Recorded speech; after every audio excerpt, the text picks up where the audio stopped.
American 496 to report the river. American 496 to clear bound burning visual, we're on 1 approach, 199, so far. Delta 1618 to set maintain 3000. To the left turn heading 050, report the river. Go 4352 to set maintain 4000, then speed 190.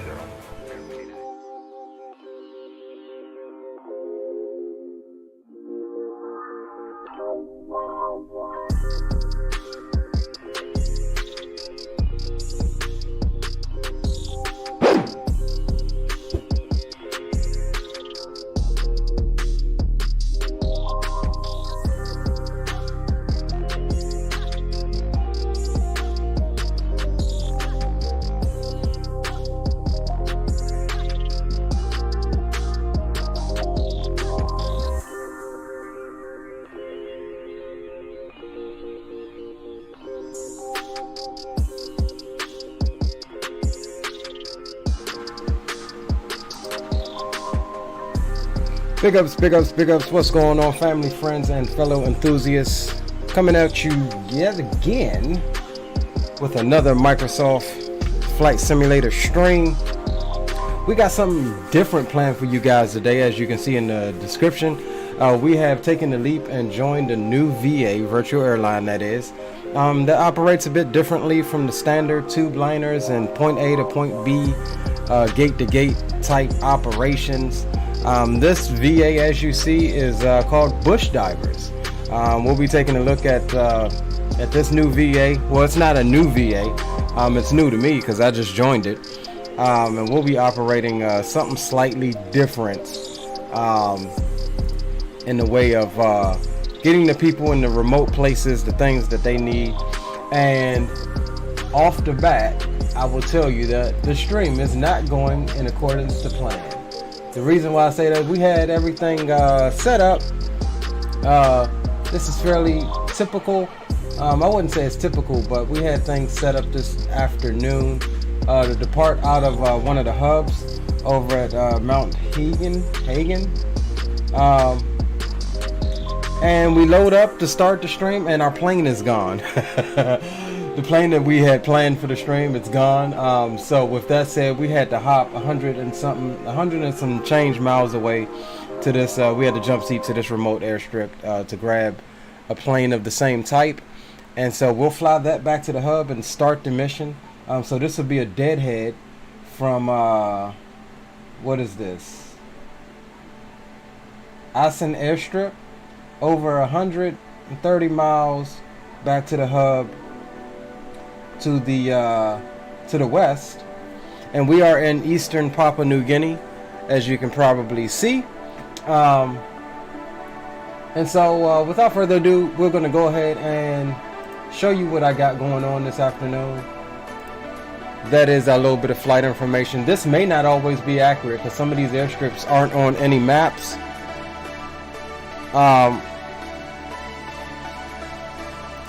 And so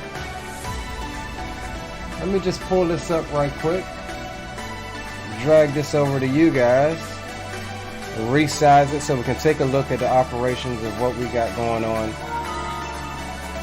for this first journey. So this is the main thing. You can currently see they've got 4 flights going on. They've got operations all over Papua New Guinea, Alaska, California. I think they have a base up in Washington somewhere. But we're starting out here in Papua New Guinea. We've done a couple of flights. We have $3,200. And when you have to jump around like that, it does cost you money to jump seat. So say for example, I wanted to jump seat over to Zulu. You see it's 5,300 nautical miles. It's going to cost me $1,300 to do that. We've jumped around a couple of times trying to figure out how this whole thing operates.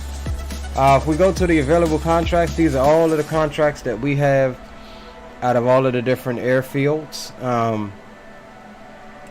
And you can choose any one of these. This is how much it pays you.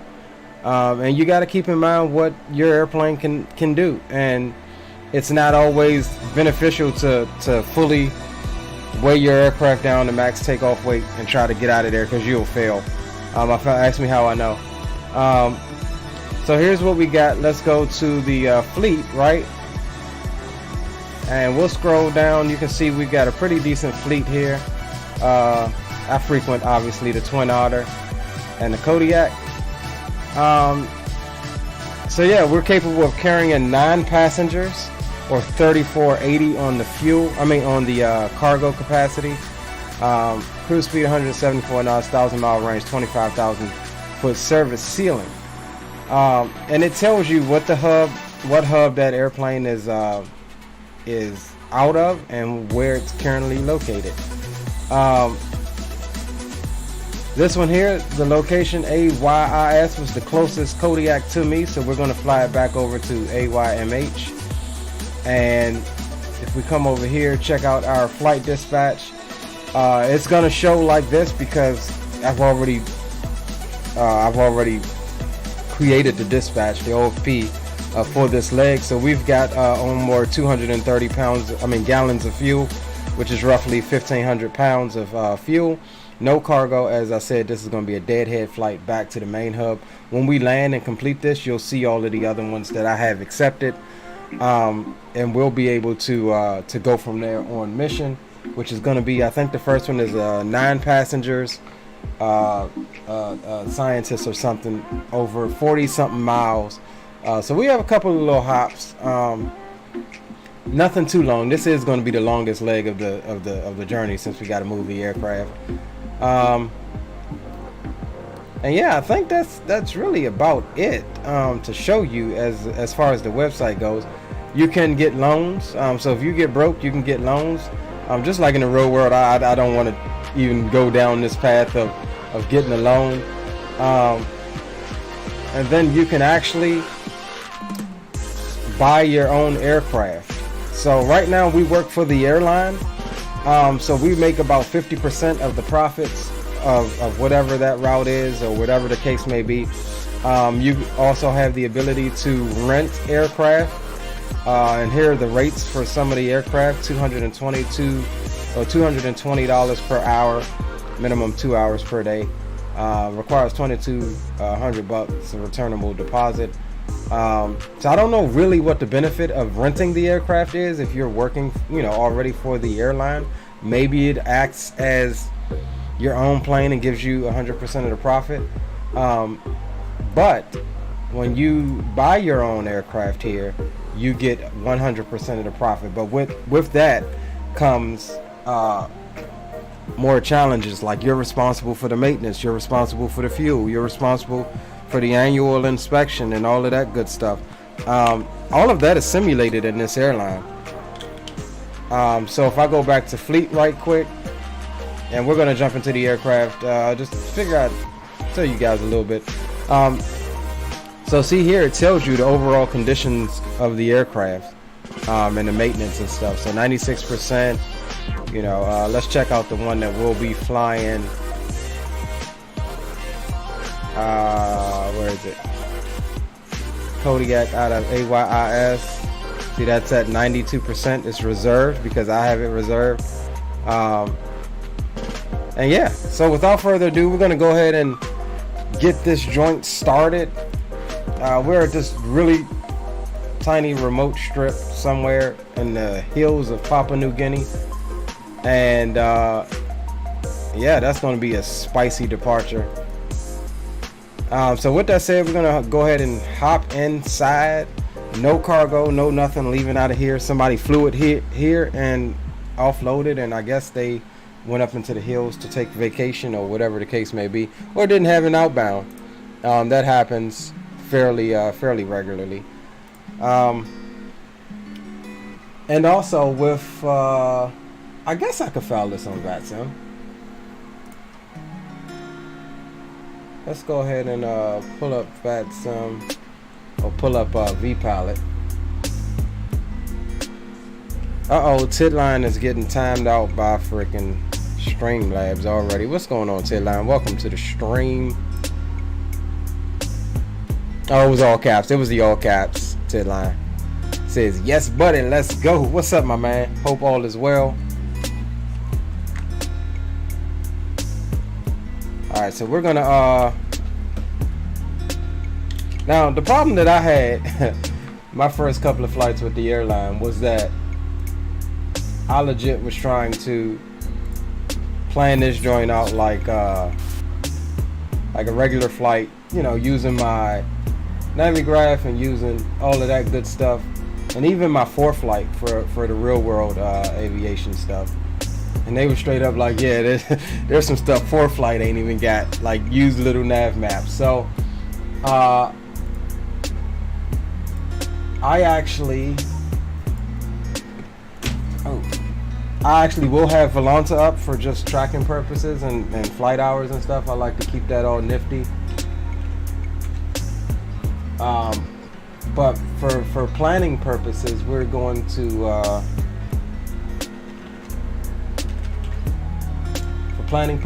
we are going to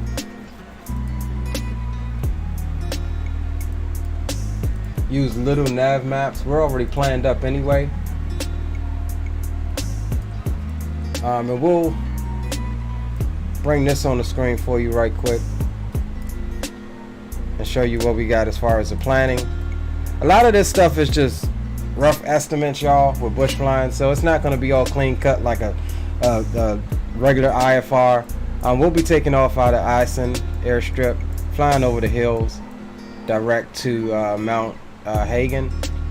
And if you look at the profile here, we have to watch this climb out because we got some terrain, but we'll be cruising at 13,500, or actually we could do 14,000 because we're going west, and that'll adjust. And you see our flight path here, which is yellow. That has us clear the terrain, except on climb out. We got to just watch that, and even for our descent down into Mount Hagen. So that's why we chose to go direct.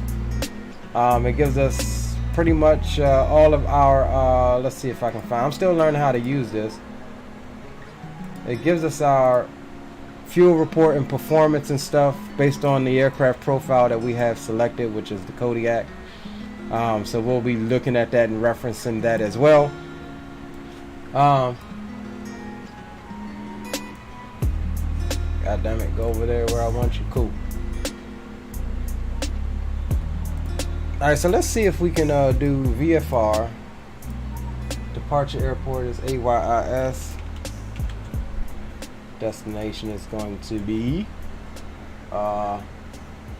AYMH.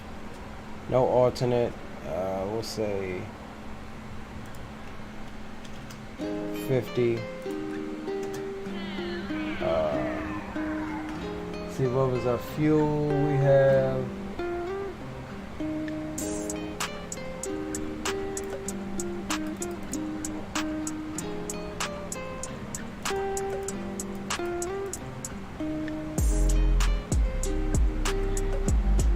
let's just go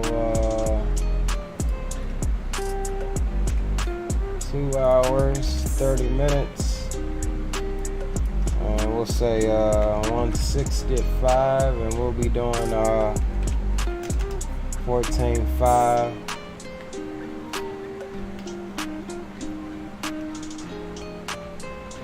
No route. Send plus receive.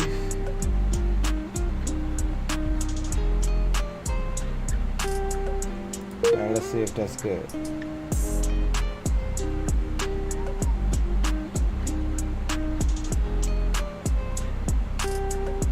Hold on, did it?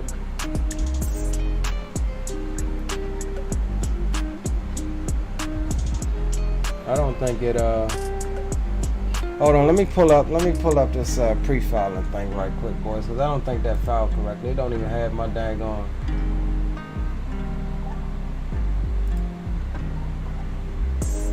It doesn't even have my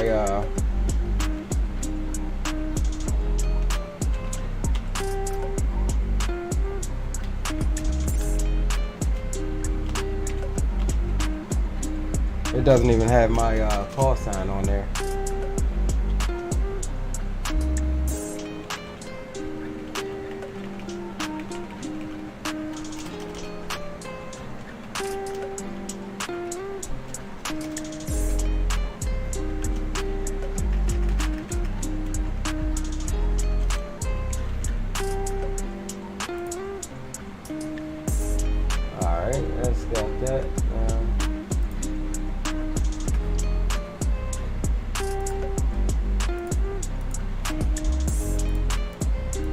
second, boys.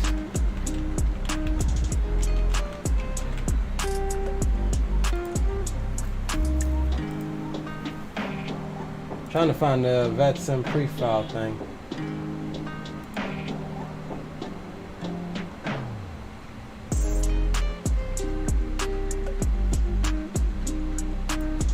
It's not letting me get to it through that boy. What's going on, that boy? Welcome aboard, bro. It's not letting me get to I don't even see where the call sign will be for the V-Pilot. So I'm trying to get to the actual pre-file page on VATSIM's website.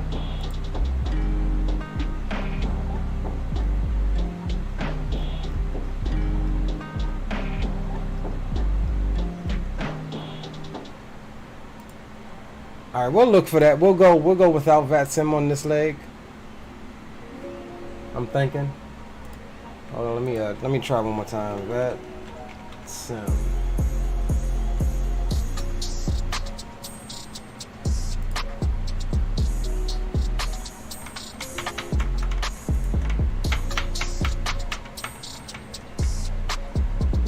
Why is this being weird today?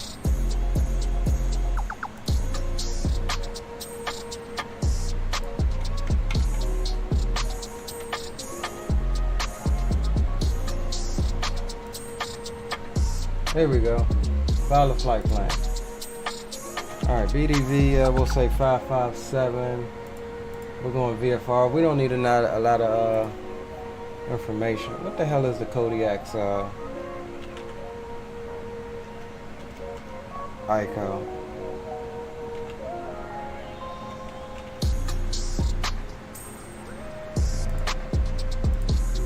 Light.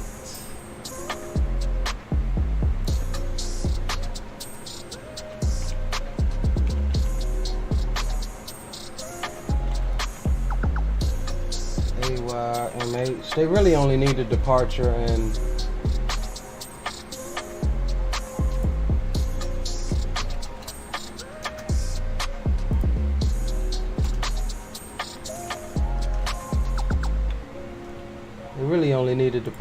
the arrival airport.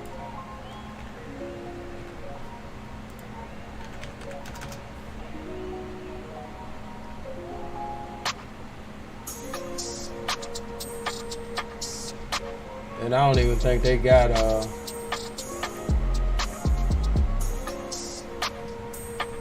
route must be entered. I gotta enter a route.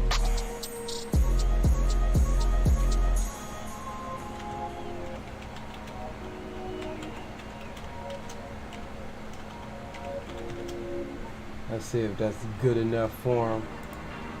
Nope. Fuel time must be entered. I did put that in there.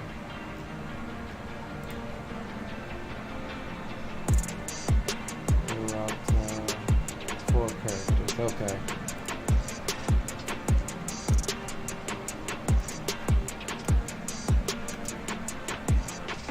Alright, so that's gotta be in 4 characters.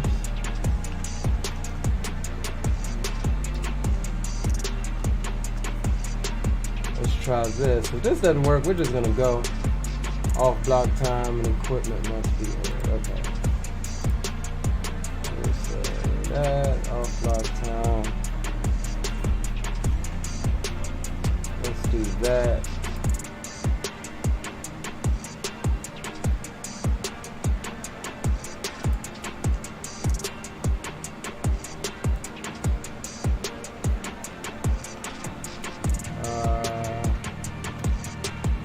Let's see, what time is it here? We'll put 5:35.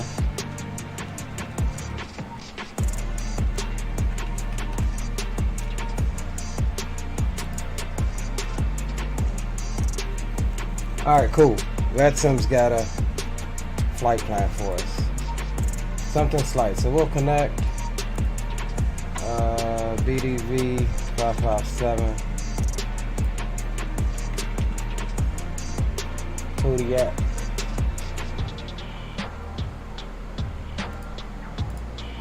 connect. Alright, cool. So we've got something that Vesum can look at if needed. And we're gonna go ahead and get this thing started up. We'll bring the music down, and we'll go ahead and hop inside. Let's get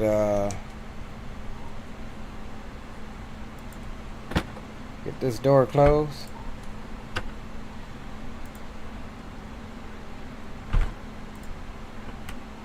Get those locked. Come up front. Front door closed. Alright, cool.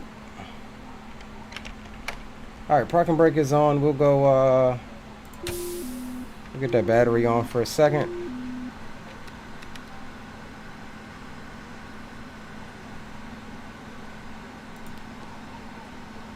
Get all of that on. Mixture's cut off. Props feathered. Parking brake is set. Throttle's at idle.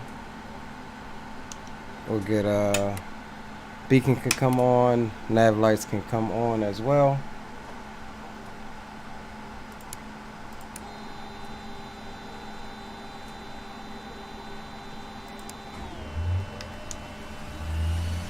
There's the starter. Low idle.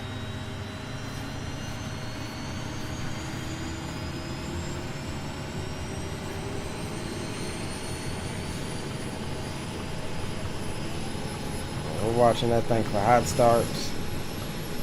We'll let that come on down before we go into high idle.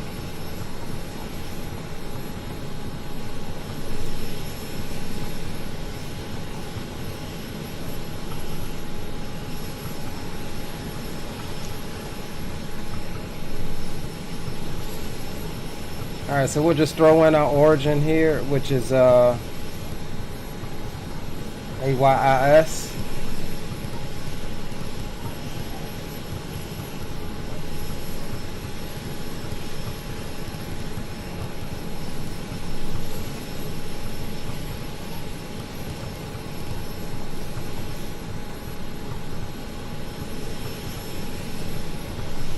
I'm pretty sure we got a hot start.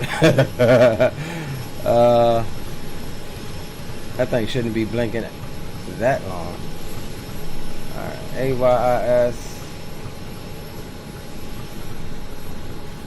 And we're going to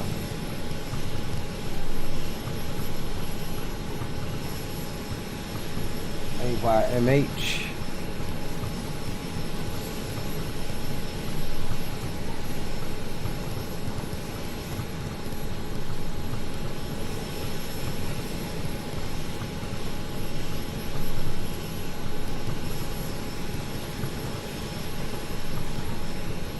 Cool. 139 nautical miles.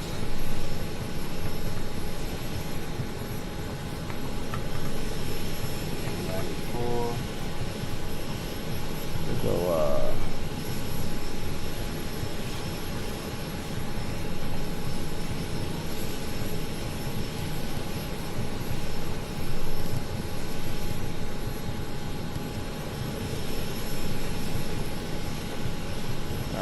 cool.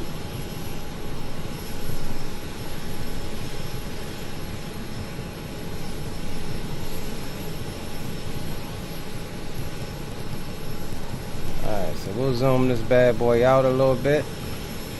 Alright, let's check, we'll minimize this and let's check nearest airport weather. It's gonna have us taking all our QNH is 1004. Isn't there a way to change this? Hold on, let's see here. 1015. I thought there was a way to change this. Let's see. OBS, CDI.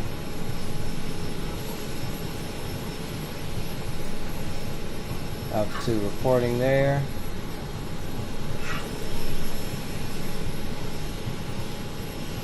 Alright, I ain't gonna worry about it right now.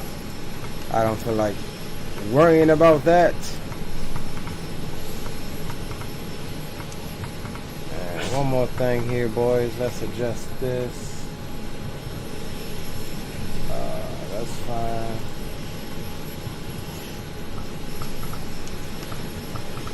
Alright guys, it looks like we're pretty much ready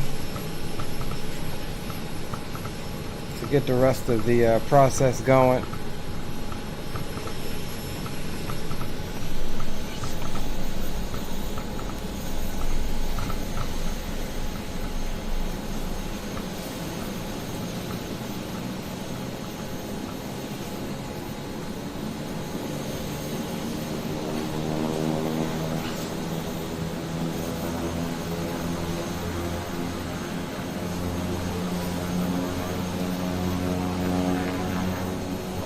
So we'll get all of that can come on.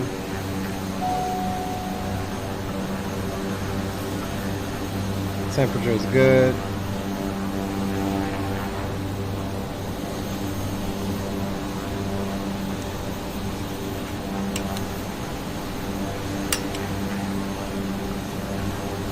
All of the other stuff can come on. Oh no! Woo! I thought that was up for a second. I was trying to put it down. That almost cut our engine off. Alright, so we're all good there.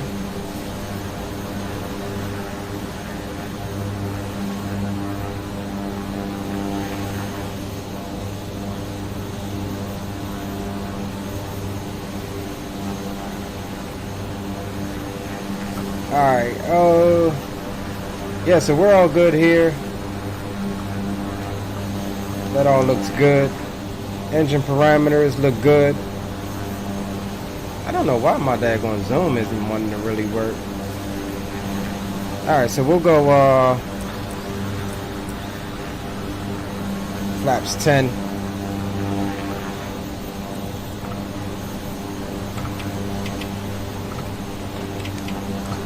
Little nose down trim.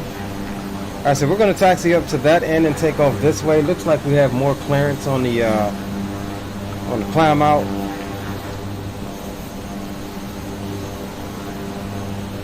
See, my zoom is like it's not wanting to work.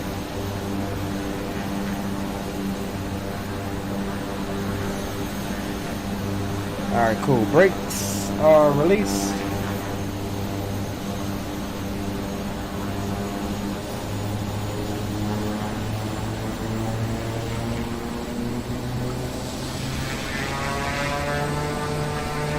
Brakes are not released. This thing sounds lovely though. Alright, now the brakes are released.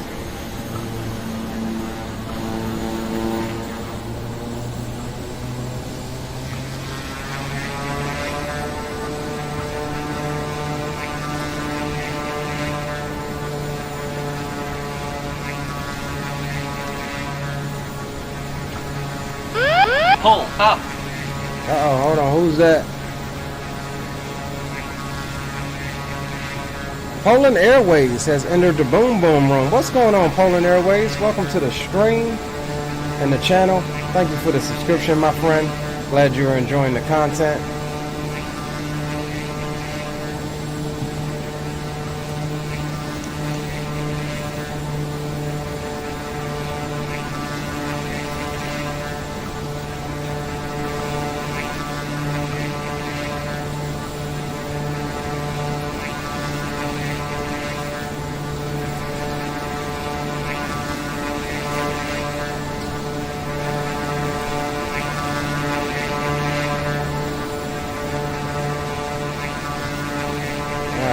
This leg was not planned at all.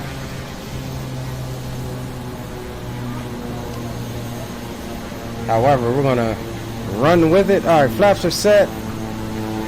We'll get landing lights. And we can do that from here.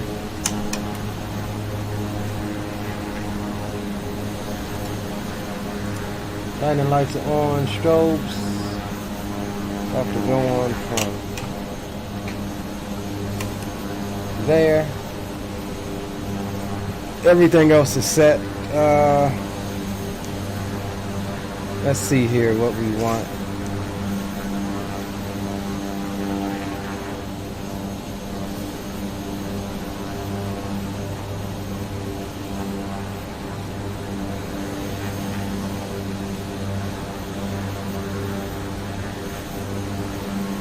Sorry, the kids were summoning me. Alright, so what we're gonna do, we didn't set our altitude. We'll set our altitude now. Holding the brakes. And we're going to 14.5.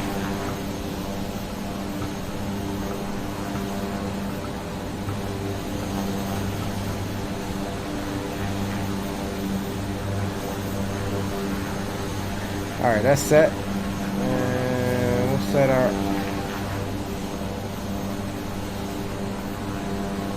a northerly heading there. Looks clear over that way, so we'll try to climb out that way for a second before looping back and picking up our flight path. This is all still a learning process, boys, with this bush operation, so bear with me if everything isn't quite as it should be. Aviation Geek, what's going on, bro? Welcome aboard. Alright, so we're going to hold the brakes and pray to goodness that we can get up out of here. This plane is a really good bush plane, but it is fairly challenging to fly. My very first flight in it yesterday, I just bought this plane. My very first flight in it, I almost crashed. Stalled on on freaking on takeoff. But I had to remember the real world aviation things. Pitch the nose down and get your speed. Alright, so we're gonna go ahead, let the power come in. Brakes release, pull that power back just a wee bit. Airspeed is alive. This is gonna be sketchy, boys. This is sketchy, boys. We're empty though. Don't sink. Boys. Don't sink. Alright, so we'll get a little trim up. We'll pull that power back out of the red.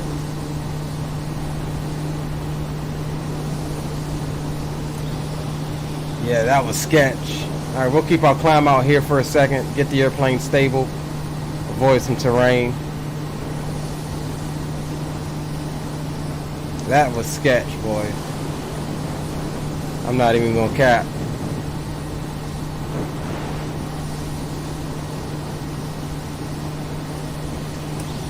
As not your flaps can come up. We'll get some nose up trim. And let's get yaw damper can come on, flight directors can come on, autopilot can come on, heading hose can come on. And we'll flight level change it at 136, but we'll bring that back. Climb at 100 knots. If that's what she likes. Look at her climbing out, pitching out for that airspeed.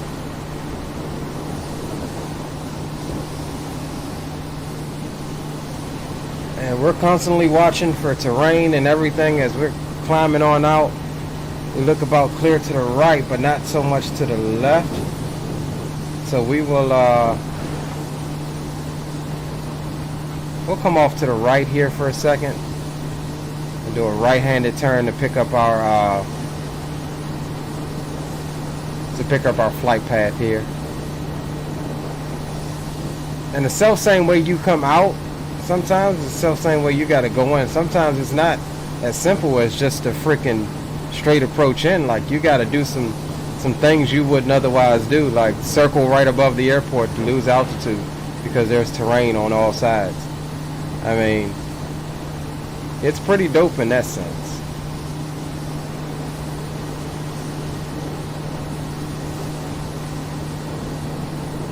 Alright. So We'll keep that turn coming on around.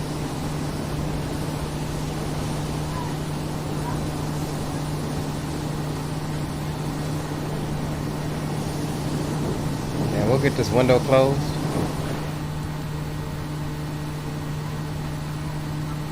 Get some peace and quiet in here.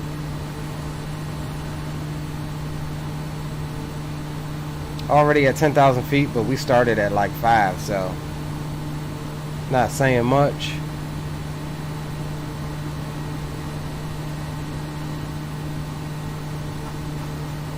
Alright, so let's go ahead and plot an intercept course for the flight path here.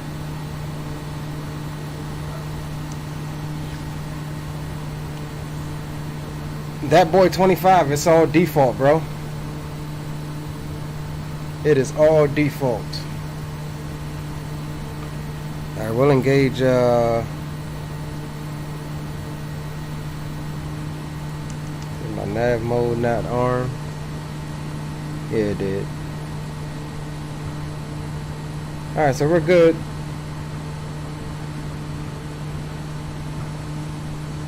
We are golden. Oh, guys, I just made a big, huge mistake. I never did. I knew I was going to do it. This flight ain't even going to count. The whole stream ain't even going to count.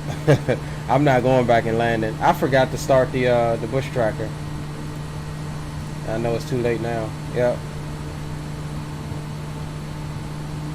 We'll still fly it. We'll still fly it. Yeah, I forgot to start the A-cars. So we're not on the ground. It's not going to count me moving this plane, which means the rest of our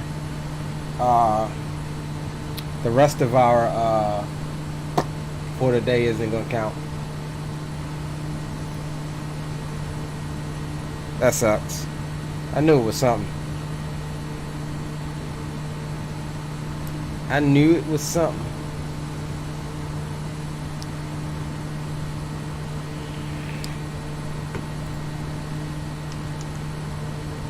Alright, so let's take a look here. We're coming into just getting back on course here.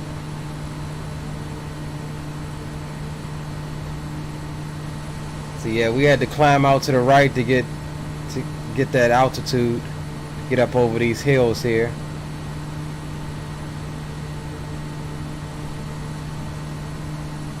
And we're almost to cruise, actually.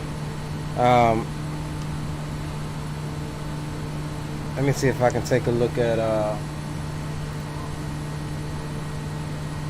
yeah, so check this out. I'll show you all this right quick. This is why Little Nav Maps is good, at least for VFR stuff as well. So here we are. Here's our profile. You can see our initial profile was taking us into terrain here. This is our flight plan, the pink line. But as you can see, the dotted line here, we did some dilly-dabbying around to get ourselves up above where we needed to be to clear this terrain here. This red line is the minimum altitude that we can fly and not hit terrain. So as you see, we're coming up above that already, effectively avoiding all of this terrain that's right below us. And for the rest of the route, we're pretty much right at that red line until top of descent. So that's what we was looking at. That's what we was trying to avoid, getting out of there. And we're all ready to cruise at 14,500 feet. And here's the terrain that we were avoiding. So 14,500 feet has just barely got us clearing that terrain as we pick up the original flight path here. Alright, so taking a look, we're cruising now at 170 knots across the ground. Or no, I'm sorry. Yeah, 170 so knots across the ground. Pretty decent. And we could actually bring that power back just a little bit more so we're not in the red blinking. And that's got us good right there. So we'll cruise on out. Man, it sucks that I forgot to start the the ACARs. I knew it was gonna be something that I forgot though. And so, since we're at cruise, ain't nothing different. No matter that we bush flying. Y'all know what happens at cruise. We're free to be. No ATC. And so we'll put on some, bring the tunes up. Boom Boom cabin is open. You all sit back, relax, smash the like button. If you're new here, consider subscribing to the channel if you're enjoying the content. But for now, boys, we cruising in Papua New Guinea.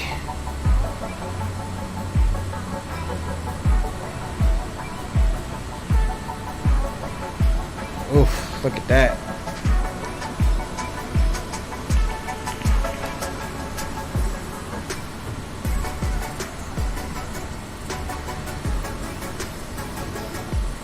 Cruising, cruising, boys.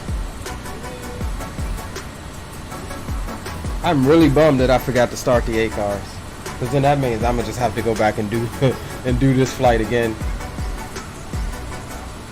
I'll tell you what we'll do. I don't know. I was gonna say we'll land and come back, but I'm not really looking forward to flying into that airport that we just left. So we'll call it a dry run for what I gotta do later now.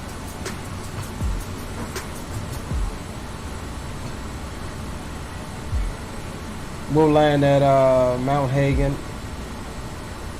We'll actually take a look at the dispatch and load the plane up for what it should be. The only difference is we are descending. Okay. The only difference is it just won't be. What's going on here? Oh. Thought I turned the starter off. Alright, we're good there. Only difference is we just won't be tracked via the bush tracker. I've got to write myself a little note that says start ACARs. ACARs, you guys know I'm famous for getting to start the ACARs. Yeah, I know I'm famous for that.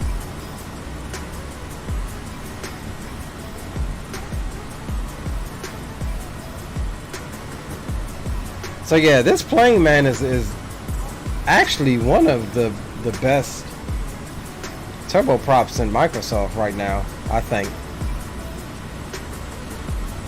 If you don't fly it right, she will shut down and kick over and kill over on you.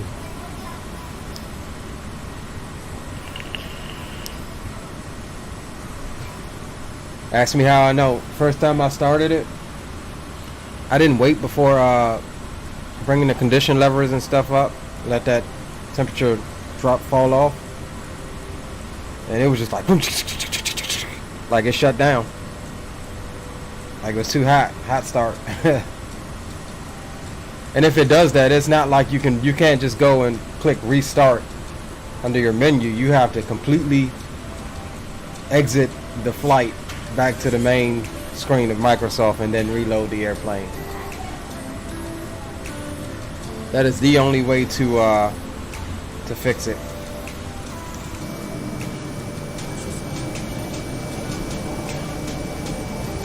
Look at that, boy. This thing looks like a little mini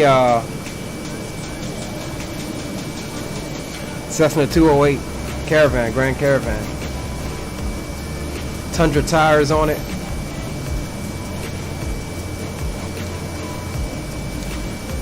Cargo pod. I think it's sexy though.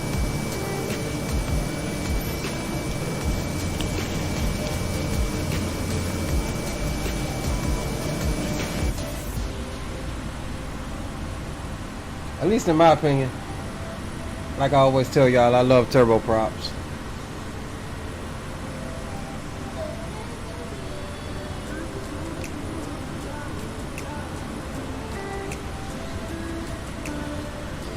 You talking about VATSIM Poland? If so, I am on the East 1 server. I don't think it really matters though, honestly. If you want and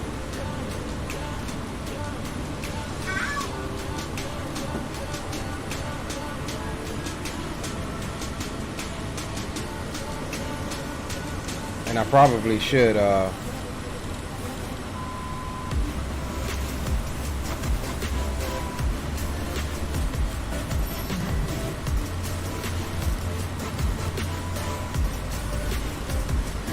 go over to Unicom.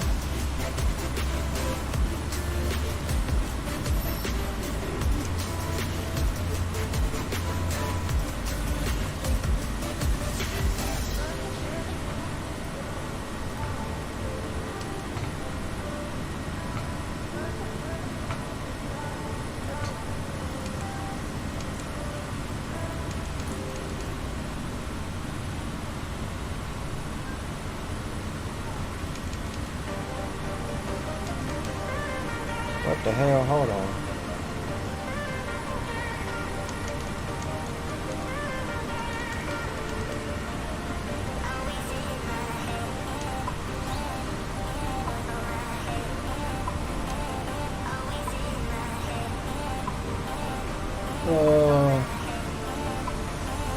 I can't get my daggone thing here.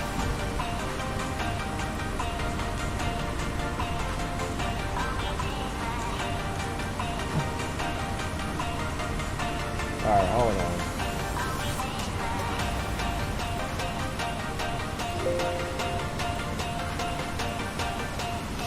I got a stuck key somewhere on my... It's trying to register my Bravo.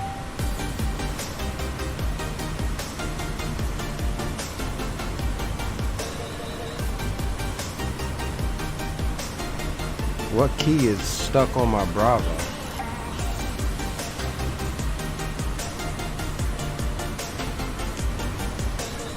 There we go. There we go. Alright, got my push to talk key set.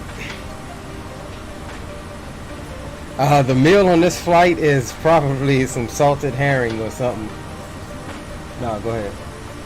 Or some sardines in a can. Hold on, y'all. Somebody's at my door.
Alright, I'm back, boys. Sorry about that. That was FedEx. That was FedEx delivering me something. Hey, check this out. I don't know if y'all heard of this company called Displate. They make metal posters. And I just ordered one to try it out. Look at that. Doesn't look good on camera. That's pretty daggone dope. Like it's metal. Like that's pretty dope. That's gonna go well on the my camera is not picking up the colors well. It's gonna go pretty well on the wall there. That's pretty dope. I'll have to put that up later. He said, good thing I brought barbecue sandwiches and banana pudding. Hey, I love me some banana pudding, bro, and barbecue sandwiches for that matter. I'm not even eating what's available on this flight.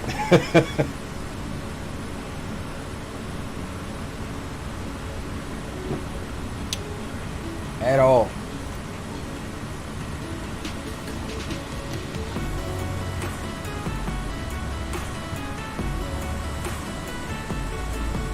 Now, one thing about flying out here that I've noticed, right now it's okay, it's decent, but man, the weather in this area changes like that. I don't know what's up with the sharpness on just that pod there in this plane. It's like ultra sharp to the point of graininess. It's only on that area of the plane.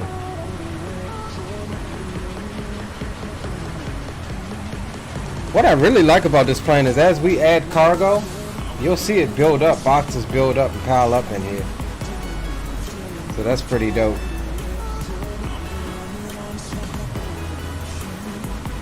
I need to figure out how to set this over to hectopascals. Menu.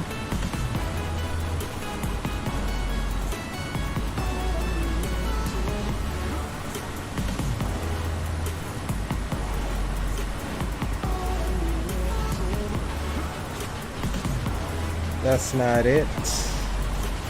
Transponder. We got a 6-knot tailwind. Oh, hold on, here we go. What'd the nearest say?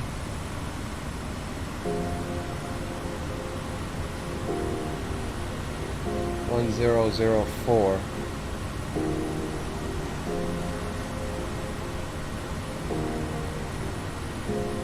Alright, cool.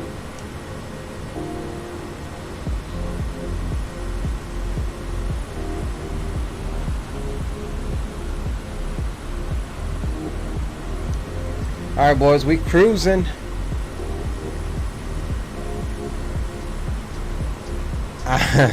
I'm eating everything in front of me. I don't care if it's walking, aka raw.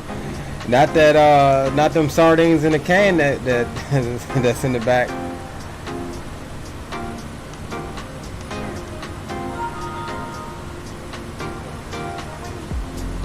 Getting a little turbulence here.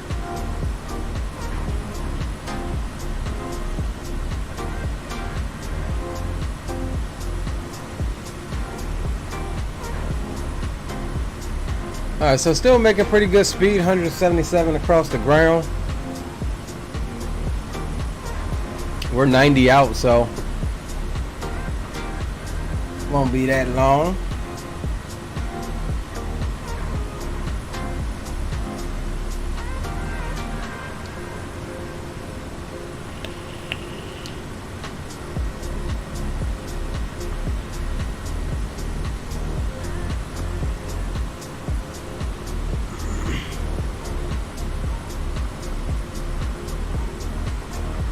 Is my DOT medical car intrastate or interstate? I forgot what the two mean. I know one of them mean you can only drive in the state, and the other one means you can drive anywhere. Whichever one it is, I have the one I can drive anywhere. I think it's interstate or intra. I don't know.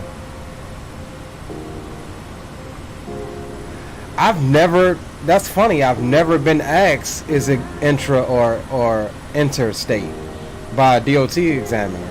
Never.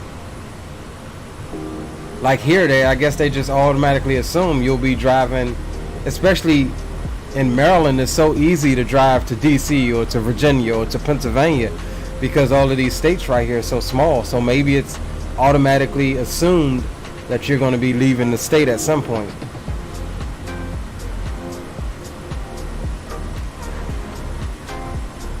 which I need to go and renew mines in March. Drew Stone, what it do, bro? Welcome. Welcome aboard, homie. Good to see you.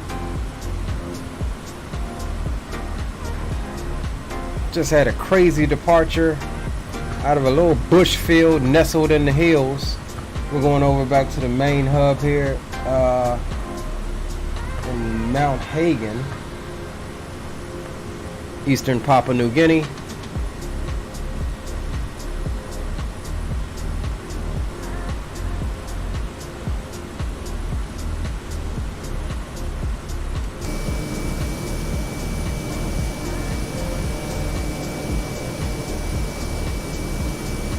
Cruising along.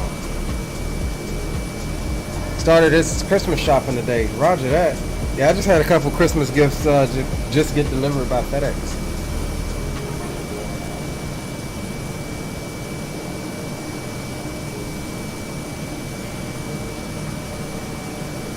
Look at the air currents just pushing the plane up and down. That's crazy.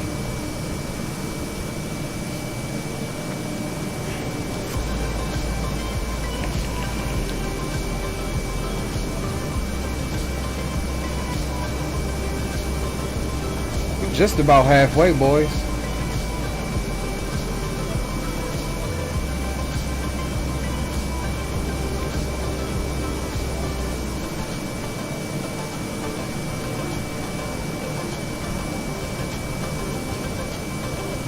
All of that showing I did, and I forgot to start the goddamn tracking, the bush tracker.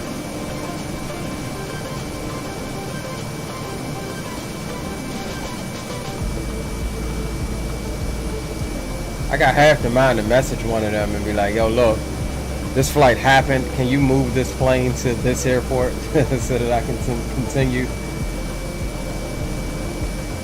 I got proof. It's on stream right now.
Yeah,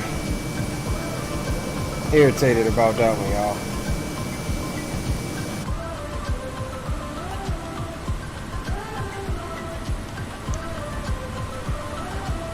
So what do you guys think? Should I message them in the Discord and see if we can possibly move this plane within the virtual airline? Some of the higher ups can do it.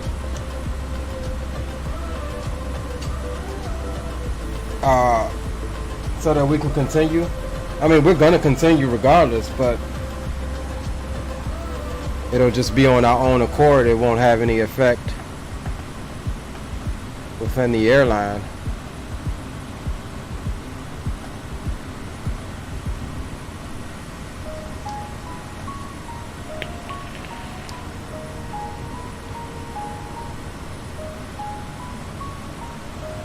It's really bugging me. I don't know why it's bugging me so much that I forgot to start that. Normally I would have just restarted the flight, but since we here and it's live, I can't just do that. Sync up that heading.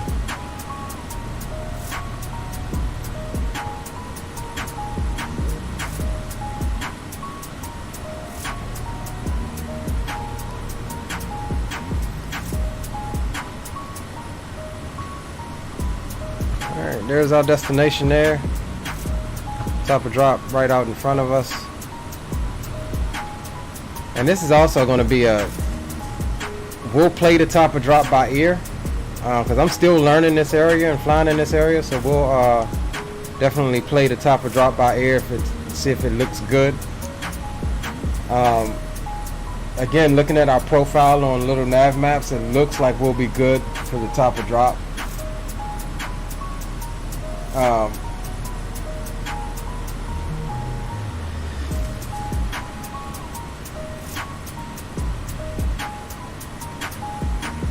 on, let me just see something right quick.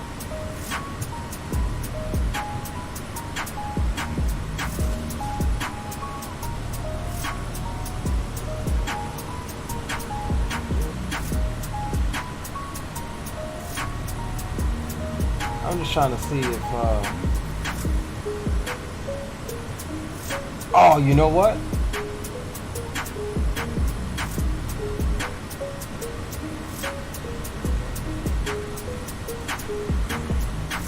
Let me reply to him again. I just realized he's so this guy at the VA said he was going to try to join me, and I was just like, yeah, I just remembered I forgot to start the bush tracker. But now that I'm looking, he is operations manager, so I'm gonna message him and see if maybe he can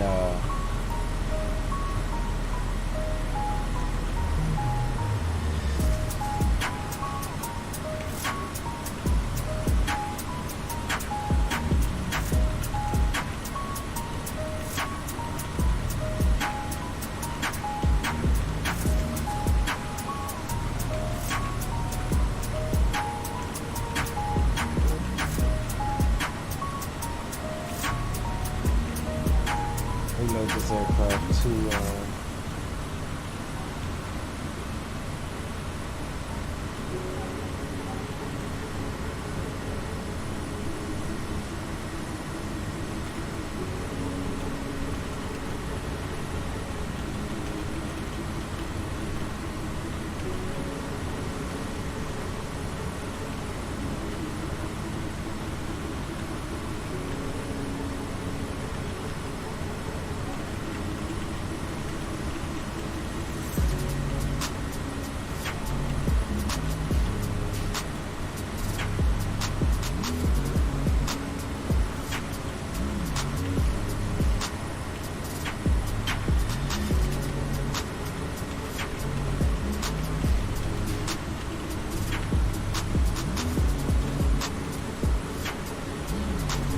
give me 1 second, boys. I'm just trying to message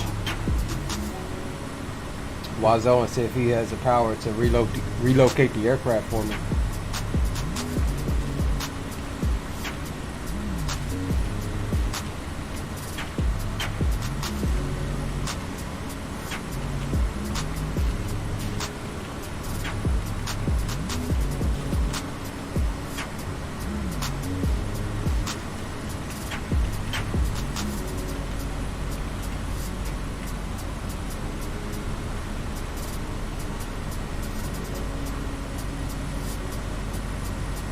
Alright, so I sent him a message to see if he has the power to relocate it upon our arrival. We'll see how that goes. If he does, that'll be perfect, because then it'll be where we have our missions out of. And if he doesn't, we'll just continue on with everything as planned. I'll just have to refly it later, or refly at least this leg.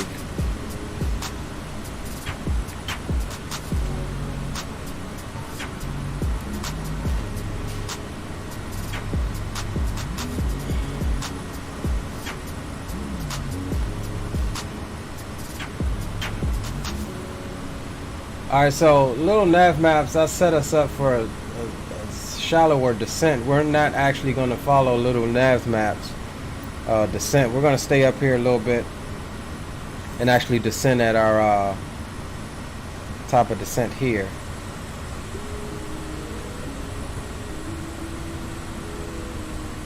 Man, I couldn't imagine something happening out here.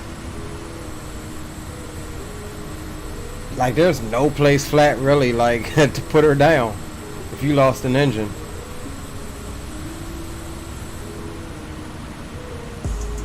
At all.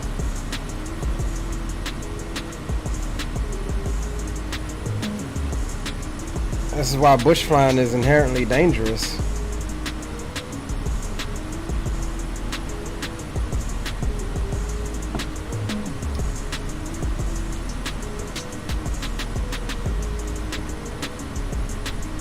Yeah, that's what I said earlier, Aviation Geek. It looks like a baby caravan. And this is just the this is the 100 version. This one's a lot shorter and stubbier, but they have, I think, the Quest version, like the one that's in X-Plane 11. That one's a bit longer. It's a bit stretched than this version. But even that one reminds me a lot of a Caravan. It reminds me, this plane reminds me of a Caravan, a Grand Caravan mixed with a TBM.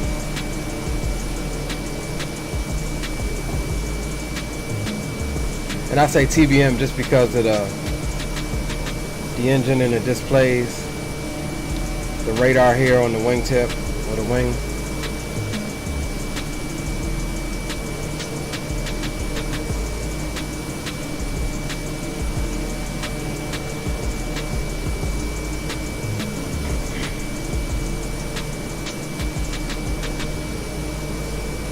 But I agree, it definitely sends out caravan-y me vibes.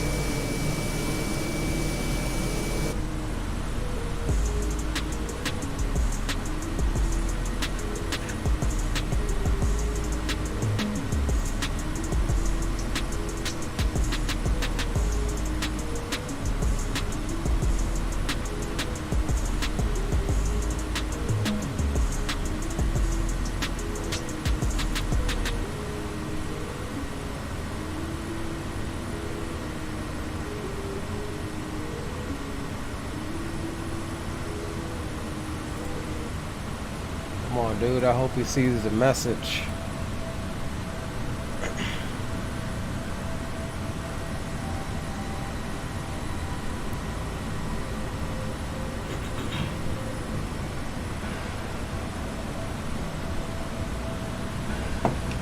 "46 miles out. About right now is our top of descent on no nav maps, but we'll fly past that a little bit. I do know we got terrain right around the airport as well. Let's see here.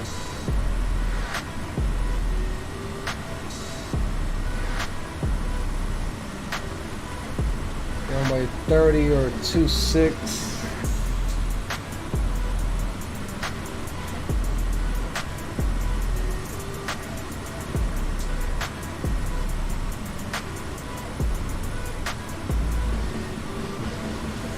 Six would be actually closer to our flight path.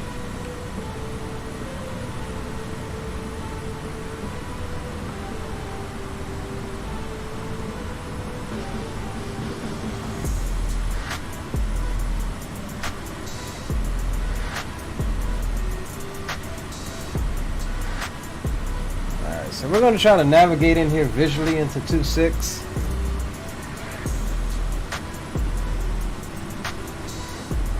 Still trying to learn the terrain around some of these airports.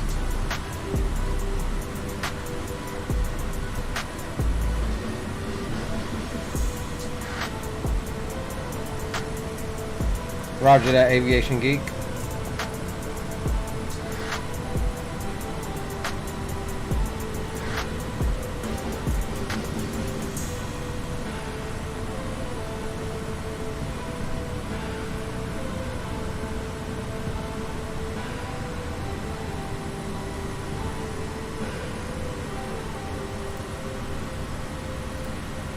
Oh, that's pretty dope, bro.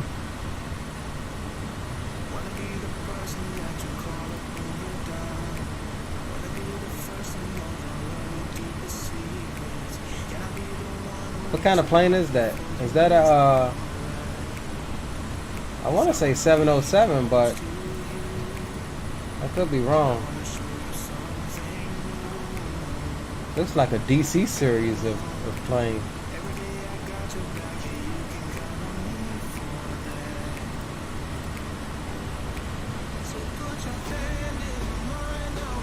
.707, okay. Hey, check this out, boys. Little model 707. That's pretty dope.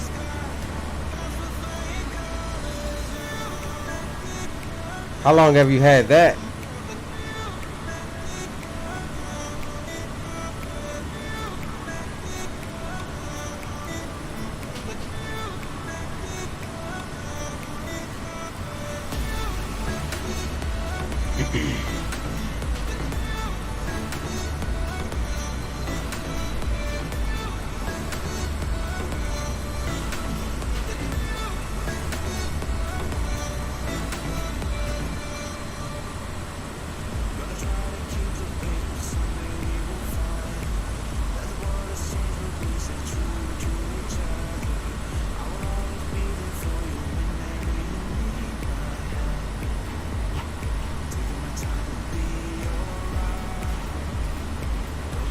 Alright, so we'll bring our altitude down here to about 6,500. Well, actually, we can do 64.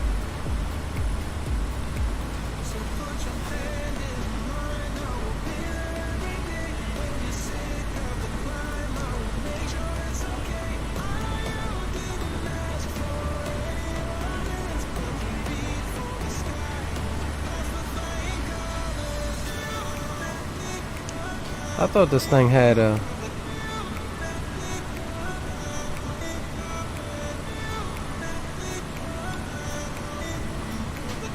It should pop up here in a second.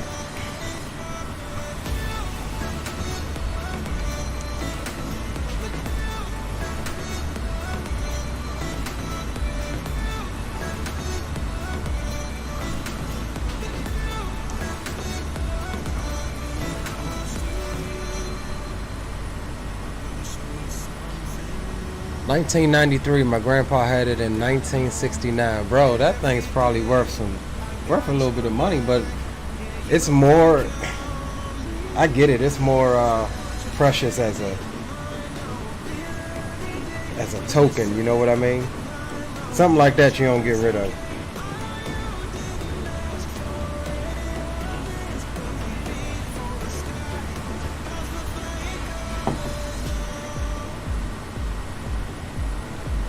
Something like that you don't get rid of, boys.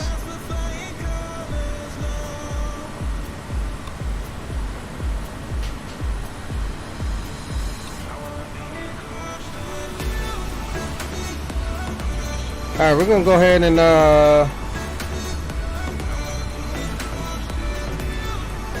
start a slight descent now.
We should have the airport.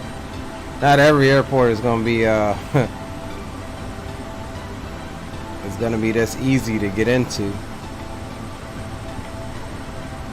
This is why we chose 26. We have a choice of 26 or 30. It was pretty much a straight in avoiding the terrain. 30 would have had us coming over this terrain here.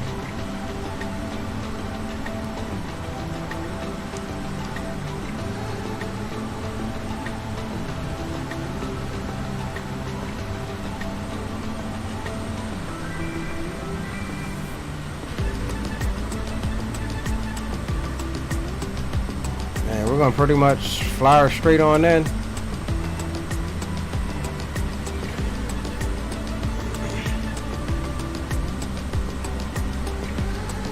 That might for about $100 million, right?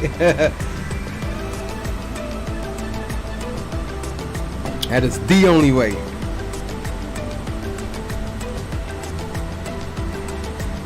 Hell, I think I'd do it for $1 million at this point.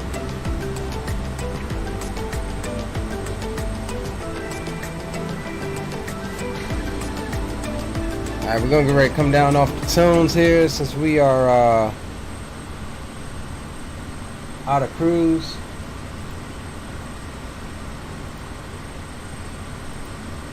It doesn't look like we're gonna get our wish granted. I haven't heard back from old boy yet in Discord, so I don't know that that is going to happen. Well, maybe. Oh, nice. Hell yeah.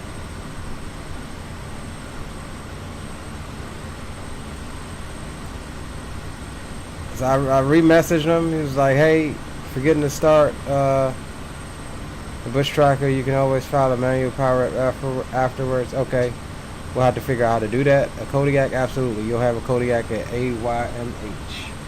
Alright, so we'll pick up. We'll definitely pick up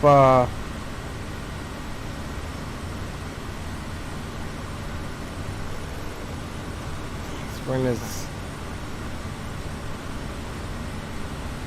Let's stop at 7,500 for a moment.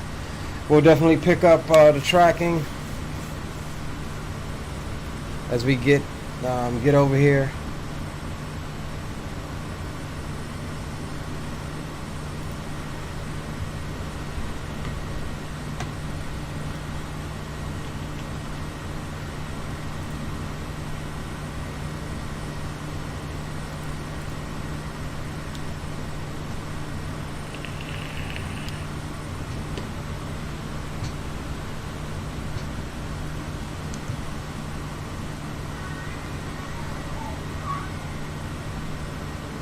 Happy about that. We can pick up, continue on.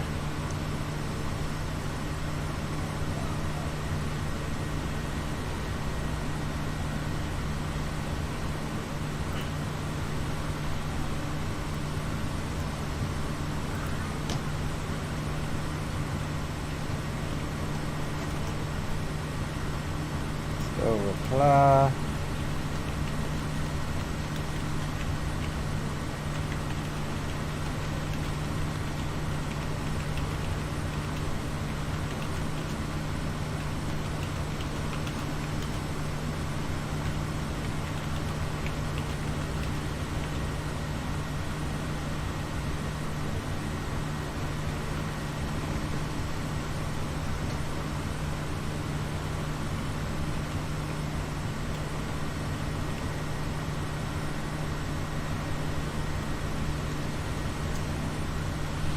Yeah, we'll have to go and see if we can figure out for future reference, figure out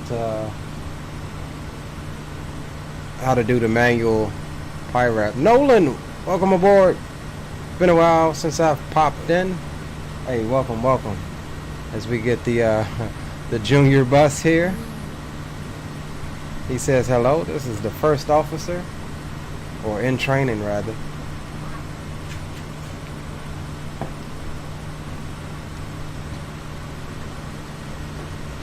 Stellar, what's up, Stellar? Says I was gonna fly with you. You know what happened, man? We just went to Cracker Barrel at 10 a.m. I'm now just getting home. We waited for so long on our food, but man, it was good. Hey, bro, don't feel bad. I totally understand. We're only on the first leg, anyways. Like, we had to relocate an aircraft back over to the hub so we can pick up our cargo.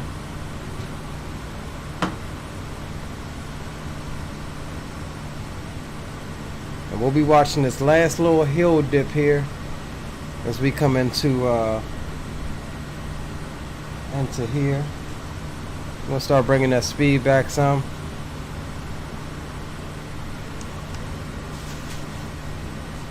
And we're looking for 138 or less for the first notch of flaps.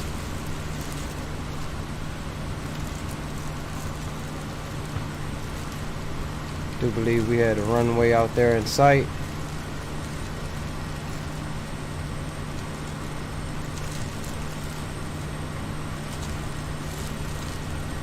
Nah, you do it. You got it. Just set it there. I'm about to land. You gotta wait a second on that.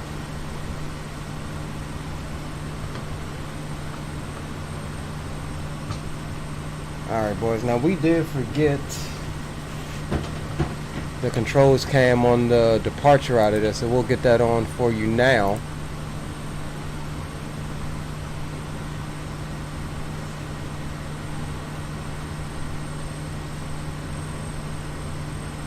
A little turbulent coming into here.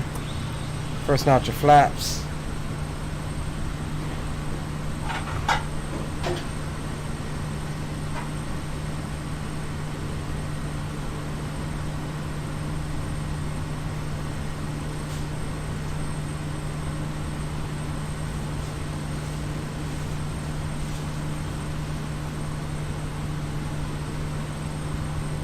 Ideally, we could probably come more so over from the right next time.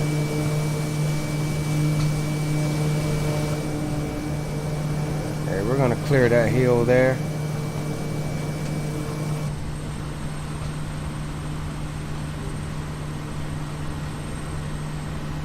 Alright, let's take over. 500.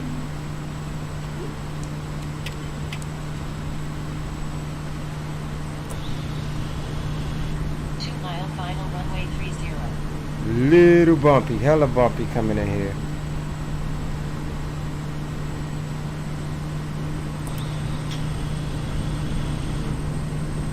Now, I'm not the greatest at this plane. I'm still learning this damn Kodiak, so don't hold me to a decent landing. I've been getting her into the airstrips, but I ain't saying it's been the right way.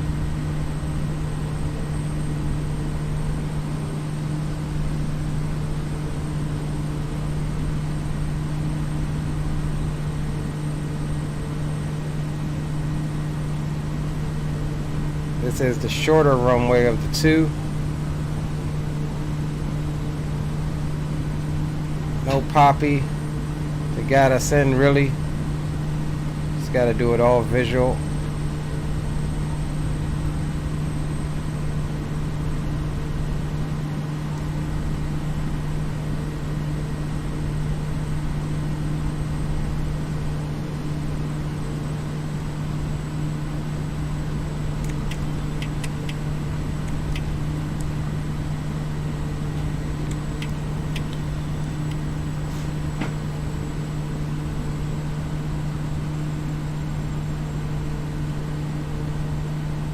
Ew.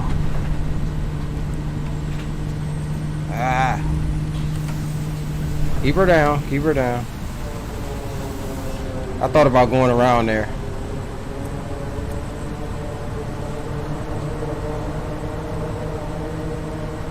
Definitely thought about going around. I didn't even make my call out. I didn't expect anybody to be here. So, alright. So we will go over to the ramp. There's no taxiway, so we can actually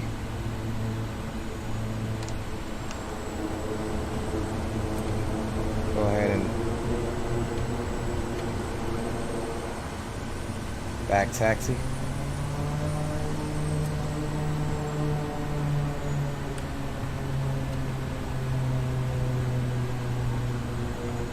I don't like this runway. We'll use the other one next time. See, the other one comes out of those hills there. So we'll exit. That was a rocky landing. Like I said, I gotta get used to this thing. Getting her set up.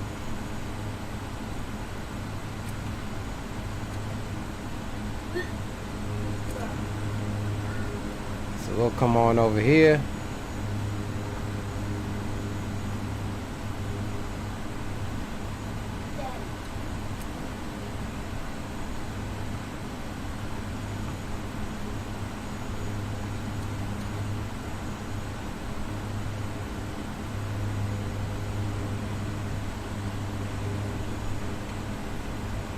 Come on over next to the Bush Divers Twin Otter.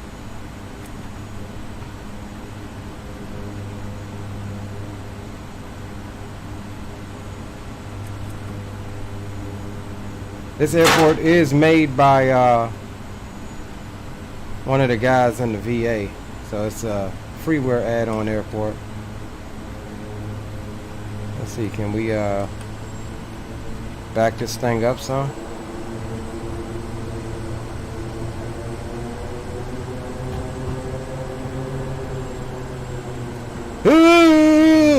I knew that was gonna happen.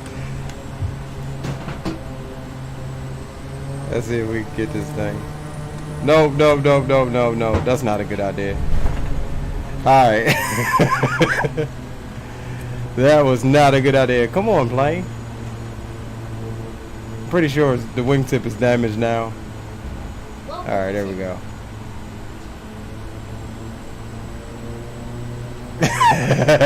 Trying to do things that I shouldn't be trying to do. Alright. That's good enough. We'll leave it there. Alright, cool. Parking brake can come off. Can come on. And we'll get window open. It's kind of hot. Get that off. Move, dude. No, I don't.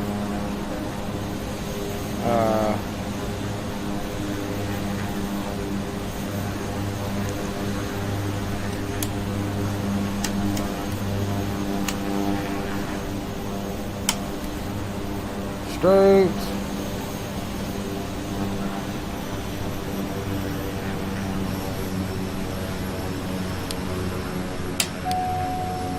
Avionics. I hate that Microsoft does that. Alright guys, welcome to Mount Hagen, or Hagen, however you want to say. We'll get the airplane set up.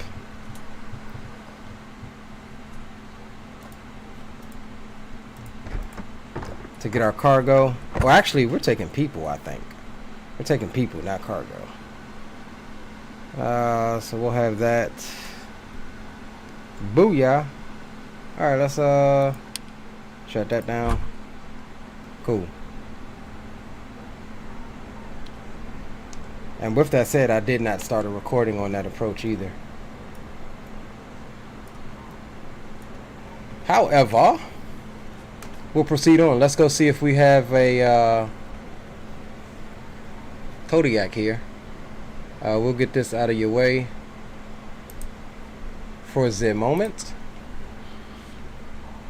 Get some tunes back on and let's see if we can get loaded up for the next leg.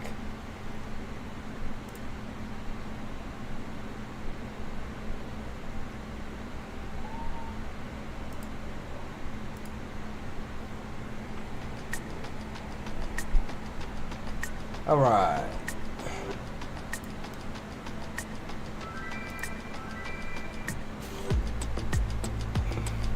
Hope y'all enjoyed the first leg.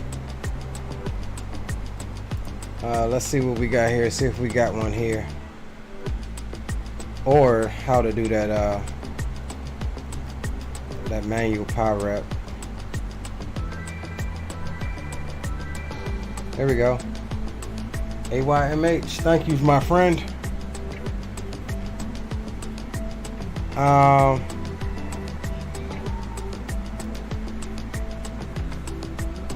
here we go. Submit manual power app.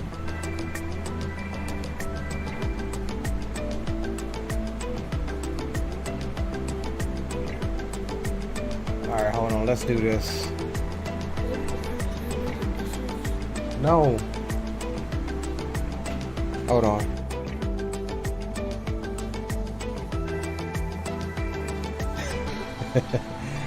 Alright, let me see something right quick.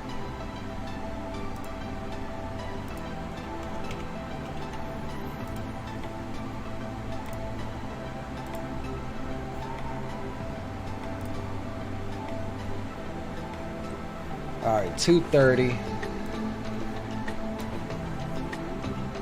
Give me a sec, guys. I'm gonna try to submit this thing and see what happens.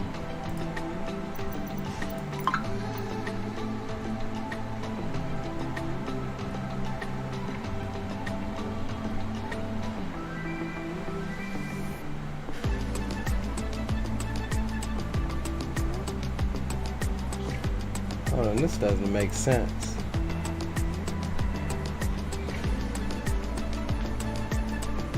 It doesn't make sense to have 5.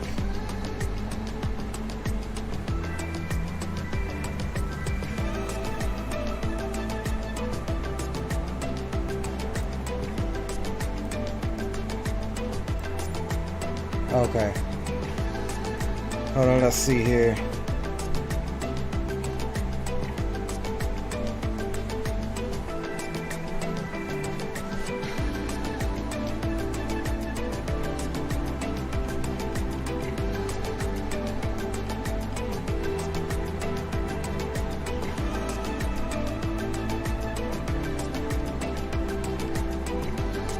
Alright, so we should have, we've used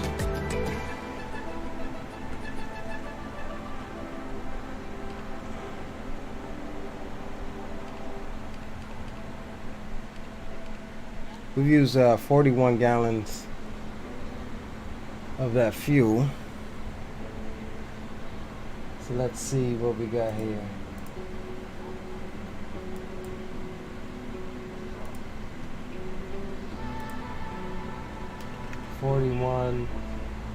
What was the distance?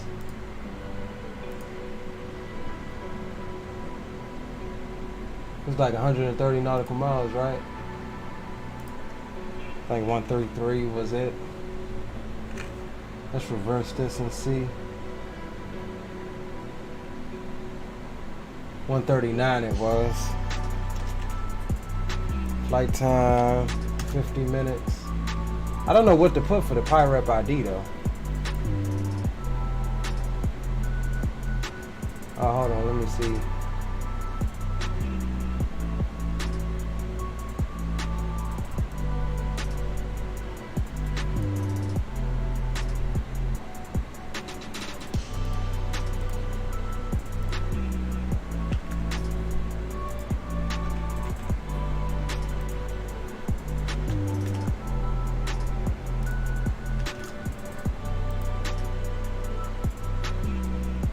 Alright, I think that's correct. However, he did move. He moved the aircraft over for us, so we need to get the aircraft loaded up. Yo, green light, what it do, bro? What it do?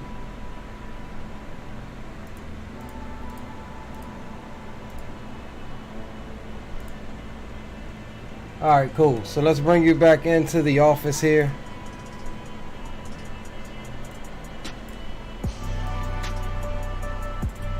Let's move this over here so chat won't be covering it. And we'll get this out of your way for right now. Alright, cool. So here's what we have. If we go to the fleet, I think homeboy did move a Kodiak over for us. Yeah, we've got a Kodiak here. It's available right now, 81%. So let's go ahead and get our dispatch. So our first one is going 51 miles, or we can do the 48. We'll do the 48 one first. We'll do this one. So we're taking 9 Nat Geo staff over to AYRR. So we'll drop that in. Oh, there's two Kodiaks here now. I think that's the other one is from the manual PIREP that I just did.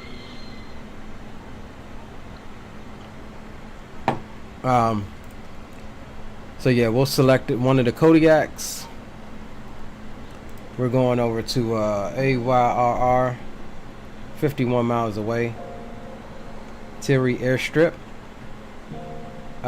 We've got 189 gallons of fuel on board now, which should be more than enough.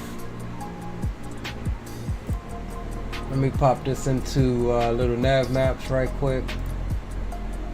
New flight plan.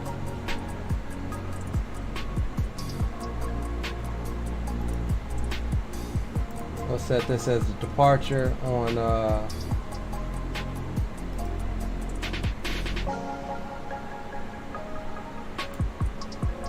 30.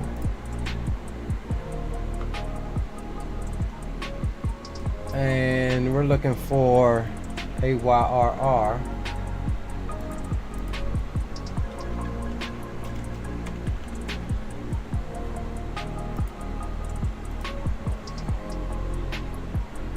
Set that as our destination.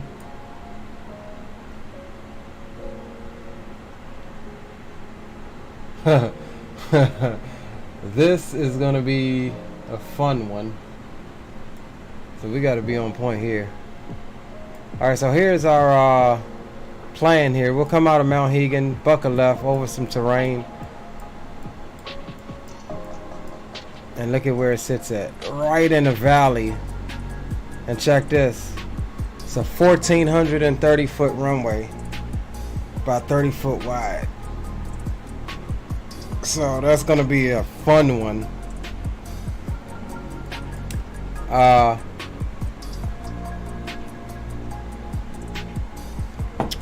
That's all I can say about that. 50 miles, we need to be above 9,000.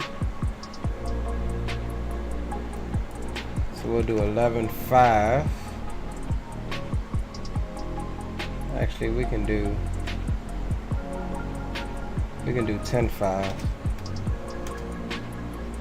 That's gonna adjust our profile there a little bit. All right, that looks good. Let's take a look at what it's looking like for fuel.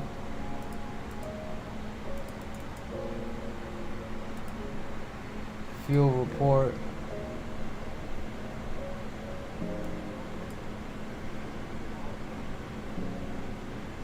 Estimated range. I don't see where it.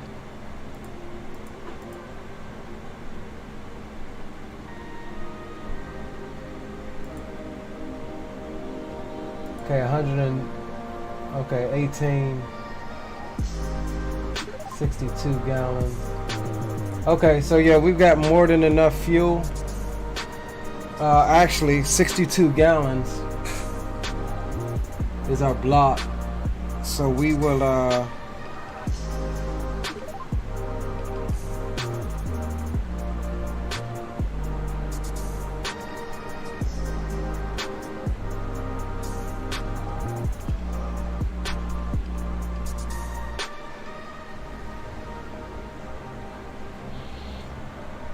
leave ourselves some spare. We have 189, 62.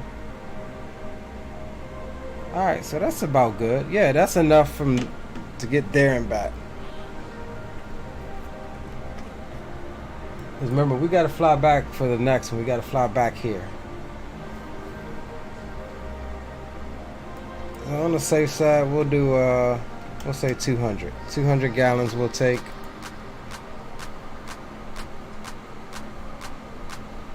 And that's all good. So now we can file that dispatch, and we need to load our plane up with these parameters and then start the bush tracker.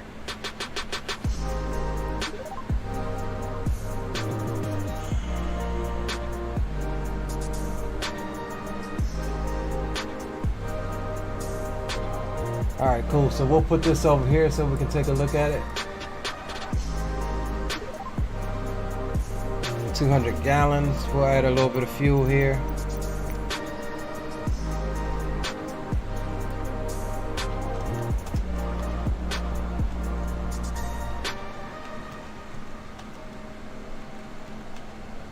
I will add 100 in that wing.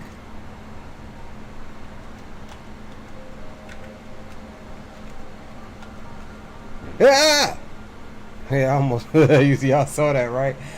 All right, 100 in that wing. That gives us 200 gallons. We need 1530. Pilot payload weight including fuel. We need 1530. Boom, 1533. Oh, let's see if that. So look at that. Let's go back and let's go show you what I did there.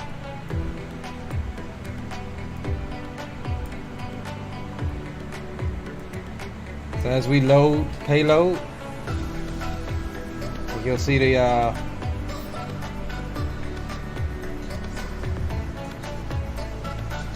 you see it loading in there.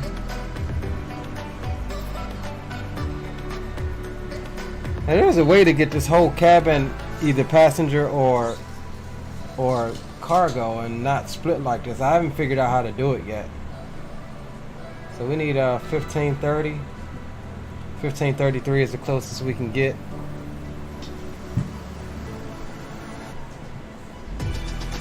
We're gonna have to adjust some stuff here. I don't want my CG that far aft. Let's see if we can adjust a few things here.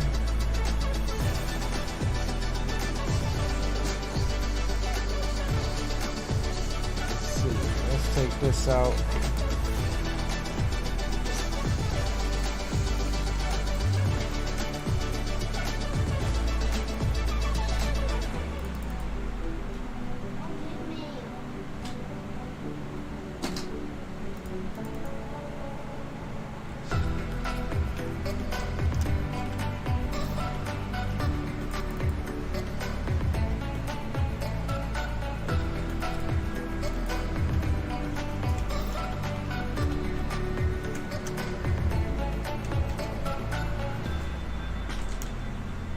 Trying to move this CG a little forward a bit.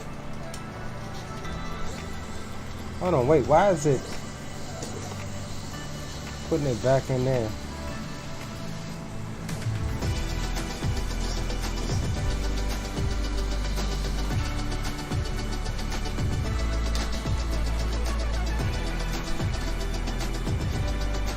Now, let me just do it manually because this is not working. Alright.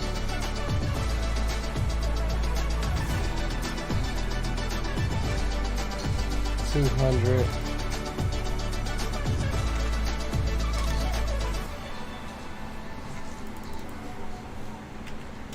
$200.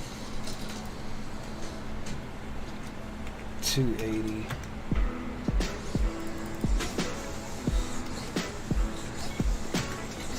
$290.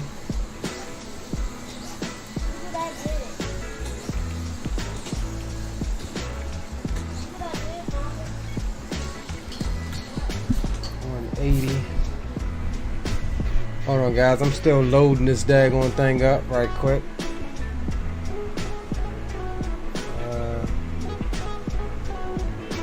Okay, so we need 358 more.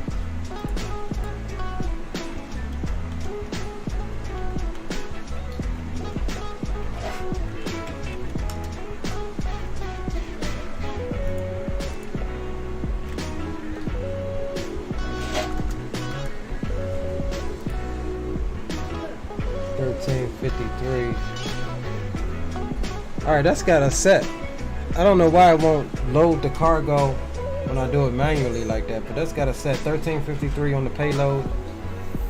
1358 is what we needed, but I can't get that close. We've got 100 gallons in each wing, giving us a total of 1340 pounds in fuel. And yeah, that looks like it's gonna be good. We're gonna take it. Cool. All right, let's see if we can't file something for VATSIM. Let's disconnect right quick.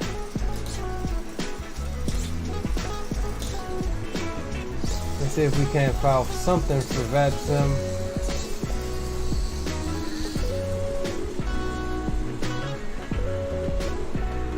We're gonna do 10.5 45. Departure is AYMH, and what was our arrival?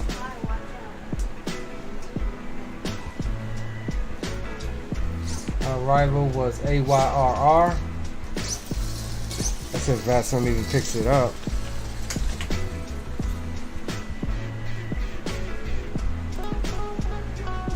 Alright, cool. It accepted it. We're fine there.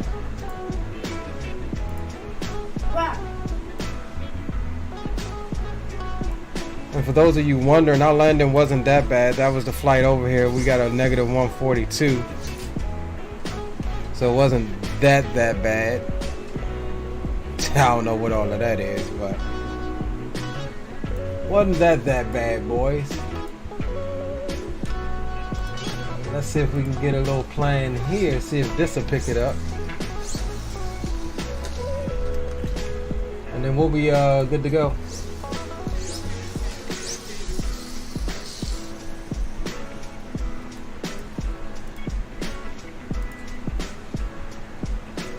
Alright, cool. No flight plan needed for that.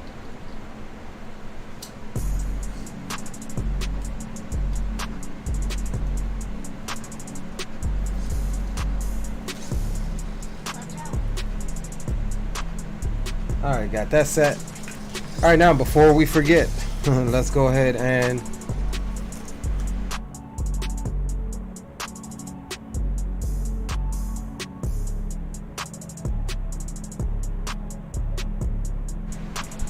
alright, let's not forget this time to start the tracker. We'll connect to the sim, fetch the dispatch. Alright, cool. It's got us going to AYRR. That's fine. 200 gallons. That's what we loaded. We'll start that. Bush tracker is started.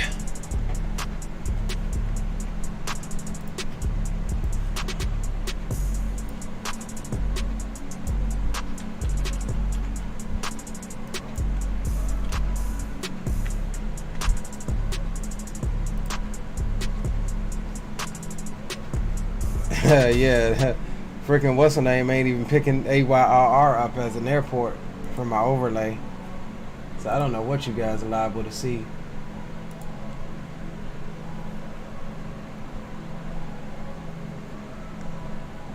Oh, it's picking something up. Alright, cool.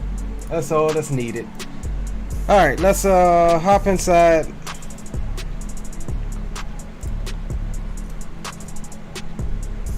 Let's get the back door closed here.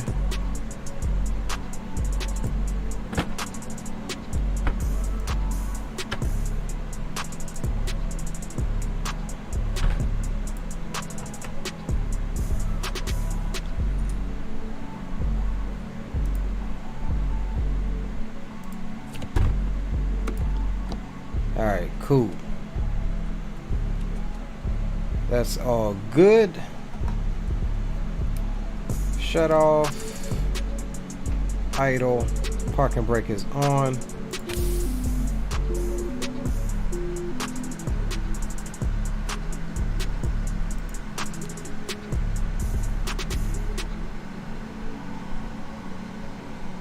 All right, we gotta change our location there.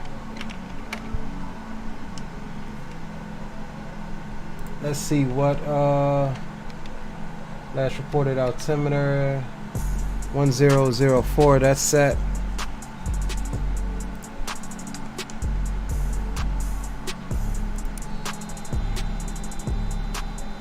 Beacon light, nav lights are on.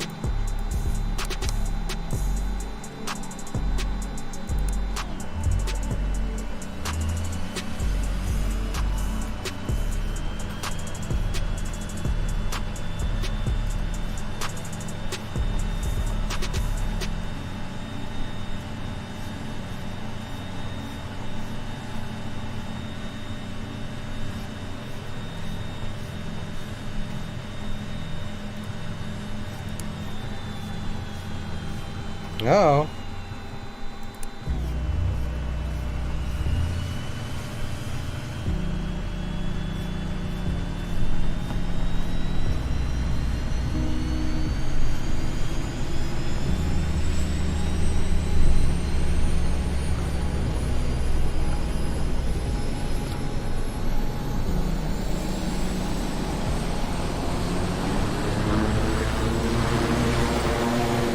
Oops, I was accidentally in reverse.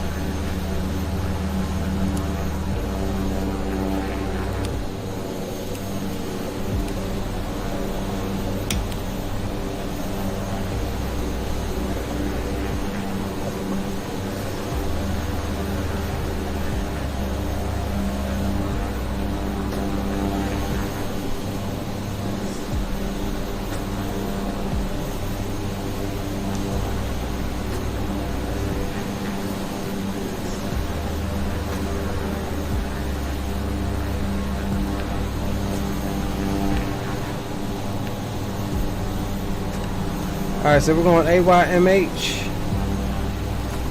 down to AYRR.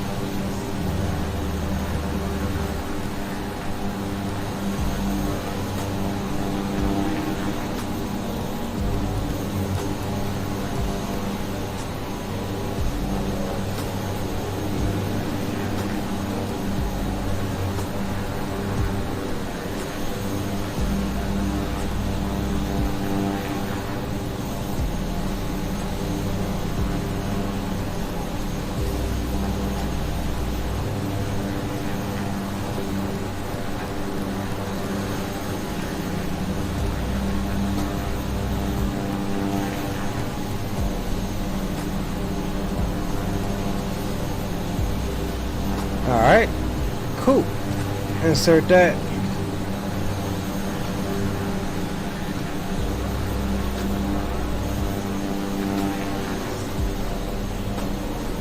Let's set this at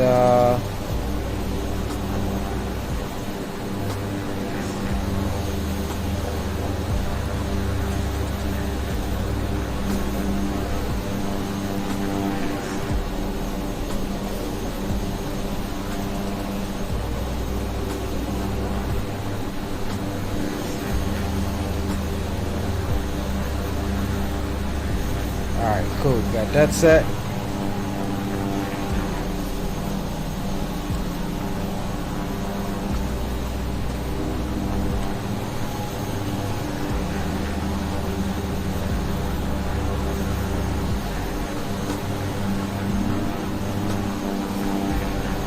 Ten-5 is set. Y'all damper can come off. Flight directors can stay on.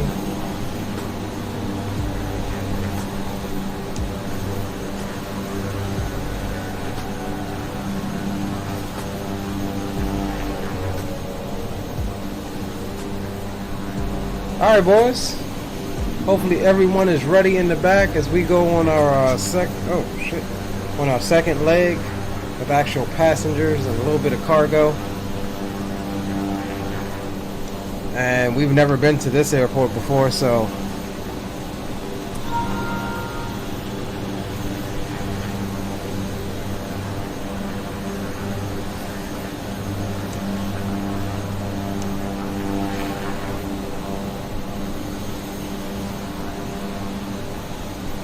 and let's sign in the VATSIM right quick.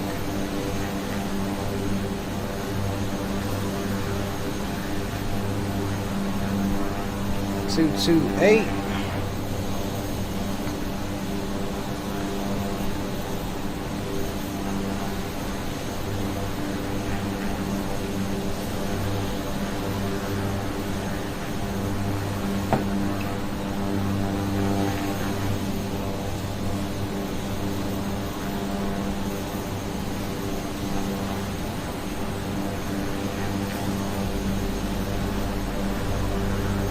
Alright, cool. So we're gonna go ahead and call our taxi. And we'll get ready to get up out of here.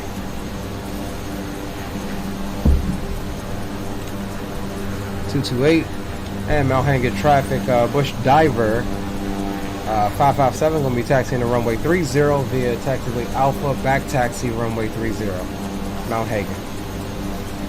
All right, cool. So we'll go. Taxi lights can come on. Parking brakes can get released.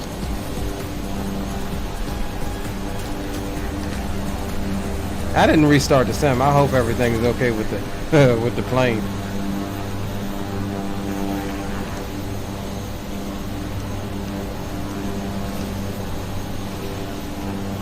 That's my. All right, clear left, clear right.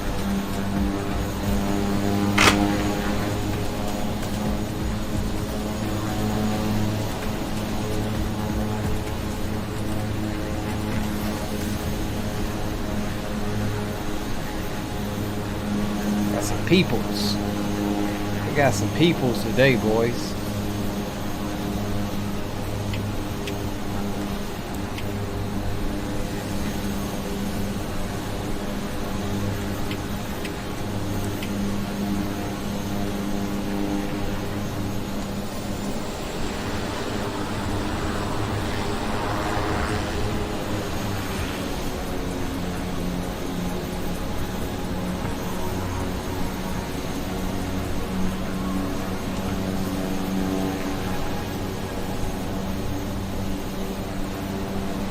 We're going to take Alpha all the way down as far as we can so that we're not hogging up the runway here.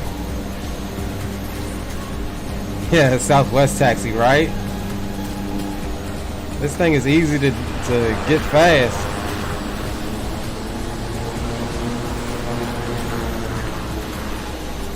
Just dropping her in and out of beta range here.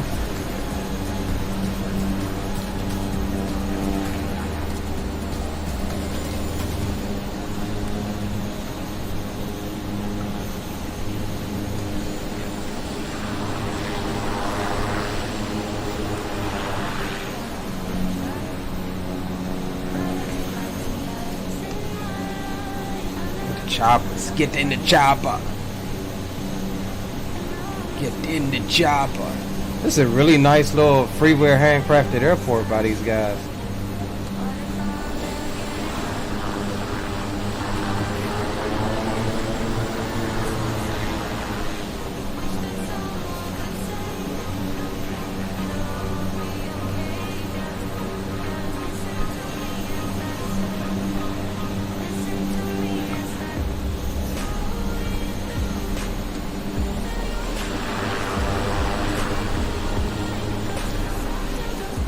The perfect song came on. Slow it down.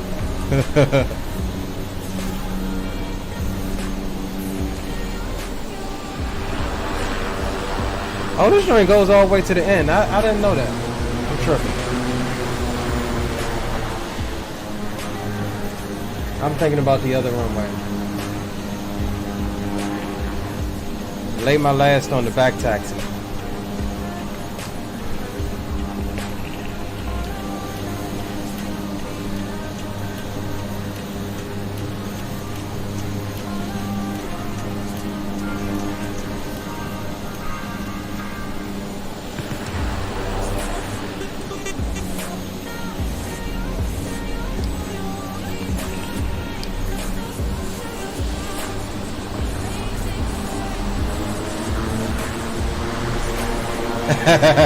I know, right, Grain? Hey, I'm loving this plane so far, man. The Kodiak is nice.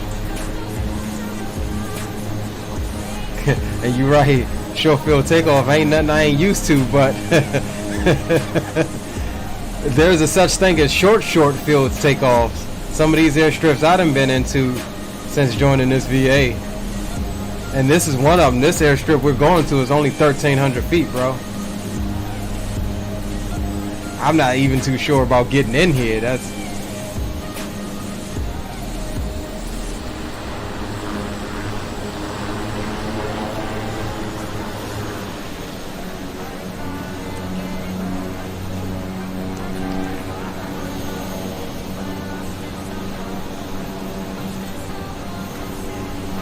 Alright, so we're gonna hold short here.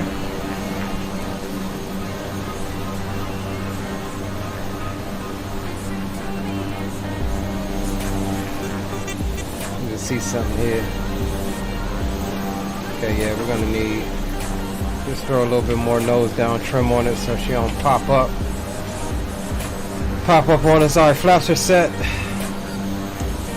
We'll go everything else on.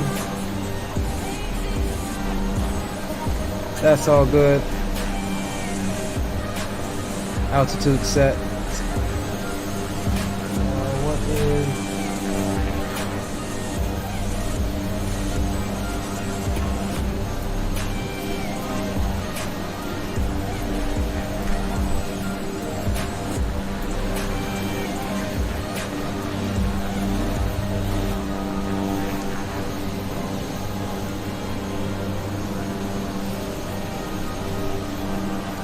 Alright guys, give me 1 second. I gotta use the bathroom. I gotta take a leak. Be right back. 1 second. 1 second. Thank you.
Alright.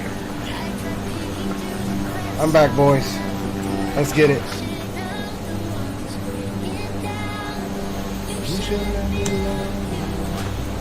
Alright, we're gonna come down off the tunes for the departure.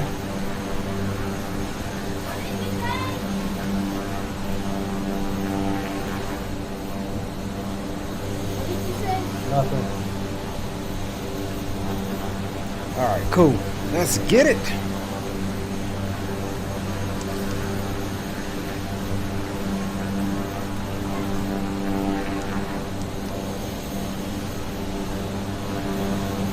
Alright, make a call.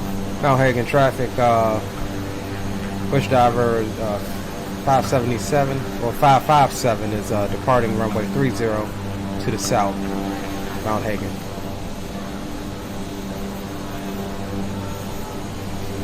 Let's go ahead and line ourselves up.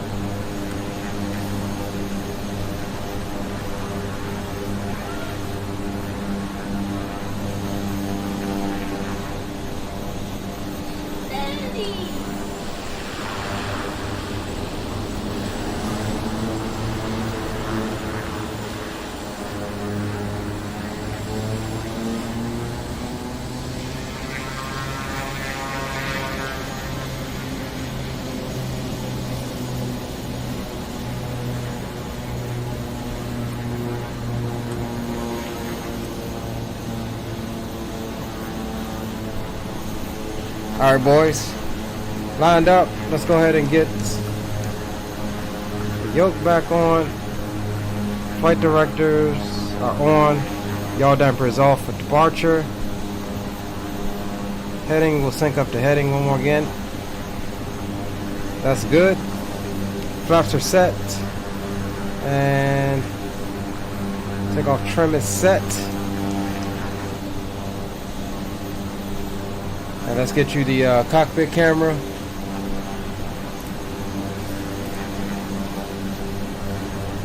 Let's get it.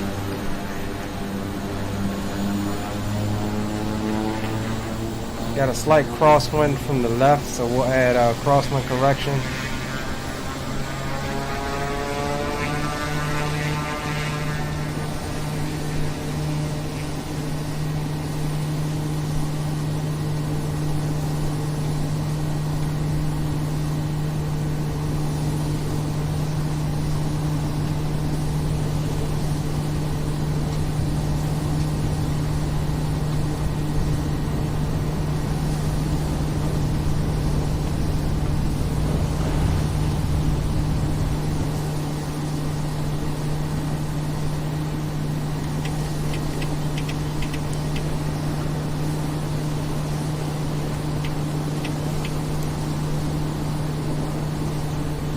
There's our 87.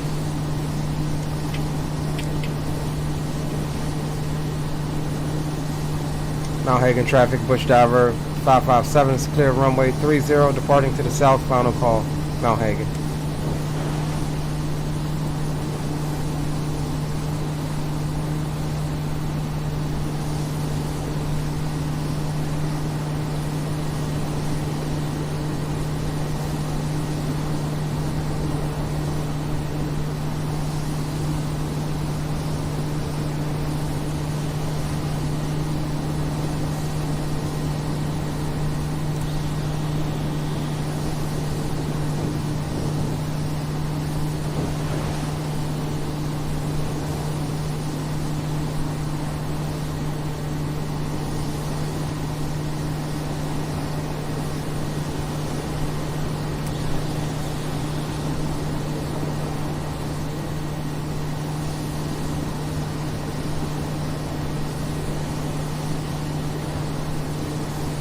Add some rudder trim in here to get our slip indicator coordinated.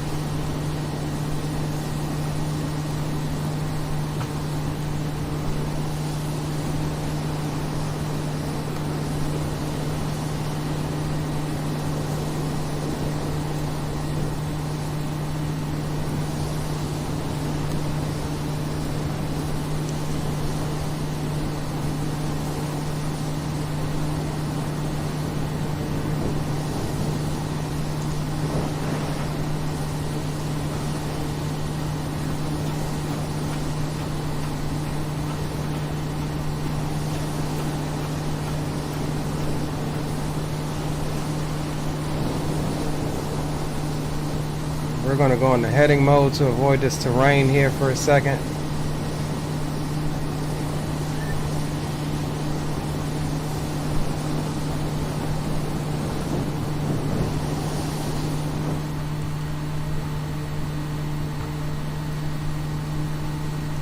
All right, so we are on our way 50 nautical miles to the southwest.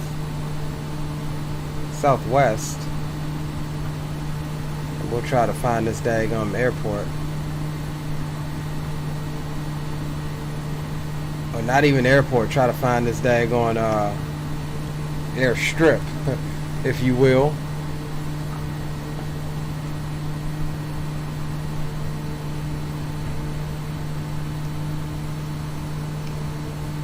Let's make sure that our thing is tracking. And it is, so we're good there.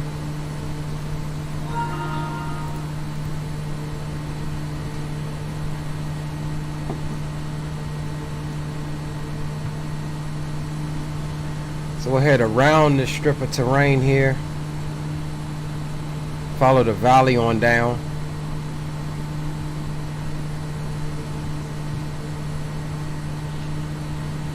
And since this is such a short flight, we'll go ahead and bring some tunes back on.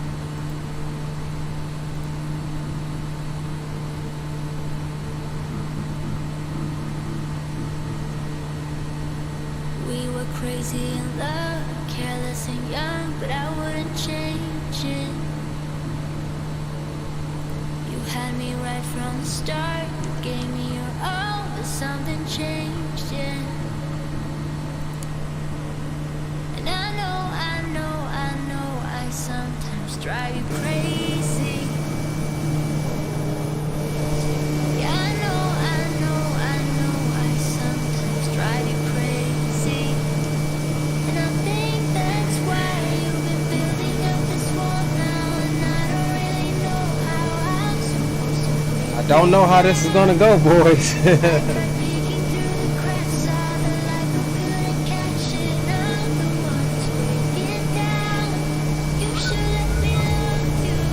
We're following this little valley here. You've been building up this wall now, and I don't really know how I'm supposed to break it down. Said that you needed space, so I gave you it, but now you're gone.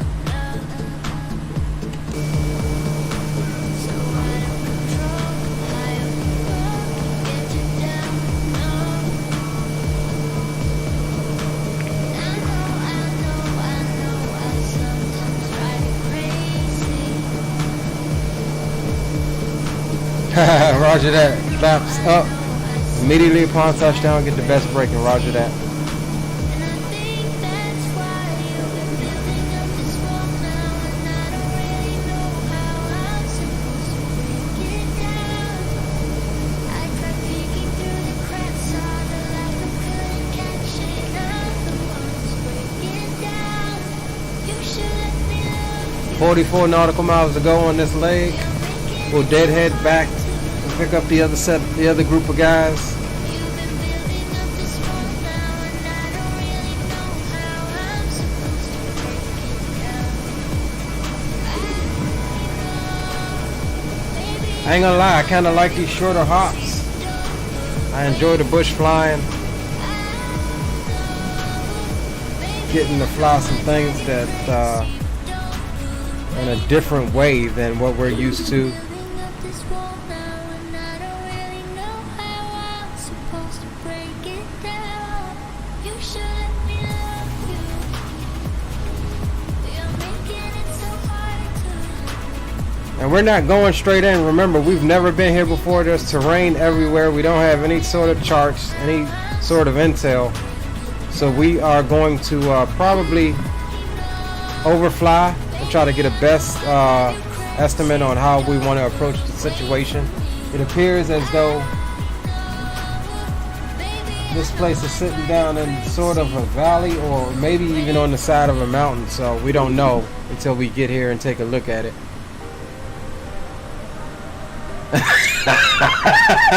Right, Aviation Geek, he had his drone at 470 somehow. Even though its service ceiling is only 25,000. Green light will figure it out.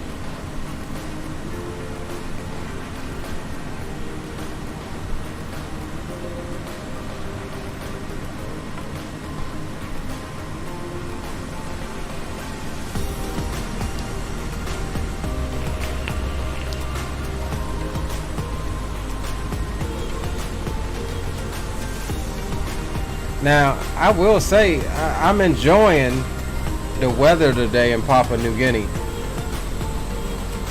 Yesterday, I flew, did a couple flights. No, day before yesterday, I did a couple flights. And it was absolutely freaking stormy and dodgy. And the weather was just like popping up. Like you can see it building. And you're like, man, that's right where I need to go. Yes, this plane has NextRad, but that doesn't really help you when you got terrain around. I mean, it does, but you've also got the terrain mapping on the G1000 as well. So I was using all of the tools available to me to navigate this place. Watching this, make sure we wasn't going to smash into nothing. Looking at the terrain map here while also trying to watch the weather. And looking at the profile on little nav maps. As I showed you before, you can see the terrain here. But this is what we're talking about. It looks like this thing is like in a valley or on the side of a mountain here. 1,430 feet. But here's our profile here. You can see it's got us clear of all of the terrain. You got to watch it coming in. But the thing that I like about it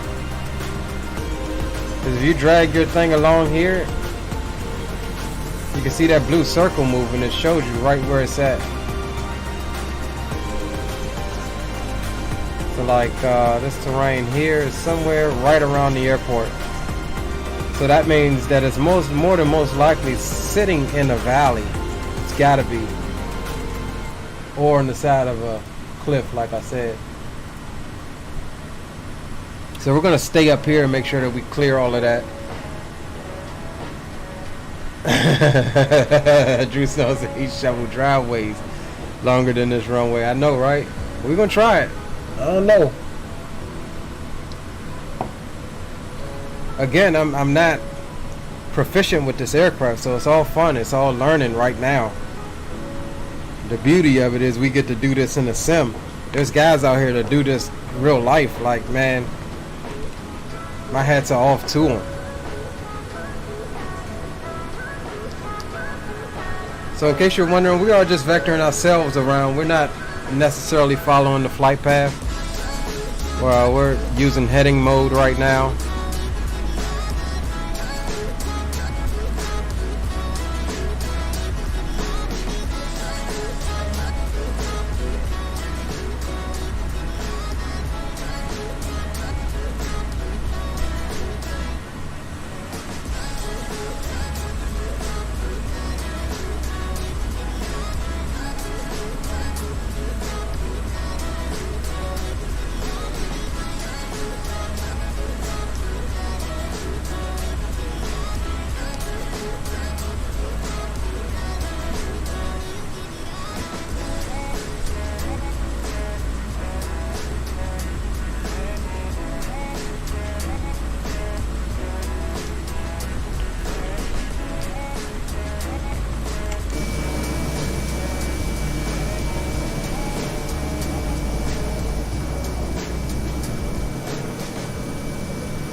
Use a Bobcat. That is smart.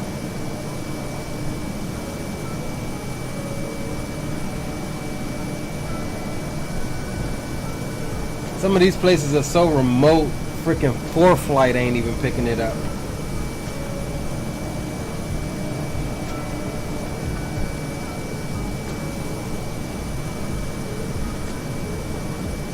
Like I said, I'm using every tool available to me. Little nav maps have got ForeFlight going down. It is picking up this airstrip, however.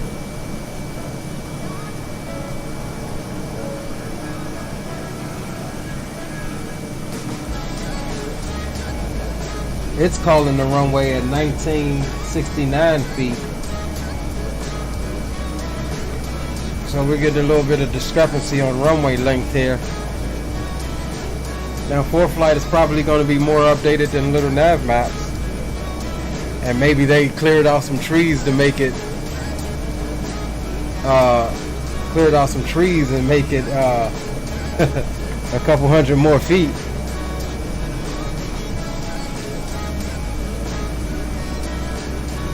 Yeah, so remote you can't even get a METAR, bro. It is giving me the nearest place that has a METAR, and I have to go off of that.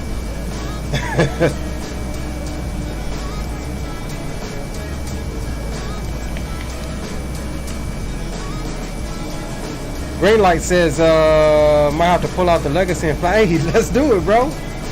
Let's do it. After this, we're going back to Mount Hagen to pick up the next load. So we'll deadhead back there. If you want to meet me at Mount Hagen, or you can load up here. The only problem with these airfields, like bush flying, I like to just leave my sim running because there's no parking spots. It's only runway spawn, so it spawns you started up already and things like that. And that's why I like to just leave it running, because you have to be shut down to start the bush tracker, the A cars, and all of that. Now back at Mount Hagen, we've got parking spots. That's a hub. Oh, look at the turbulence.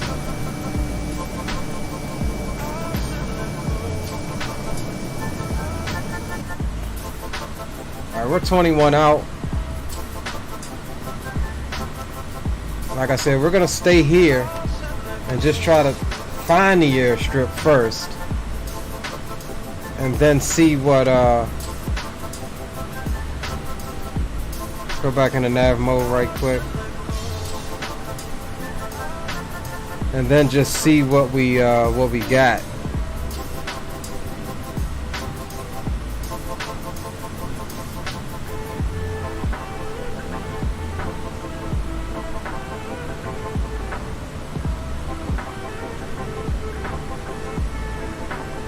Fuel's looking good.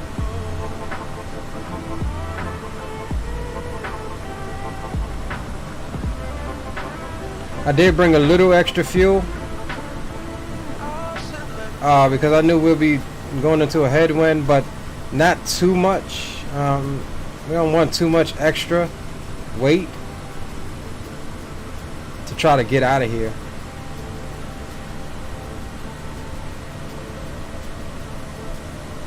There's a vertical descent path coming down, but like I said, we can maybe descend down a little bit, but for the most part, we're gonna stay.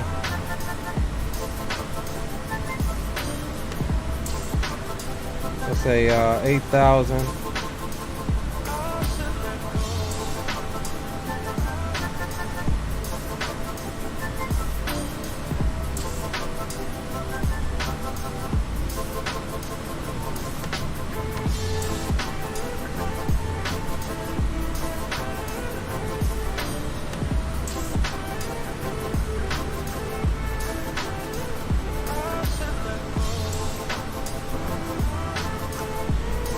Alright, let's come off of the tunes for a moment.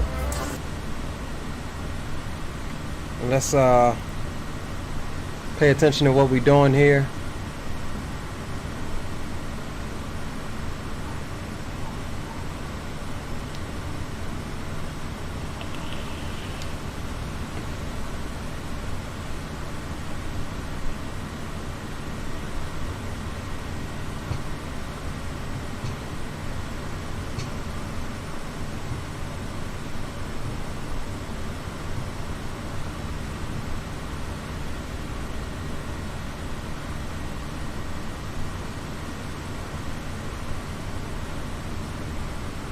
Doesn't tell me any information about the runway other than it's 98 foot wide, 1,969 feet. What is it, grass? It's gotta be grass, right? Let's see what little nav map says.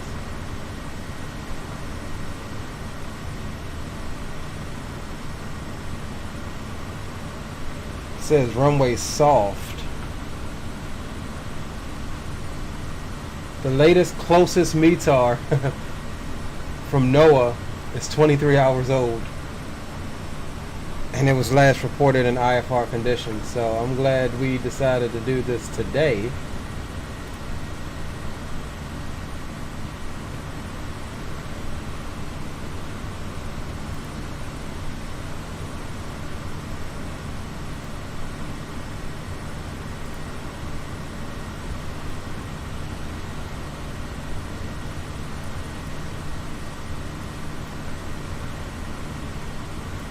Yeah, it just says runway soft.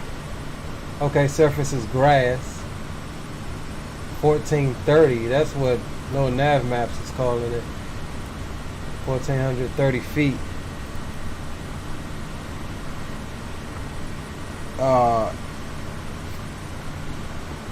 Freaking for flight is saying 1,900 feet. So we shall see. Ain't like we got a ruler from up here.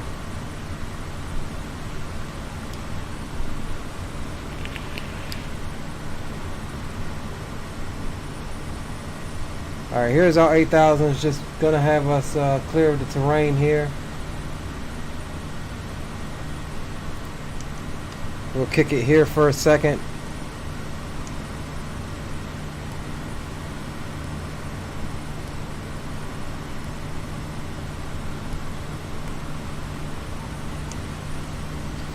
Looks like a river. We're looking for a river. And then we should have the airport somewhere, so we'll keep an eye out for that visual landmark. Crossing over a river.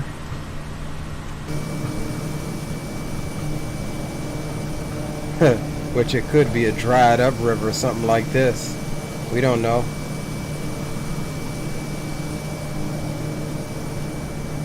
We don't know, man.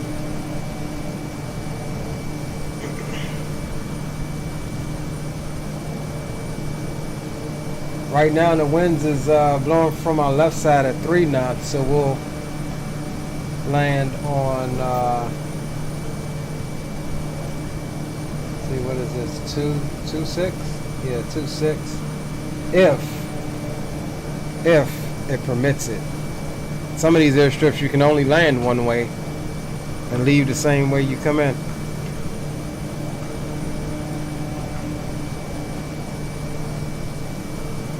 So here's the river.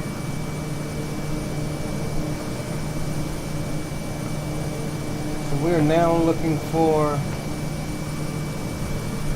a possible airstrip after this river. We should be flying directly over it in a moment.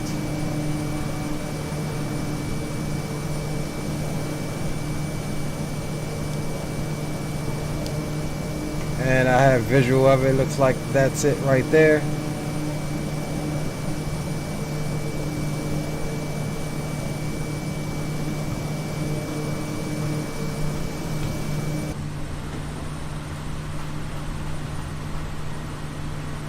Let's turn out to the right a little bit. Yeah, that looks like the airstrip right there. Oof, this is gonna be spicy, boys.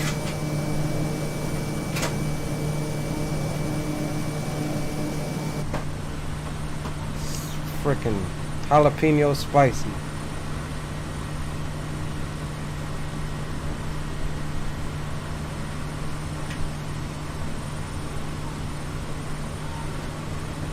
I don't like this.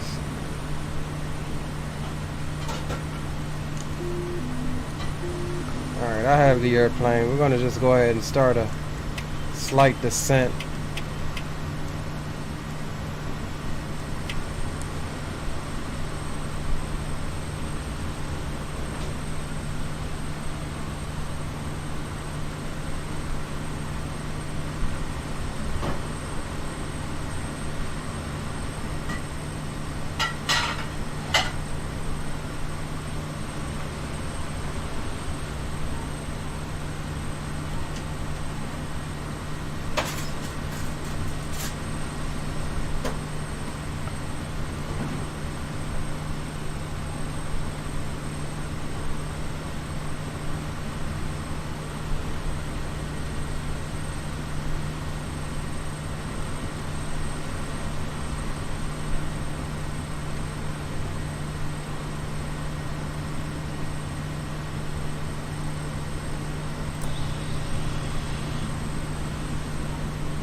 Lost the airstrip. I think it's right behind that hill.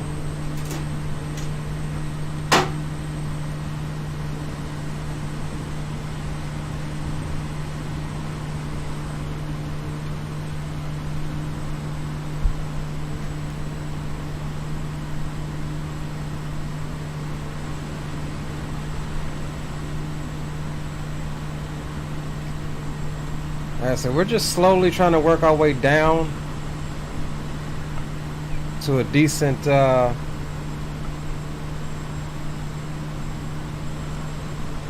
of approach here. Trying to avoid terrain as well.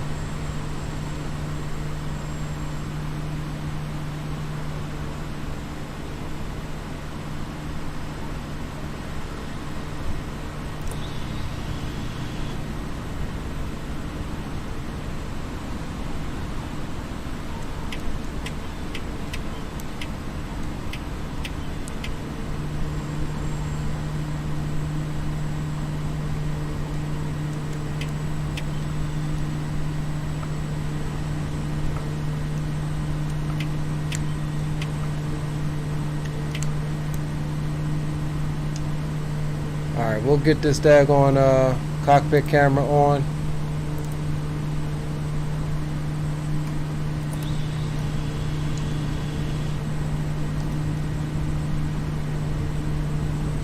Alright, this looks like it's gonna be the best approach here. And we lost all of our wind data. So we have no wind data. Right now it's reading out of the right hand side via the airplane. Be careful, we are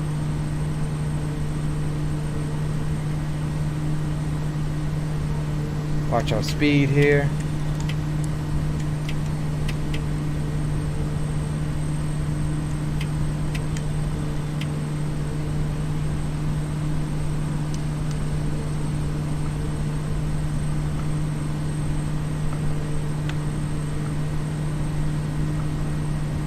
500.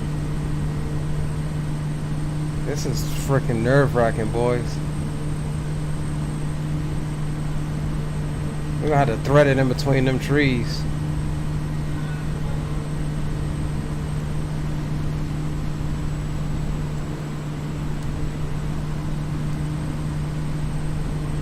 I don't want to get too fast. This is nerve-wracking, boys.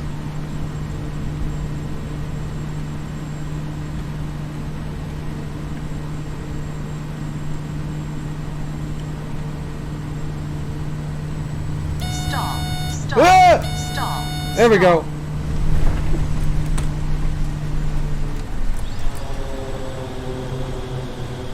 Woo! Little hard. Little hard, but we here.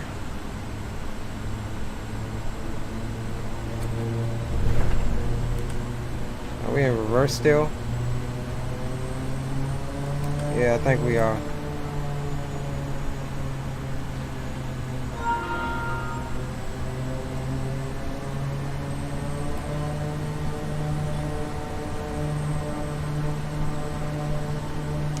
Why do we have to have so much power?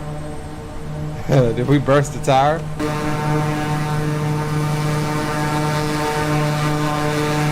Oh no, we good.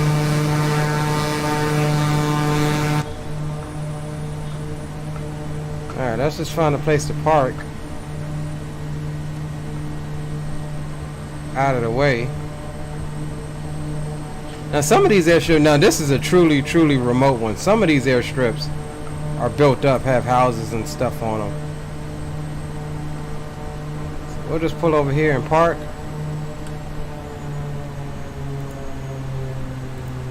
Parking brake can come on. Whew, that one was nerve-wracking, boys.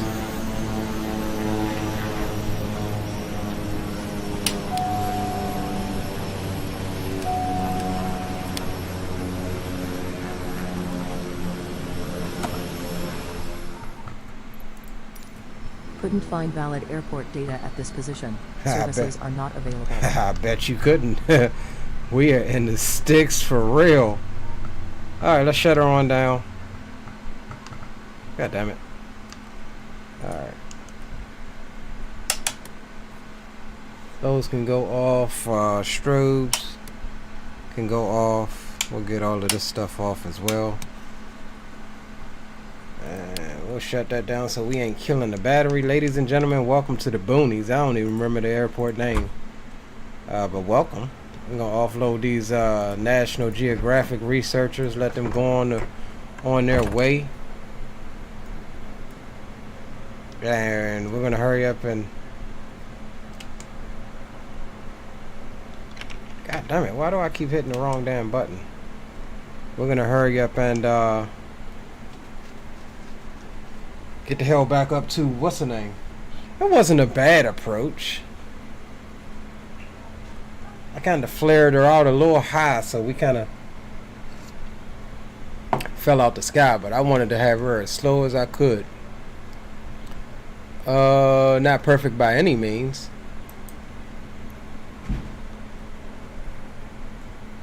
Best landing I ever seen. Yeah, okay. I don't know about that one. I ain't got a replay for you on that one.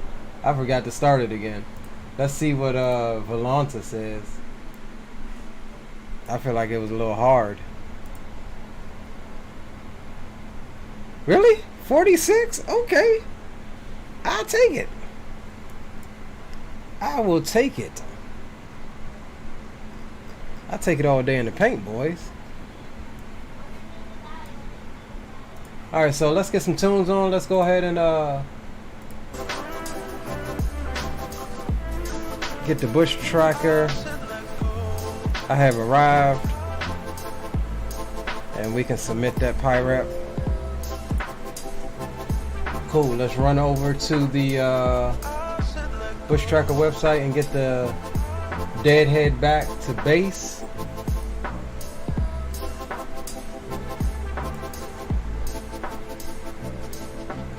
So this is the next one. We can do either this one 9 passengers or this one a little bit further 5 solar technicians.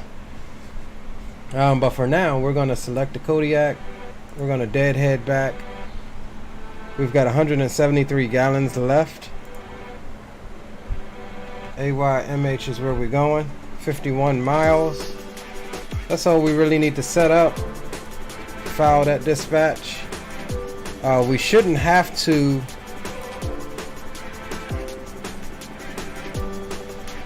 alright, cool.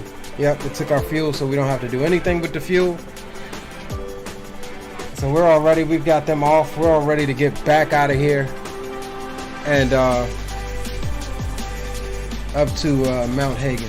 Green light, you gonna fly with me or you gonna load up at Mount Hagen? AYMH.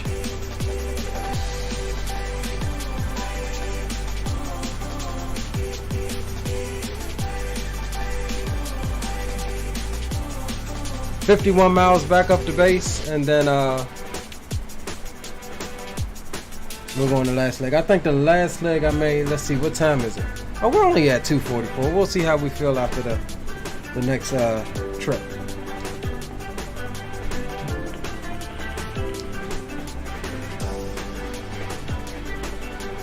Let's get some information updated for you all.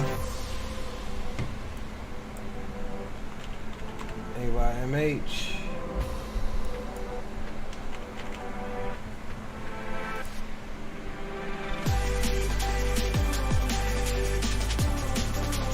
We're not even going to sign out from VATSIM. We're just going to leave it. There's no controllers down here anyway. We'll sign out once we file the next loaded leg.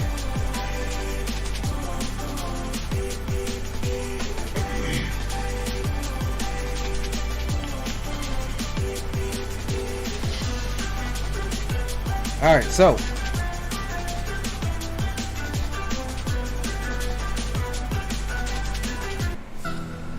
hold on, where is yeah, I wanted to hear this one again. All right, let's go ahead and close her up and get out of here. Actually, hold on. Before we close her up, we need to go and actually simulate.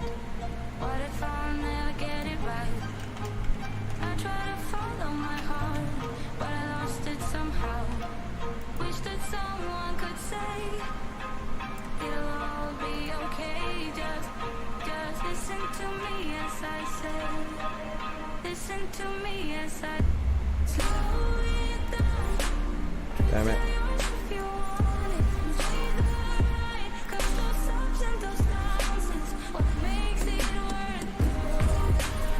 All right, cool.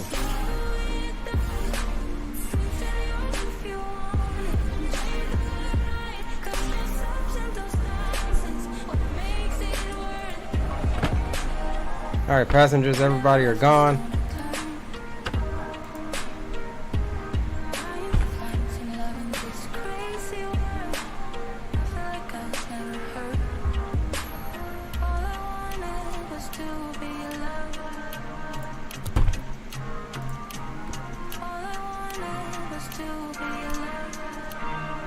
Now let's see here. Hold on. Before we do anything, let's hop out.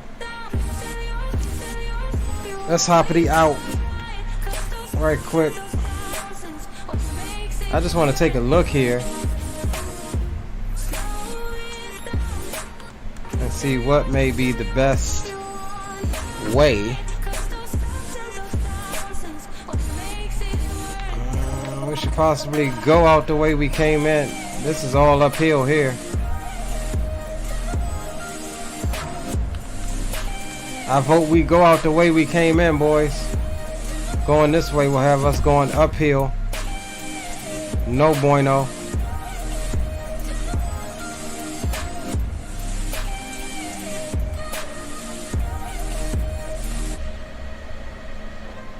So yeah, we'll come up here.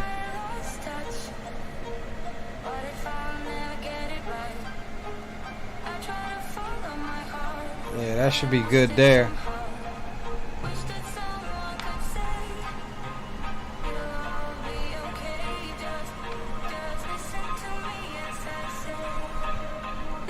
Yeah, we'll come back as far as we can.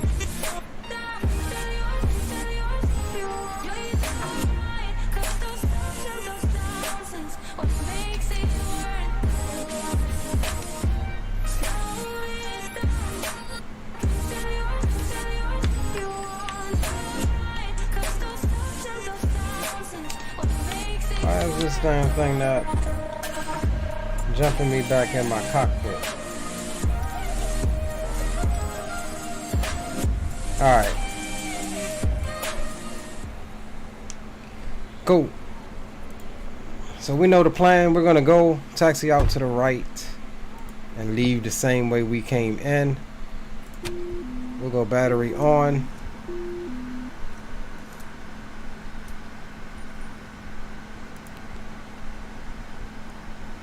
Cut off. Beacon is on, nav lights are on. That's all good. Let's go ahead and roll on one.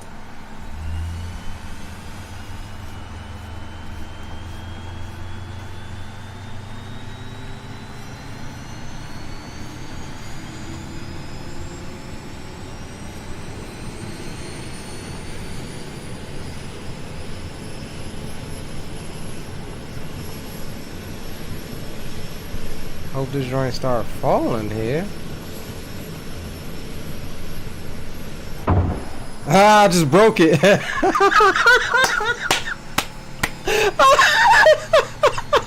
just broke it. I told you, I broke it. I'm still learning it.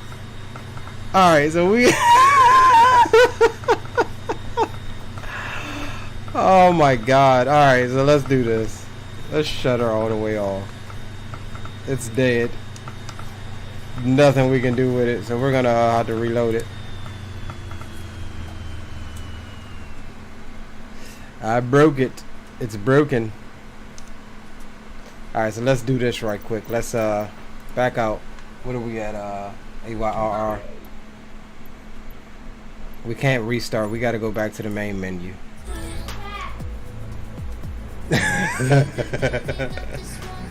I was on SM, yeah. That starts. Boom. Second time doing that.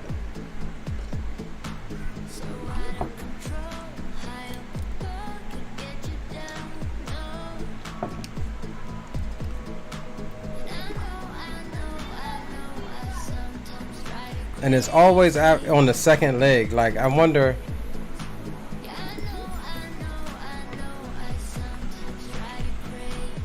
Hold on, let me stop this right quick.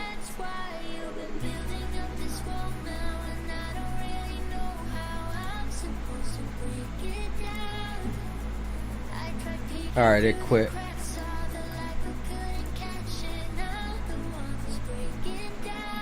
See, it's gonna start us on the freaking runway. That's the only thing I don't like about it.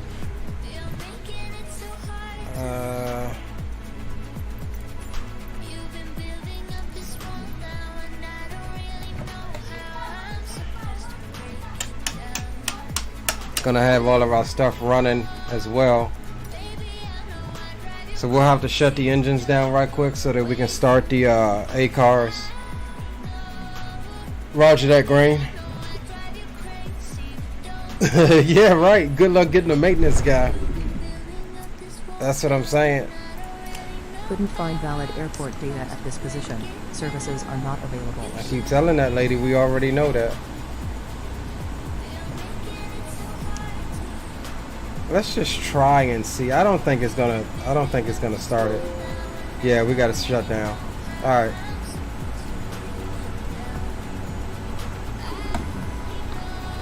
Let's go ahead and shut her down right quick. Because we gotta put the correct amount of fuel in anyways.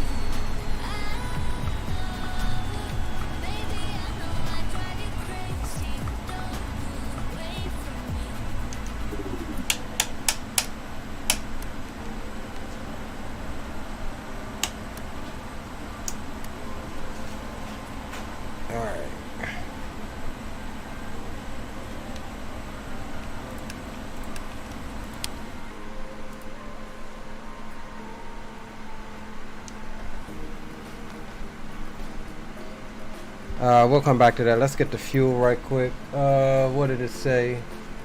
How much did I have?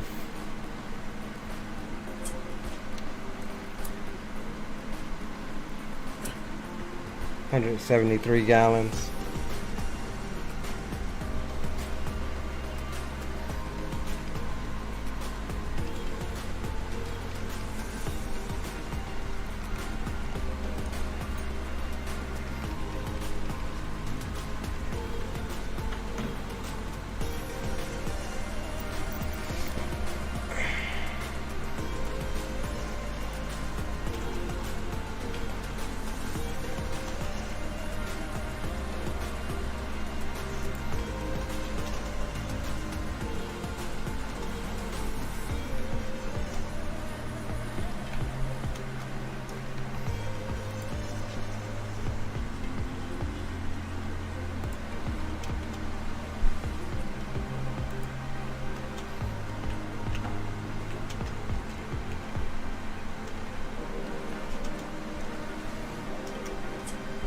Alright, cool. So we got the correct fuel, 86.5 in each wing.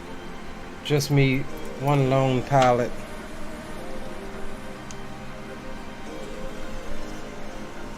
Let's go ahead and throw in the flight plan here.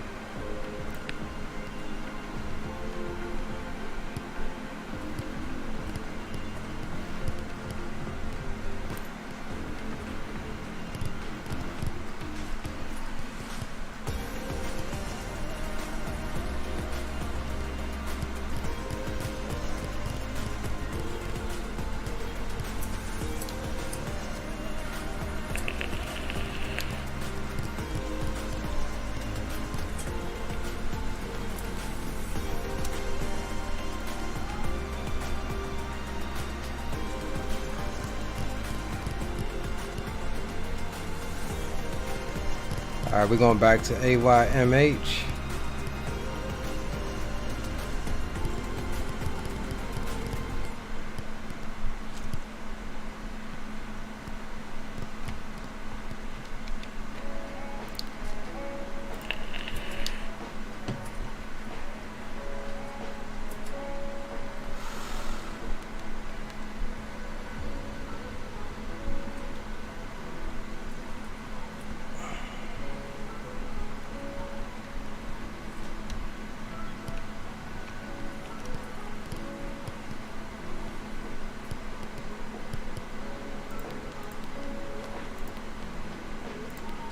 Alright, cool, got that.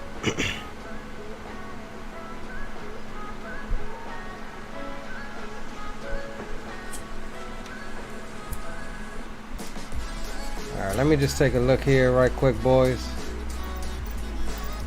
I think this thing has a decent one.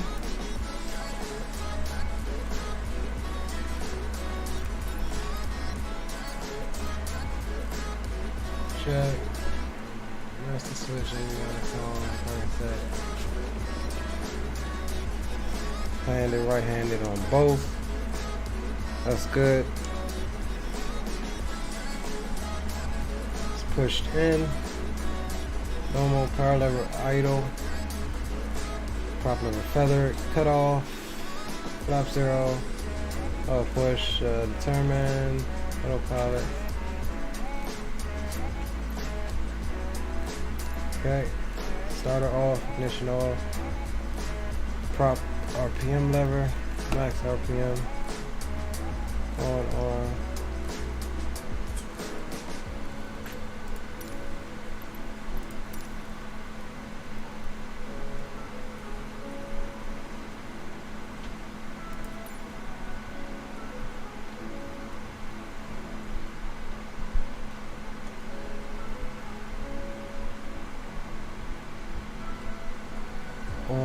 Low more start. Okay. Alright, let's go ahead and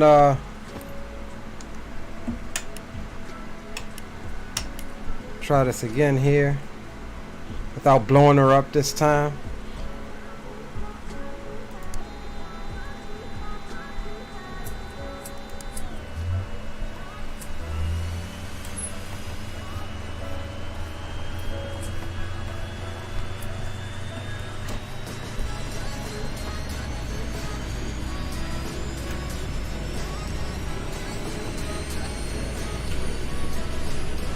There we go. No, there we go. Now she's falling.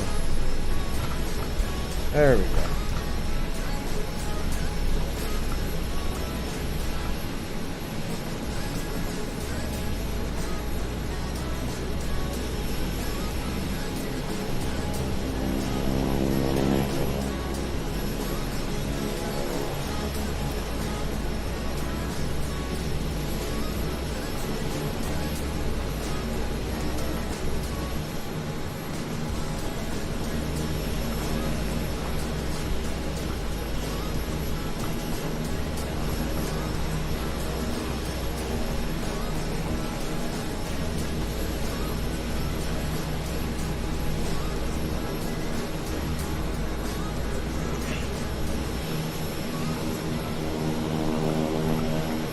We're gonna let that ITT continue to drop before we do anything.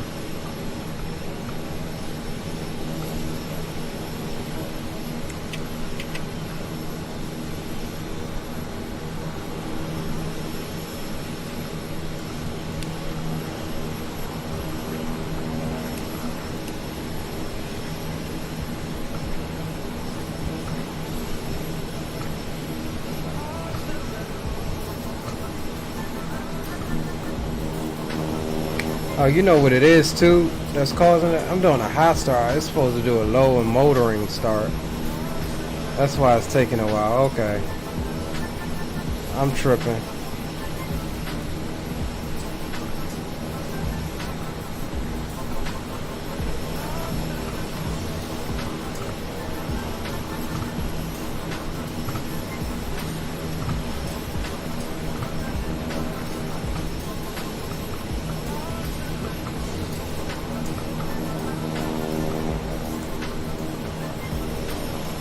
Yeah, we gotta take some time and really learn this Kodiak here. I'm gonna actually turn around and pull up that way some more. I'm not even about to start right here.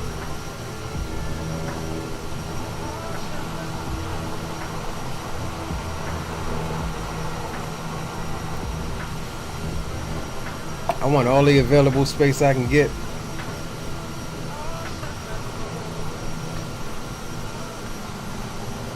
While we wait on that, let's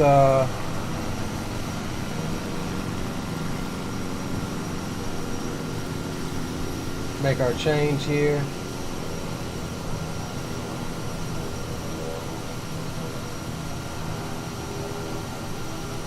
Set that as a departure.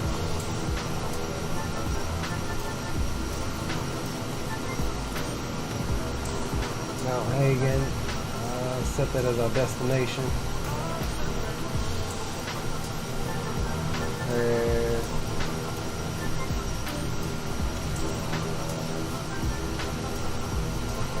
11,000. That's good.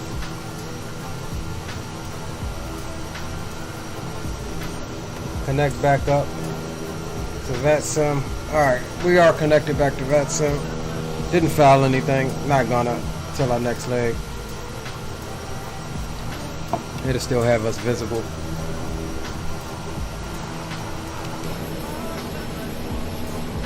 Alright.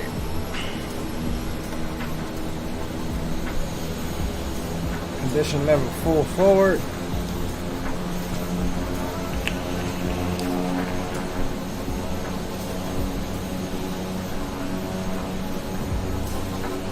Alright, we're gonna turn around and get some more usage out of this runway here.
Alright, we're gonna try this out, boys. I ain't too happy. I mean, I ain't too too confident about this. Alright. Flaps are set. We are going to hold the brakes for takeoff. Get some neutral trim set. Let's make sure we're on 228. Why is my daggone Zoom not wanting to work?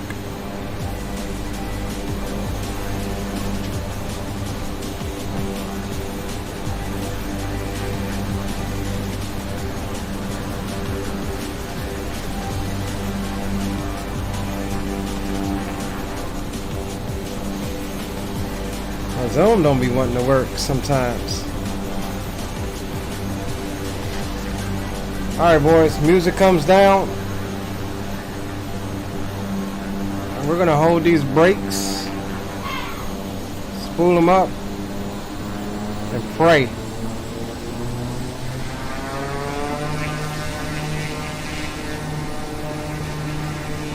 Brakes release.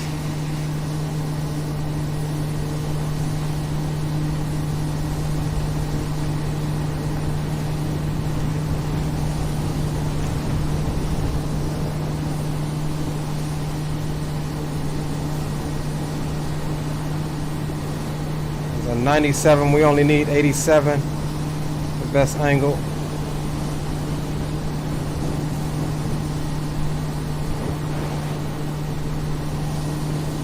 Till we're clear of all obstacles.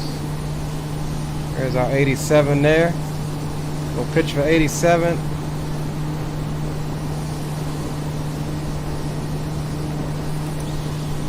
Flaps up a notch.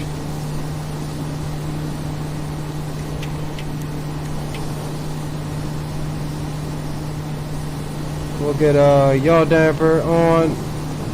Autopilot. We'll go nav mode.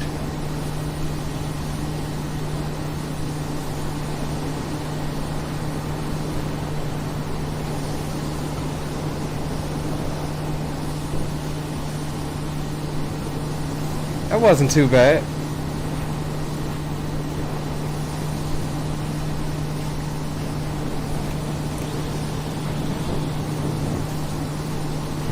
Wasn't too bad at all.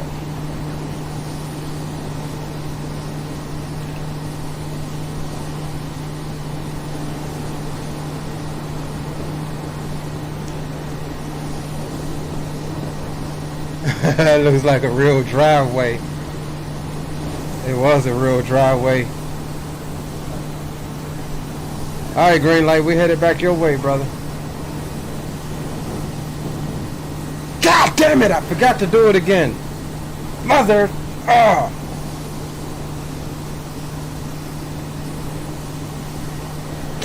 damn it, man. I'm gonna try to do the manual PIREP again. Why y'all ain't say start the 8 cars? Is the 8 cars running? Start the 8 cars, Leo.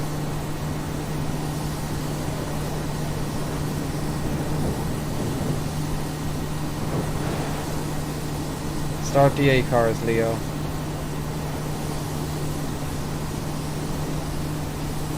Still got one there unless somebody jumps into it. I'll file it manually though.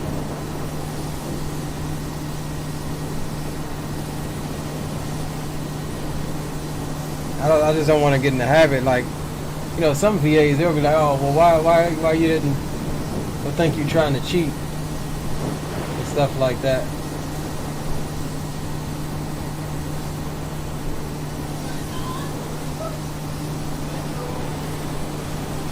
Alright, we on our way back.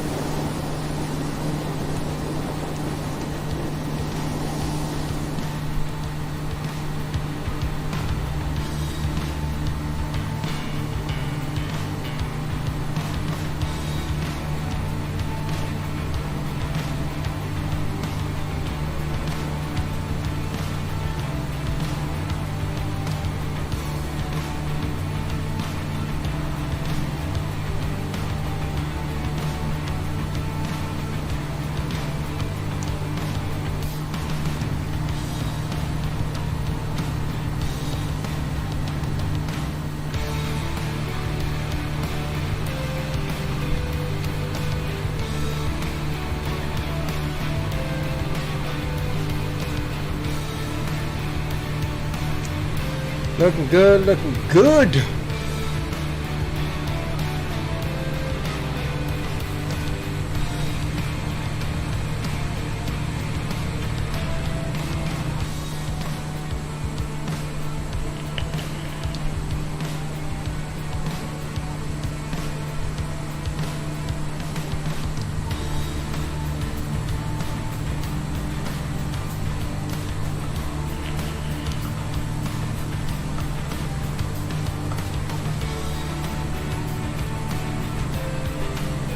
Hope you guys are enjoying the difference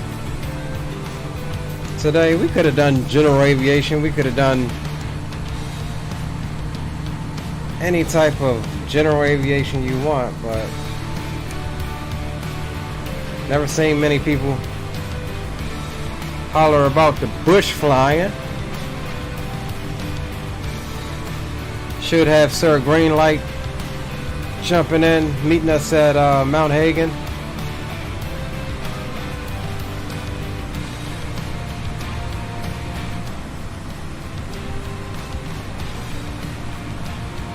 And we're at cruise already, 11,500 going back.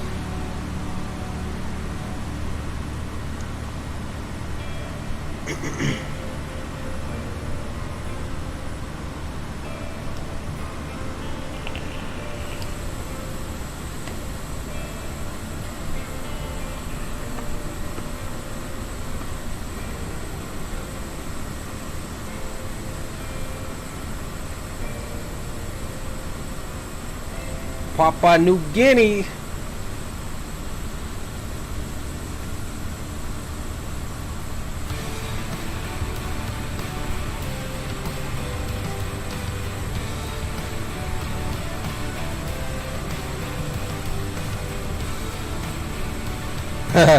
You should try landing the 757 at that airport you just left.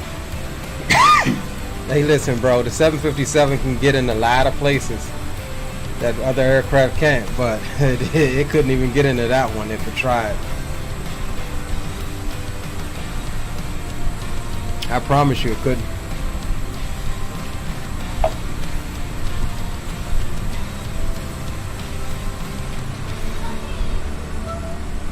%100% promise you it couldn't.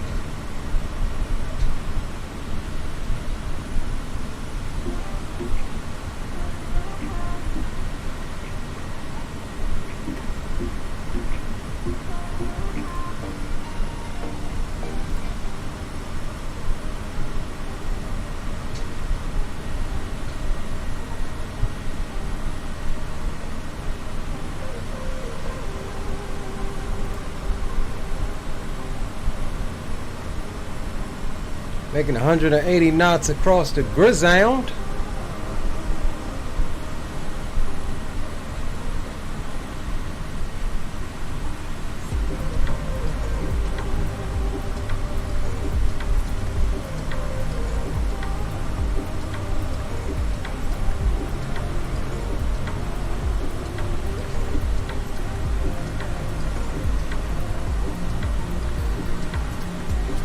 "36 miles out, boys."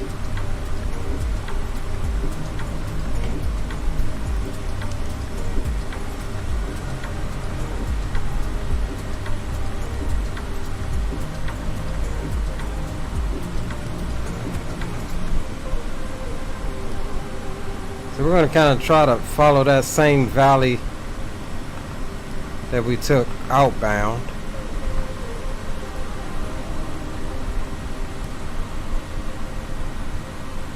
Which is that valley over here.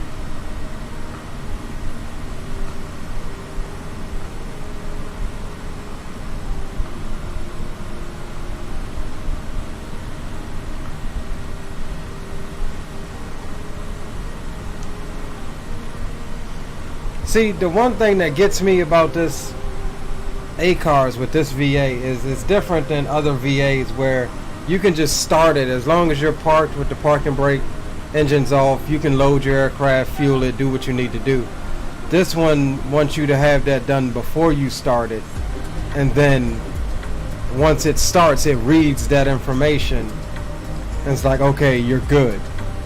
That's what's throwing me off, because it's an extra step to have to go back and start it after I do all of that stuff.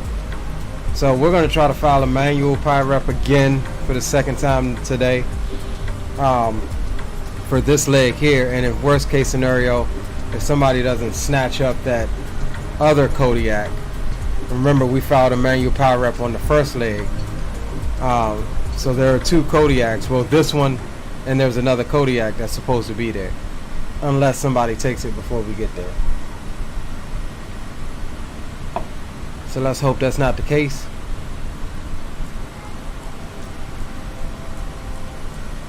I just saw green light say, when you get to what's the next destination, type in the chat so I can get ready. Okay, stand by. Let me see if I can pull it up here. I don't know that I can pull it up while I'm in the midst.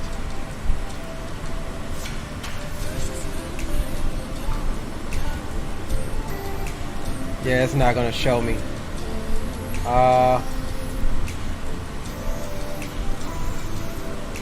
Which one was it? 6 teachers? No. This is the one. This is one that we have. 9 coffee bars. Here it is. We can either do YEQ, which is no. I thought we already did that.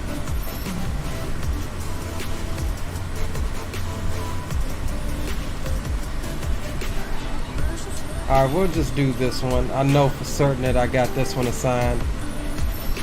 KOM is the airport code. It's on your screen now. Como Manda Airport, KOM. It's right next to AYXM. I didn't mean to interrupt you. What's up?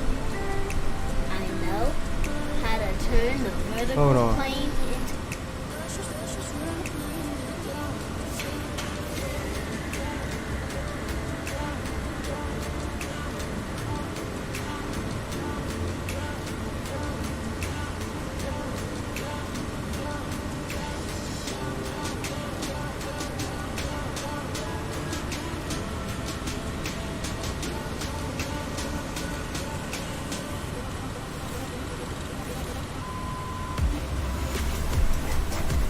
Alright. Yeah, it's KOM.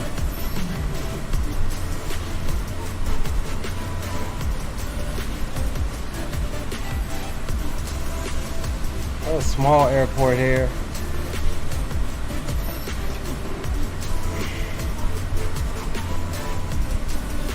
And Como, let me know if you can find it. D-Champ! What's up, D-Champ? Welcome aboard, bro.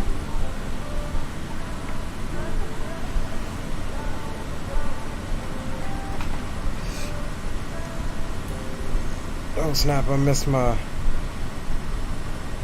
valley here.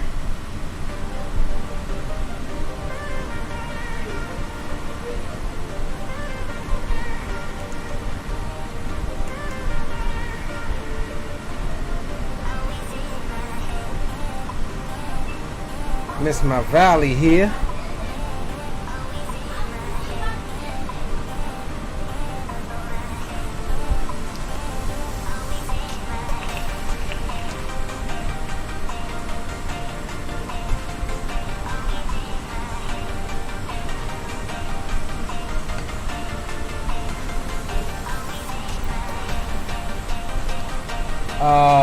Destination ATIS is 128.9. Yeah, we got ATIS coming in there, boy.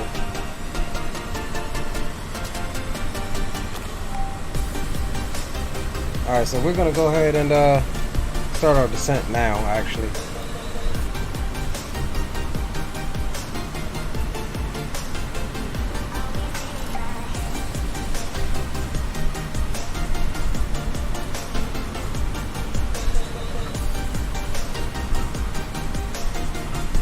Yep, and there's a top of descent thing coming in now.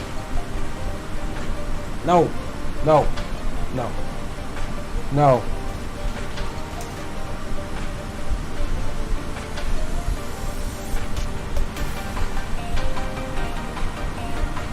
No.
Alright boys, we're gonna come down off of that. I'm trying to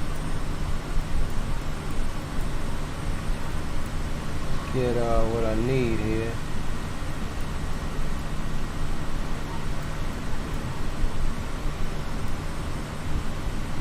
Oh no, we need 12. I'm tripping.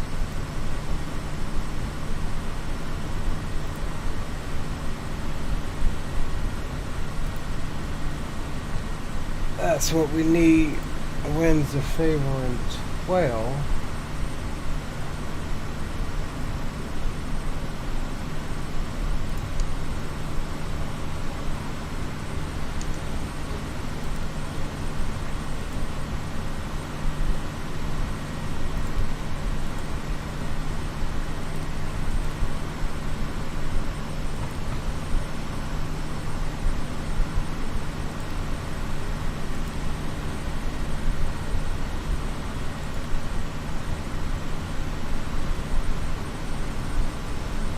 Alright, so we'll vector ourselves on in visually.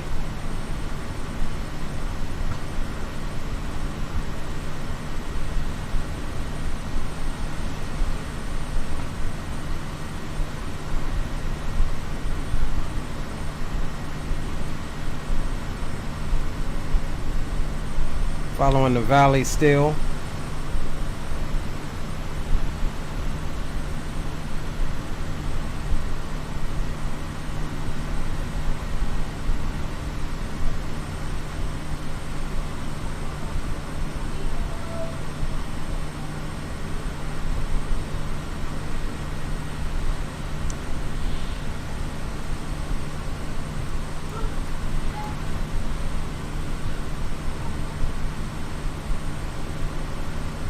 We'll fly out to pick up FF125, which is a fix out there.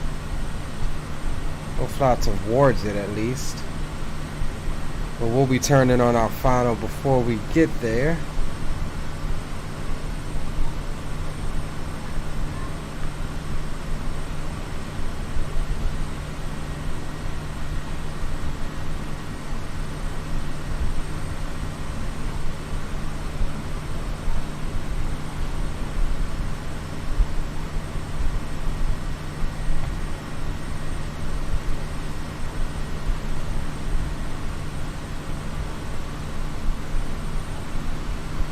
Mount Hagen traffic. Okay. Mount Hagen traffic. Bush diver 557 is about 10 miles to the southwest of the airport. We'll be inbound for the visual approach runway 12. Mount Hagen traffic. All right, so grain should be sitting over there. We're coming in for our next mission. Take some technicians out to a remote airport for the church.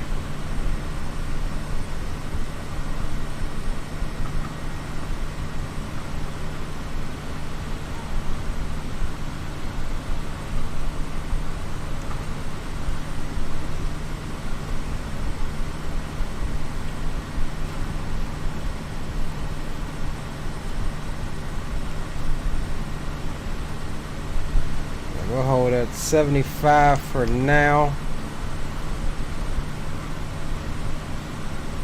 Let's get our last sexy view of the Kodiak 100.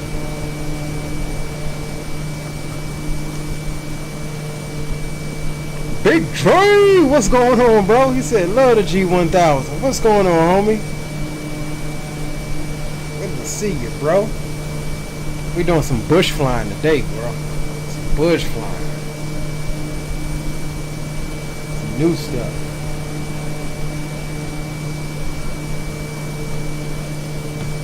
Alright, so let's hop in. I actually think yeah,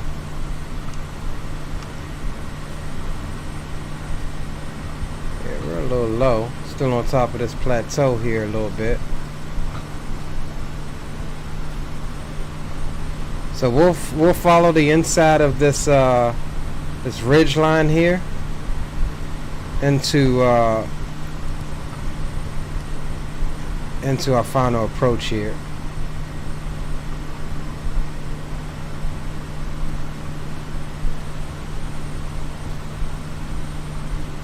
We are a little low, so we're watching terrain. We've got rising terrain.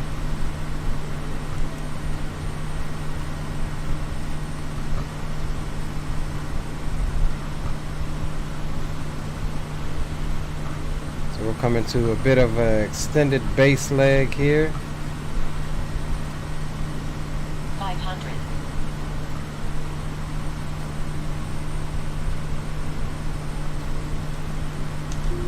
Yeah, I have the airplane. I'm gonna get clear of a little bit of this terrain. Not liking this at all. Mount Hagen traffic. Bush diver 557 is on a right-handed base for visual 1-2 approach. Mount Hagen. We'll get the first notch of flappy wappies down.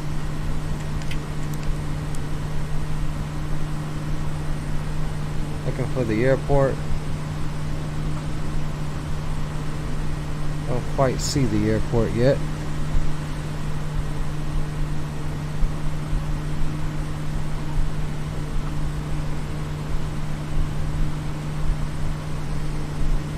I think that's it right there.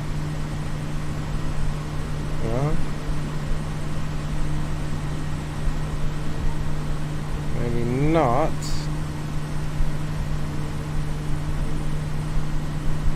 We'll add a little bit of power.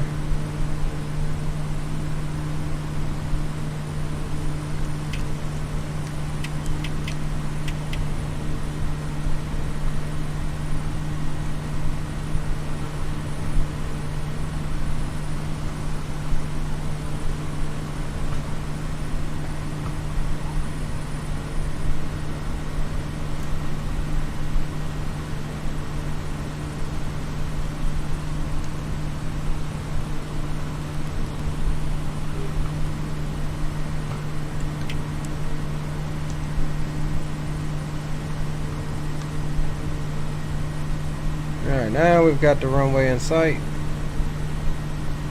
We'll go ahead and turn on our final here.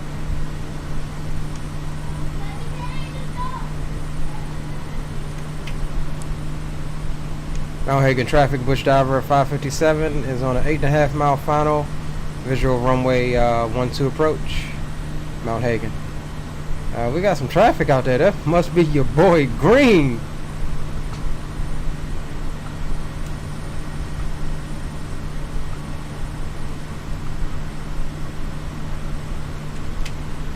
Alright, let's get a cockpit cam on for you.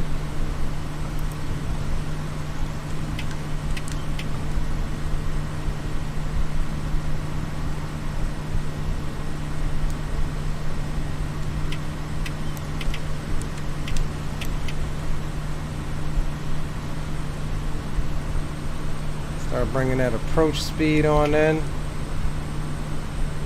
Trey says, let's get it. Roger that, bro.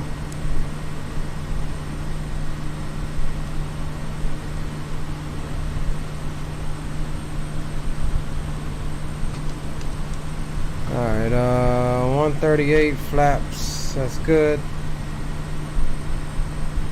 Next notch, 120. I always feel like I'm too far to the right in my seat. Alright, speed's coming on back. Runway is in sight.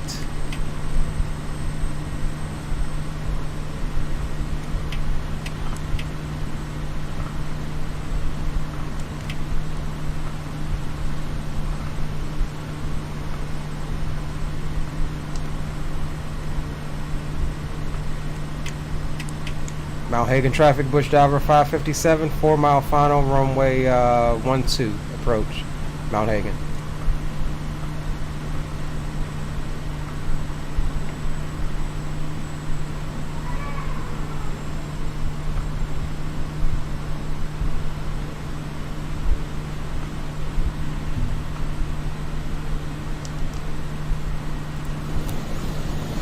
I'm gonna get some of those sounds in here.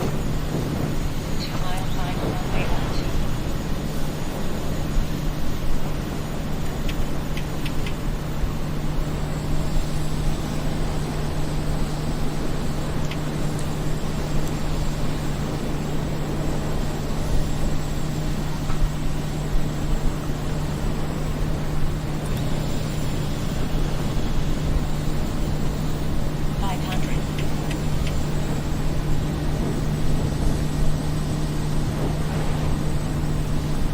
Oh, bumpy coming over these little hills here. 2 red, 2 whites though.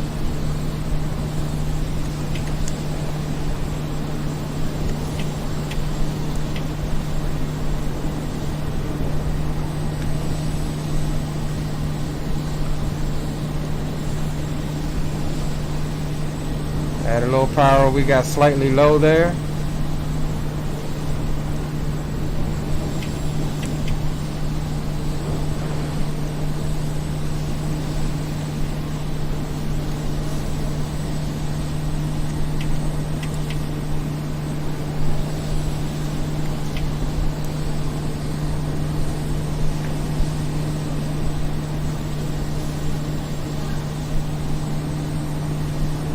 Alright.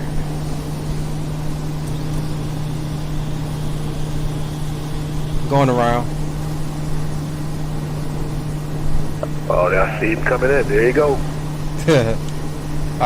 Mount Hagen traffic, Bush Diver 557's on the go.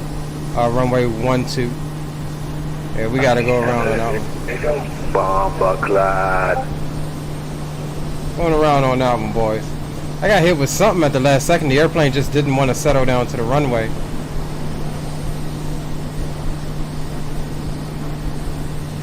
We are getting a crosswind out of the right as well, so could have been part of what we had going on. Alright.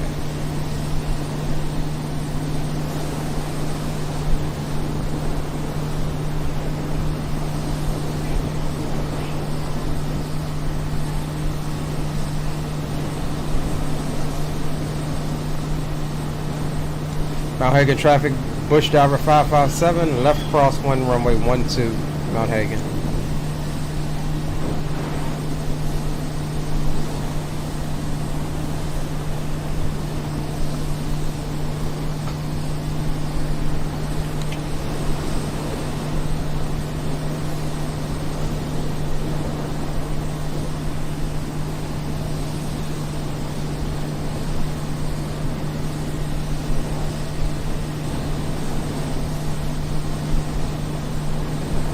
Mount Hagen traffic, Bush Diver 557, left downwind, runway 12, Mount Hagen.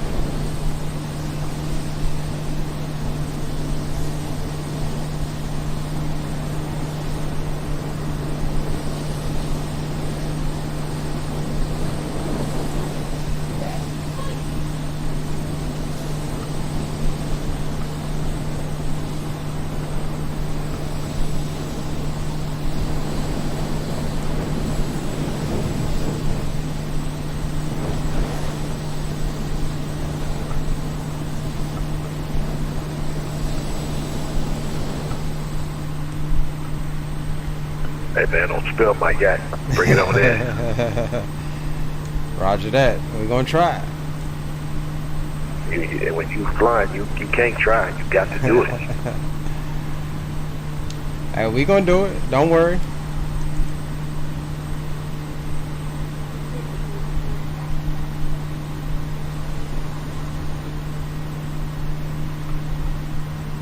Alright boys, yeah, so we did execute a go around on that one. I didn't really want to force that one in there.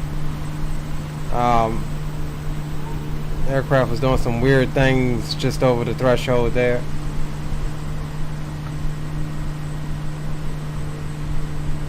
And so we executed the go around.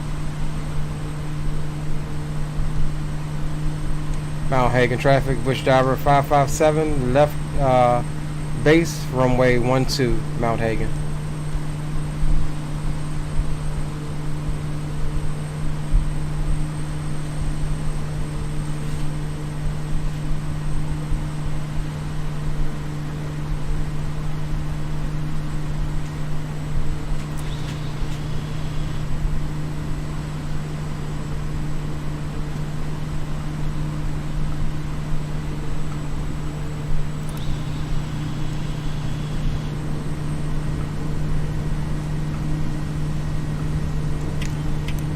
Mount Hagen traffic, Bush Diver 557, short final, runway 12, Mount Hagen. Alright, here we got that crosswind out of the right.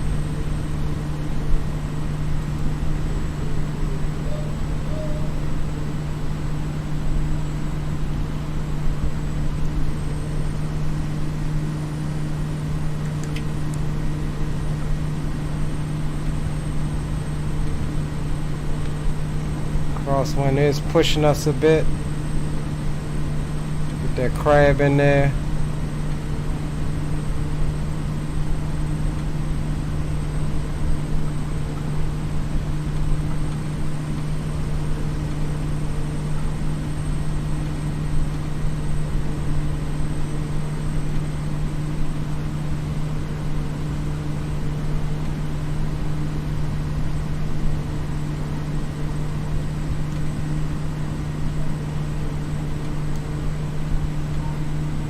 Yes, sir. Yes, sir. There we go, boys. Now that is more like what I wanted. Proper crosswind correction there.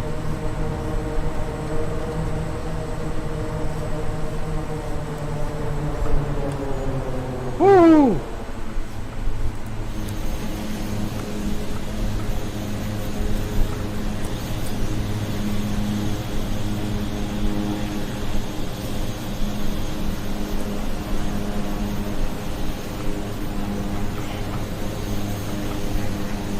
Mount Hagen traffic, Butch driver 557 is clear of 12, taxiing to the ramp, Mount Hagen. Yo, what time do you have your sim set for? Give me a second to get over here, I'll tell you.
Alright boys, welcome back to Mount Hagen. Parking brakes.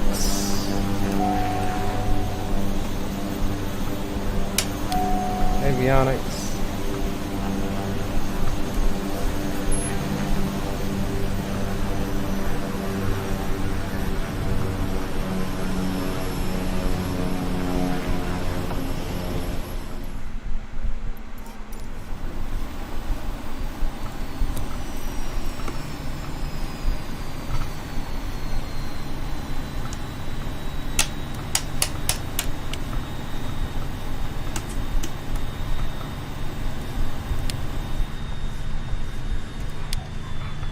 Alright boys, welcome back. We're gonna go ahead and get loaded up, planned up.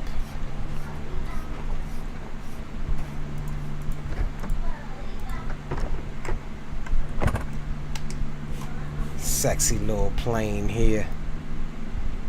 Where's Green? Where are you at, Green? You know what, my avionics is off. I don't know that it's going through, it's not.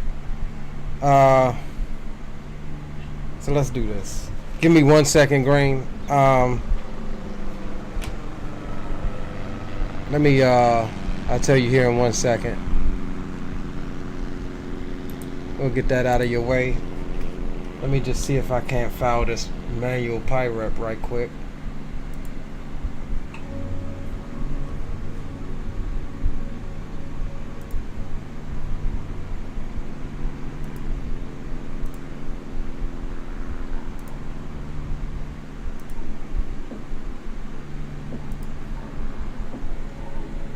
Alright boys, bear with me 1 second. Let me see if I can do this again right quick.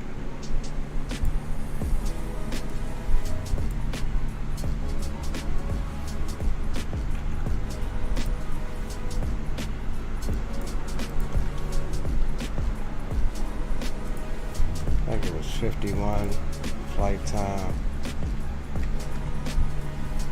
Just say 45. I'll say 35. 45. Let's say 45. Fuel used.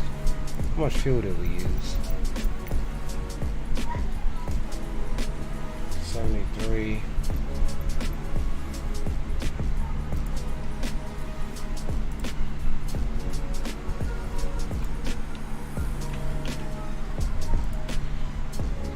Bear with me, boys. I'm just trying to submit this PyRep right quick.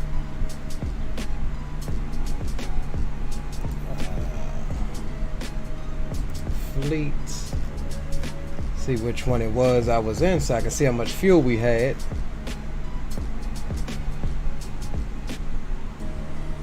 MH. RR.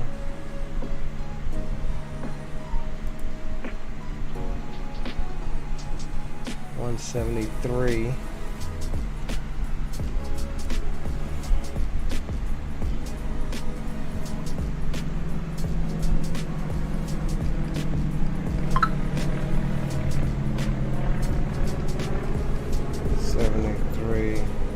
Plus 73, 146.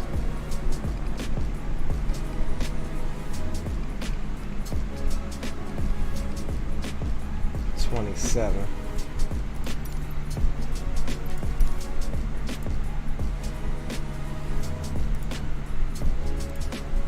Is this where you see all the planes? Cement. I still don't think that takes care of the aircraft though.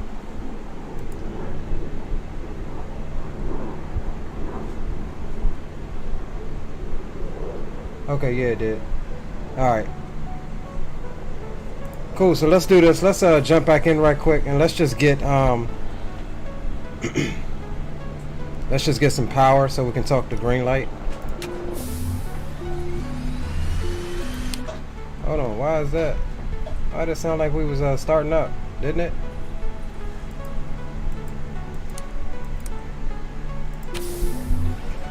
I hope we're not starting up.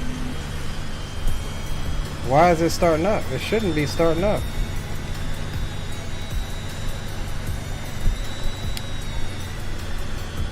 I don't know why my aircraft is starting up.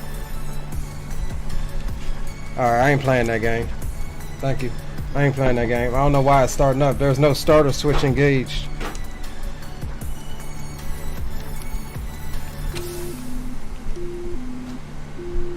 Okay, there we go. I was getting ready to say I'm gonna reload.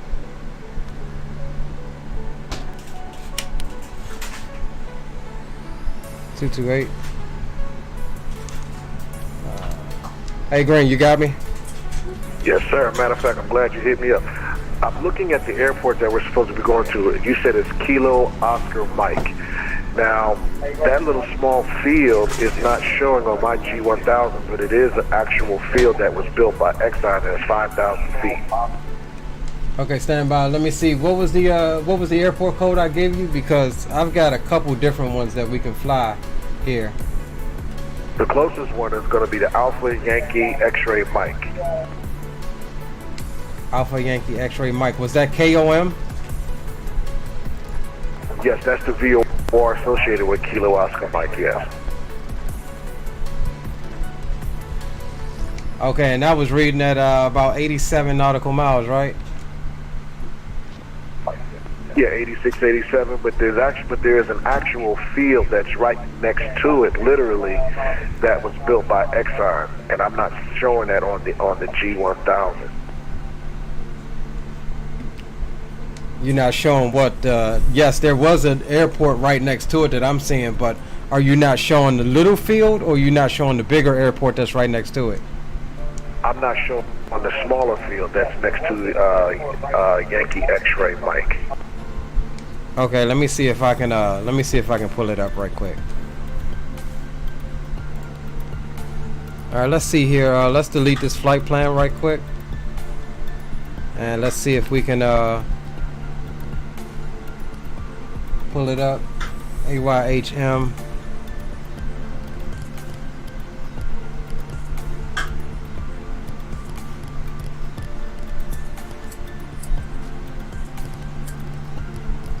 See if we can load this joint up right quick. And that's the thing, sometimes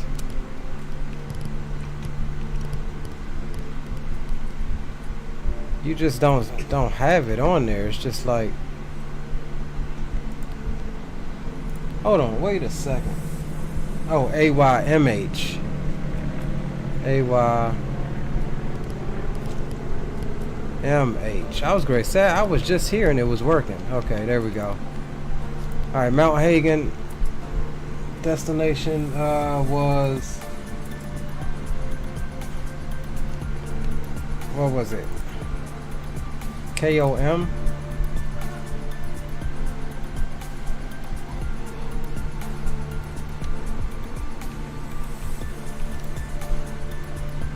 '86. Yeah, Como. AYXM.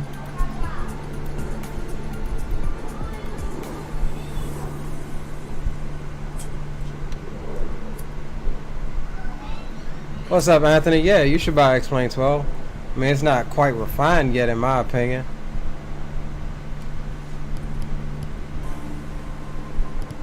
But it looks decent. They need to fix the clouds for me.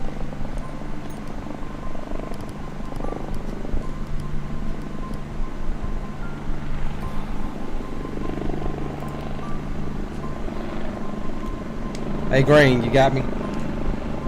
Yes, sir. Okay, so I do have, typing in KOM, I do have that coming up as an airport, but it's still showing me the main airport that's right there. I am not seeing the smaller field, so we'll see. Maybe this is the airport I'm supposed to go to, so we'll see once we get there. But I definitely have KOM. Okay, is that the only identifier is Kilo Oscar Mike?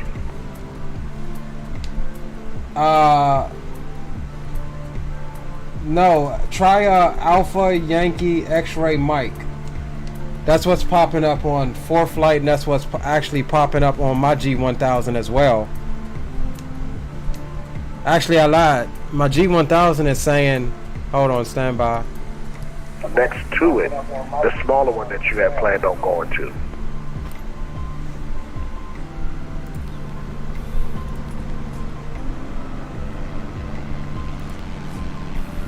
Hold on, stand by.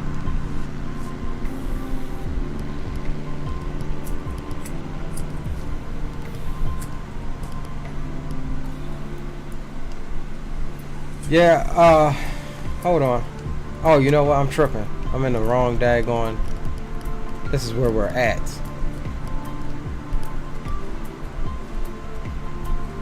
Yeah, on my G1000, I'm seeing two airports right there next to each other. KOM is what I got planned.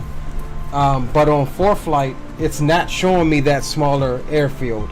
It's only showing me Como Airport, which is AYXM on 4Flight. I'm not seeing that smaller airport. But even on my G1000, the smaller airport kind of intersects with the larger airport, so I'm thinking it may have been an upgrade or something like that. Okay, so what we'll do is we'll just go direct to Yankee X-Ray Mike Airport, and then we'll just do a visual overfly if we see it, and then I'll just follow you in. That's affirmed. Roger that. Alright, give me a couple of seconds to get my fuel and wait on board, and then I'll be ready. Take your time. Alright, cool. So we've got that established on how we're going to do that. Let's hurry up and get some fuel and stuff on before we'll cut the avionics back off. And while we wait, we'll cut the battery off to conserve that as well. Alright, so we'll run this one here. 5 solar power technicians will be taking. Destination is going to be KOM 87.2. We're taking the Kodiak. Let's see what we're talking about on the fuel plan here.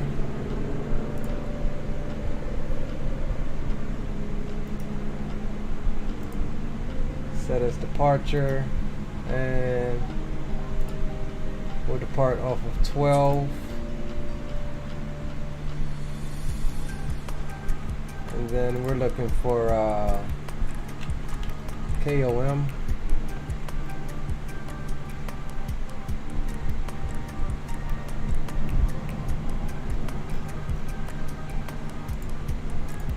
Hold on, what's the name of that daggone place? Como.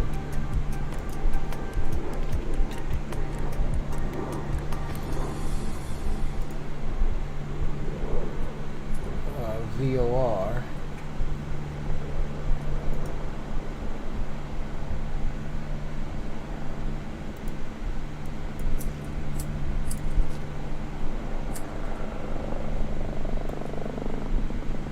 Okay, yeah, I'm seeing it on.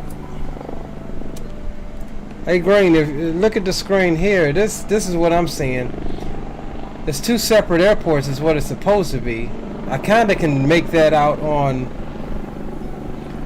the G1000 there, but this is the airport that it's going into, Como Manda Airport, and this is what? This is just regular Como. So we're gonna set this airport as the destination.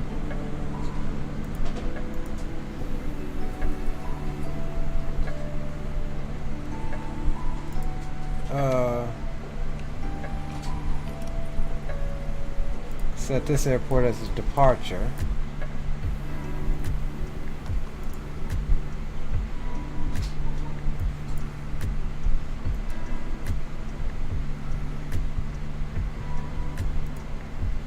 Delete that.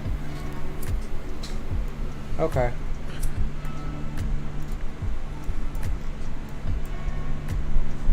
So yeah, worst case scenario is one of those airports. If it's not the big one, it's never me. If it's not the little one, then we know it's the big one. And we'll hop, skip, and a jump. They're both right there. Let's see what it's saying for fuel.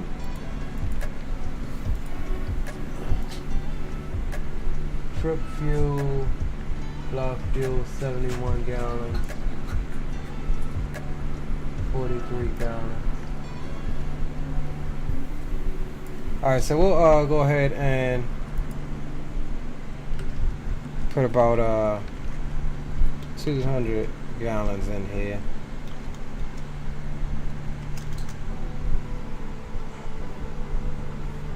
Alright, that's all good. That's all good. We'll file that dispatch. So that's ready. And we'll need to refer back to that here for a second. We're going to load the aircraft up.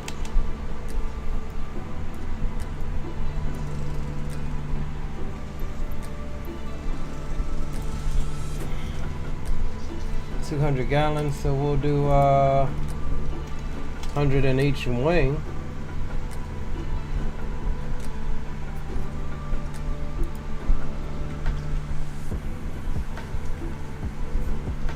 Alright, that's good. And we're looking at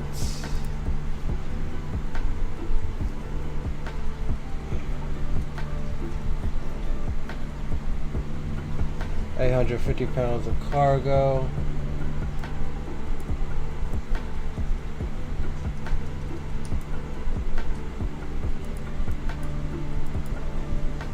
Let's see here.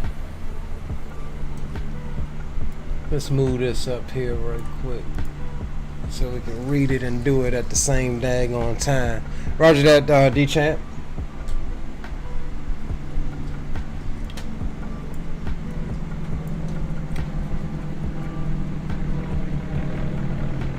$850.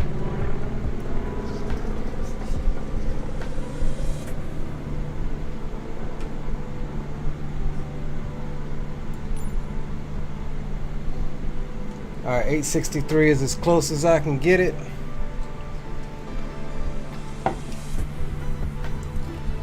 I do not like CG though.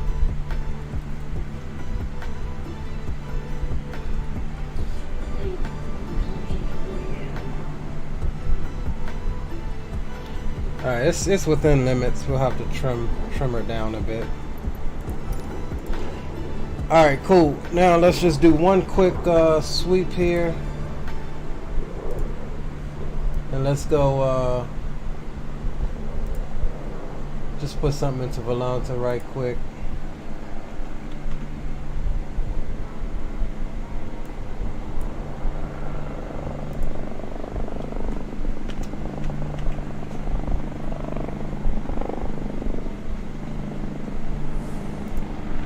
We'll throw a Como in there. VDV 557.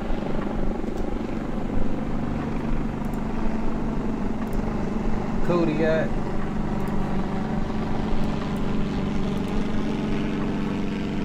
And let's file something up on, we're going to disconnect right quick. And file something on VATSIM.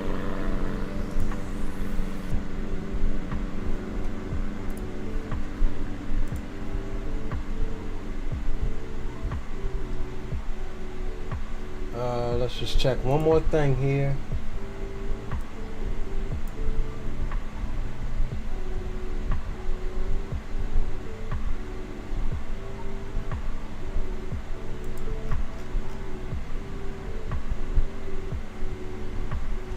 Okay, we'll go at 12,500.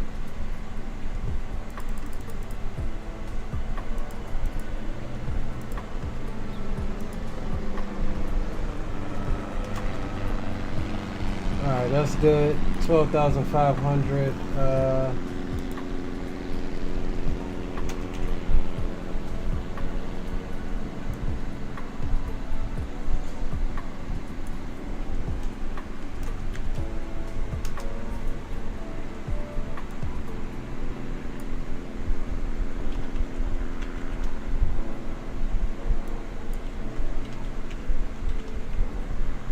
AYMH.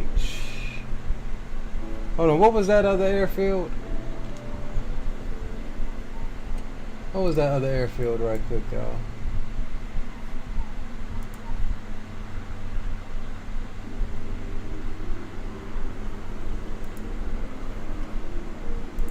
We ain't gonna forget this. Start. Alright, so that's running.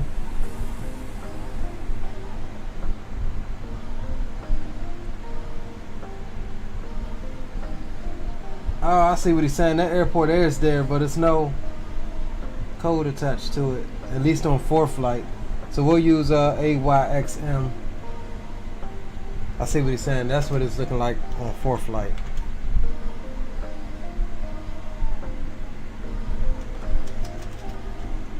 AYMH direct to AYXM.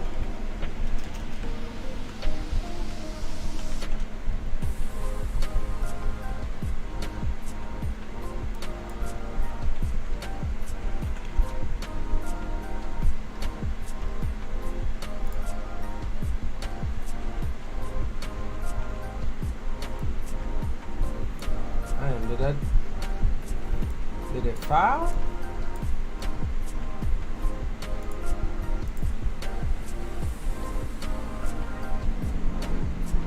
Alright, I guess it fouled. Let's connect back up. Alright, cool. What's the time? 4 hours? Yeah, this is going to be our last leg. We're going to end it over in Como.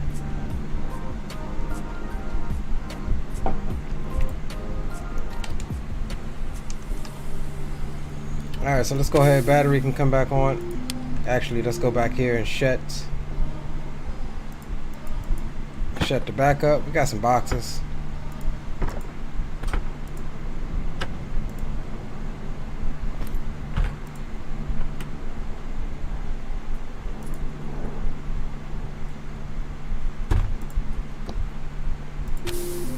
Alright, battery can come back on.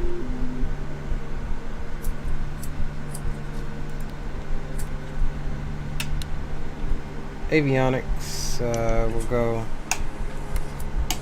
beacon, nav, that's all good.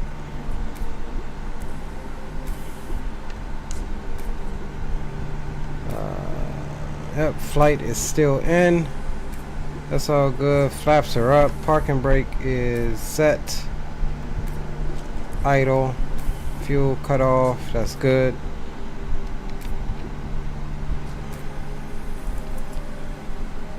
Yaw damper off.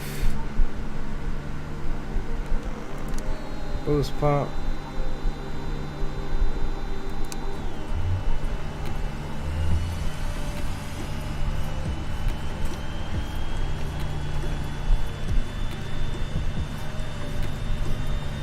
No idle.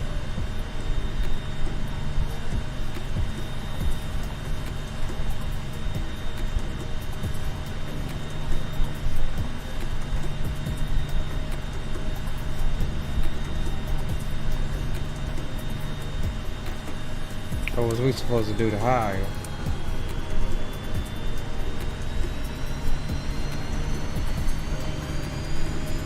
Alright, cool. Just don't blow up.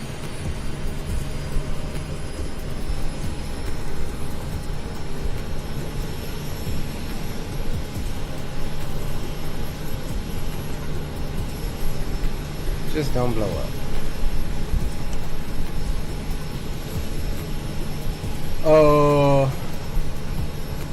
Mount Hagen traffic, Bush Diver 557 radio check. Bye. Alright, you all planned up? Yeah, I'm going at 12.5. I don't even, I'm looking at these mountains, man. You got heights between 12.5 and 13.6, so we just have to play it by ear in VFR. Yeah, roger that. I fouled and then going 12.5 as well. It's showing that we'll be good at 12.5 at least until the end part of our top of descent.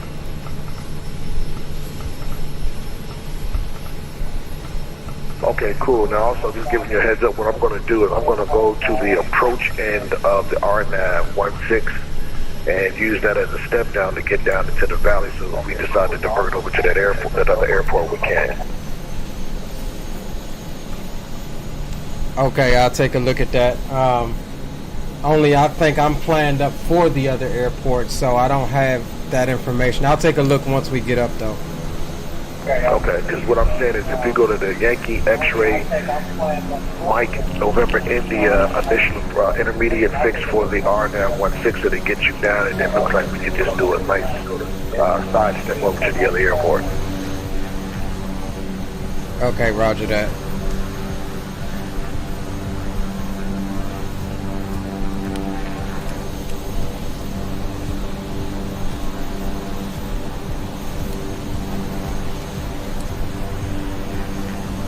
Alright, guys.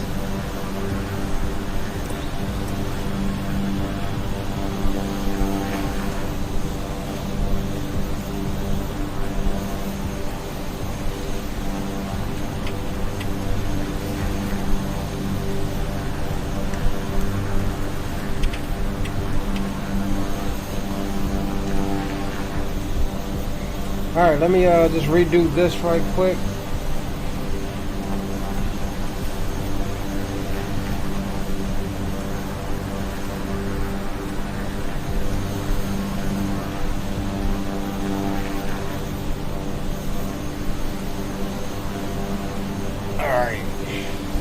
Alright, boys, we all ready for departure?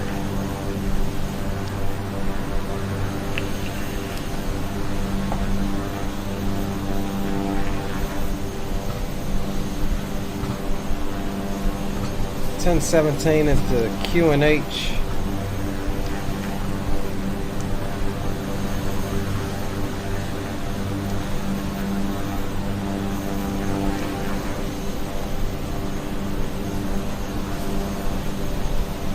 So we're gonna pull off here to the right, taxi on down to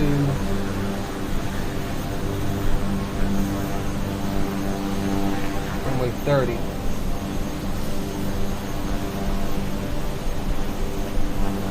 Via Alpha.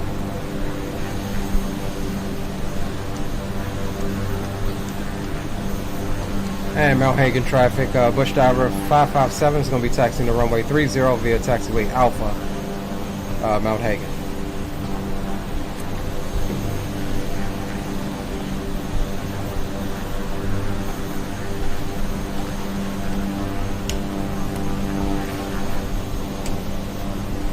Alright, taxi lights on.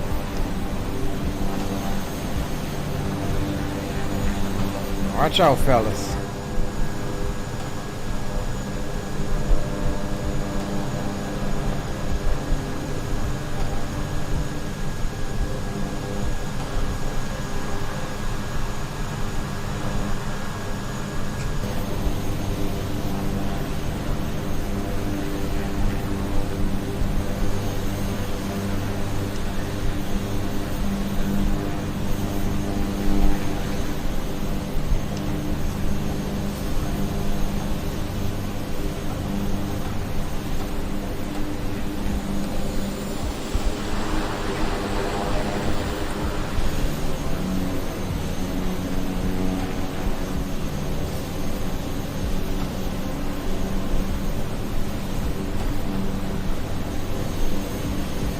Mount Hagen traffic, this is November 71 Charlie Hotel. We'll be taxiing behind traffic for departure on 30 Mount Hagen traffic.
Alright, boys, last leg of the evening.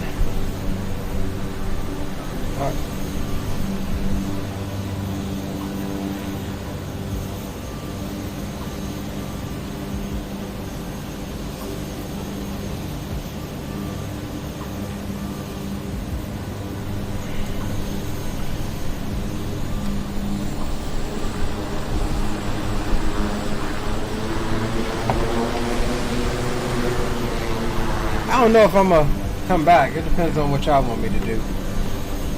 But right now I'm looking at ending it in Como. It's up to you guys if y'all want the return leg or not.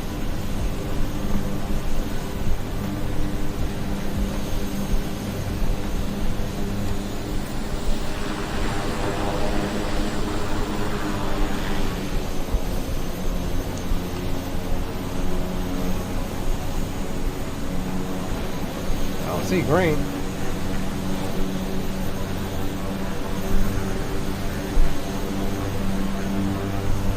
Well, let's hold here for a second.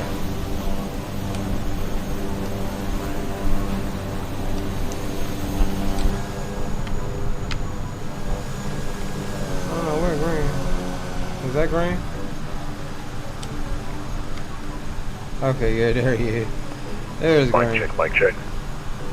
I got you 5x5, how me? Okay, all good, all good.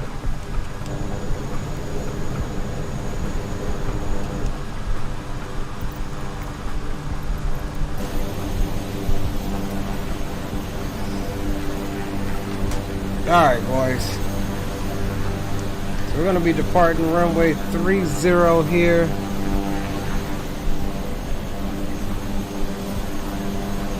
That's good. Flight directors are on.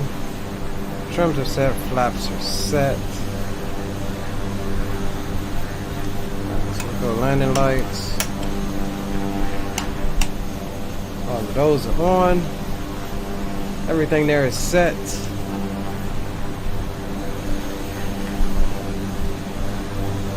Final approach is clear, and down the runway is clear as well. Alright, let's just take a look here. Alright, let's go ahead and make our call. Let's get our cockpit camera up, and we'll make our call. And let's get up out of here. Mount Hagen traffic, bush diver 557 is lining up on 30 for departure to the west-southwest Mount Hagen. Let's make sure this damn thing is on and tracking. It is. So we're good there. Parking brakes, yoke can come back on.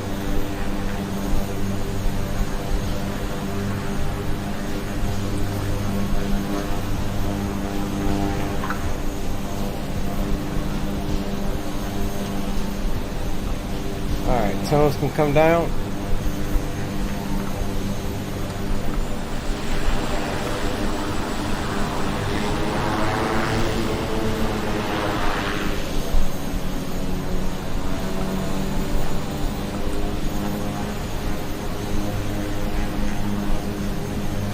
Slight cross went out of the right, we'll correct for that.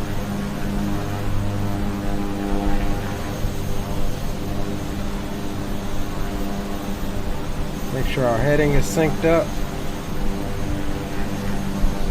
Cool. Alright boys, we're good to go.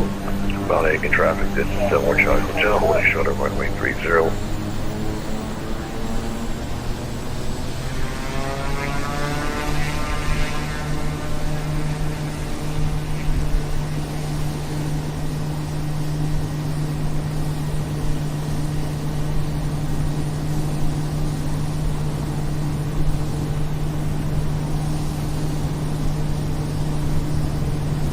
Mount Hagen traffic, someone Charlie Hotel is lining up on runway 30.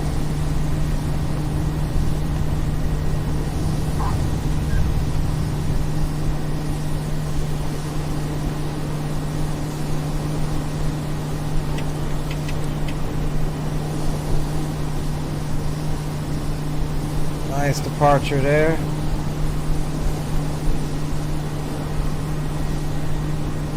Mount Hagen traffic, bush diver 557 is clear runway 30, departing to the west-southwest, final call, Mount Hagen. Alright, so we'll go yaw damper on, autopilot on, heading hold on, and we'll level change it right there.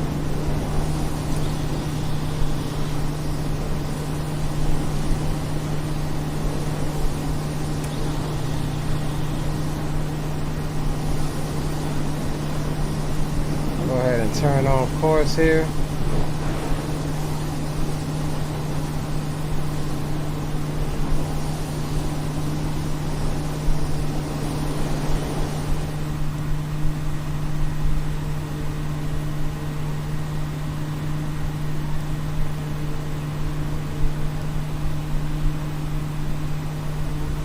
Alright, cool. Rain coming up behind us. Climbing out at 100 knots.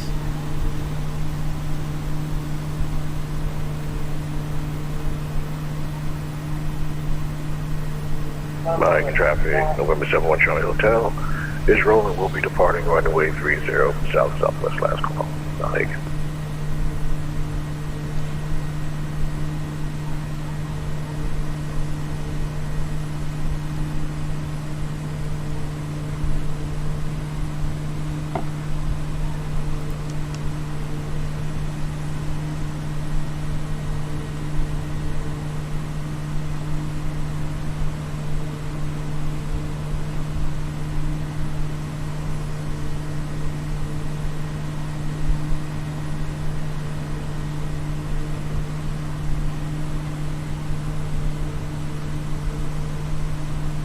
Looking good, boys, looking good.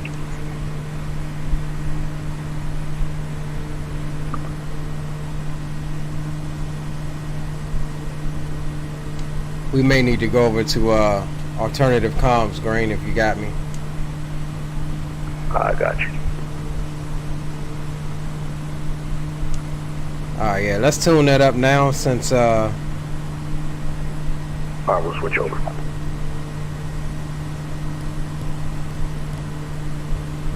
Roger that, I'm switching as well.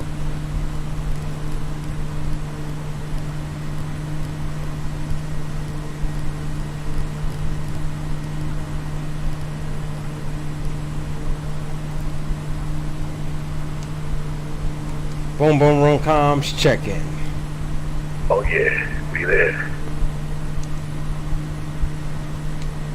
Alright, so we're climbing out, we're at 100 knots, climbing at 100 knots through 9,300.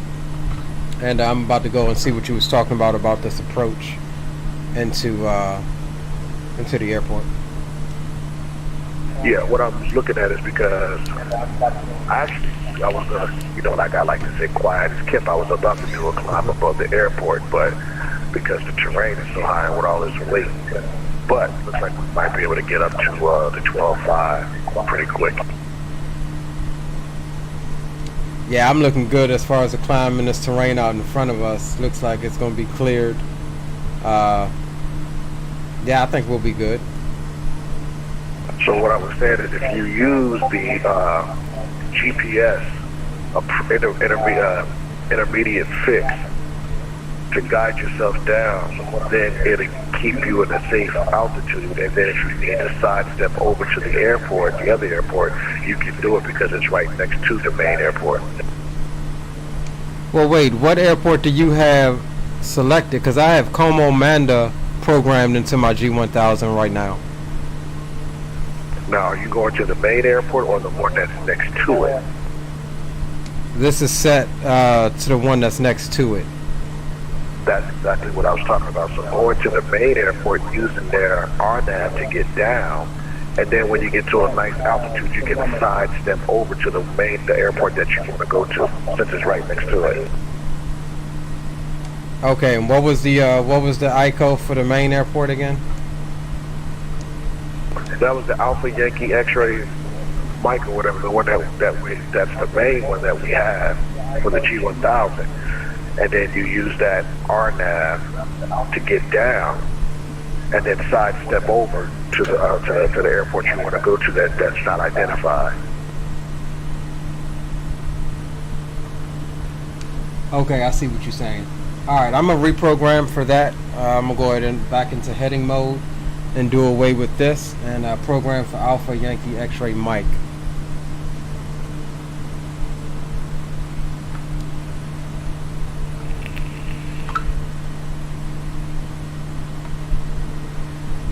Alright, cool. So we've got... Damn, you didn't even tell me my camera was messed up, y'all.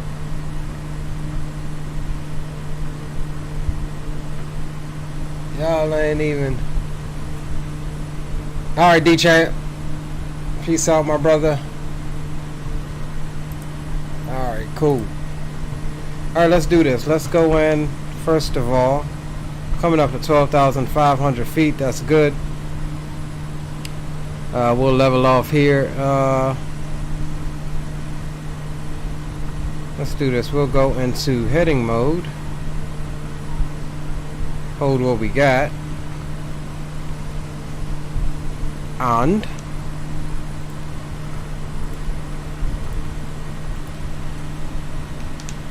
hold on, I messed up here.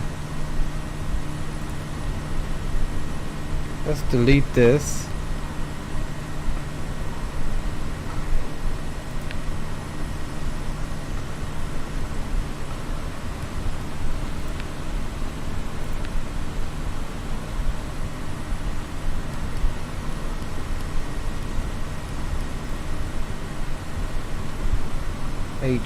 AYMH.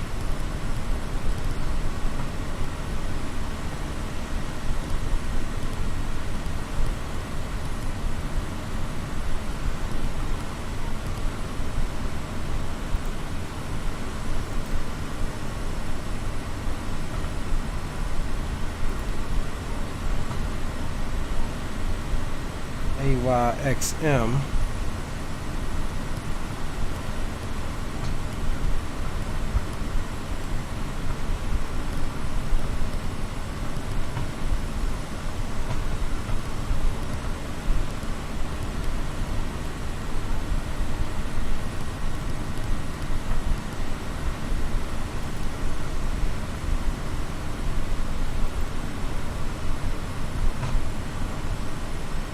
Okay, what runway were you using coming into AYXM?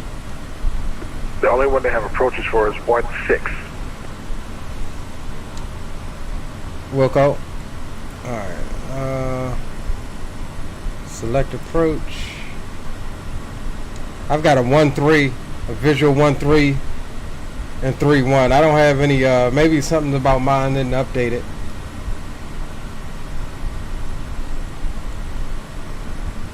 Yeah, because I've only got visual, 2 visual approaches, no RNAVs. So are you at the right airport? Alpha Yankee X-Ray Mike. Yeah, that's what I typed in. Yeah, Alpha Yankee X-Ray Mike. Okay, and then there's not an RNAV approach for 16. Stand by, let me check again. Approach. Select approach. Yeah, no, I'm only getting visual approach 1-3 and 3-1.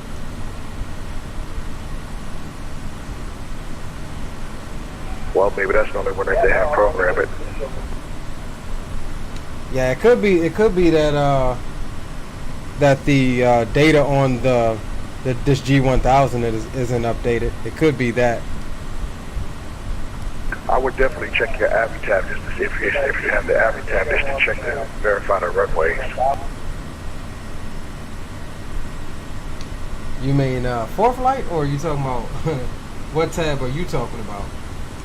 Oh, I'm using Avitab. I use the Navigraph, but if you're using 4th flight, it might be different.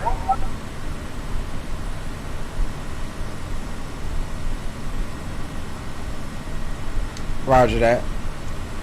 I'm gonna work on it here and see what I can come up with. Alright, so let's do this. Let me go back to flight plan.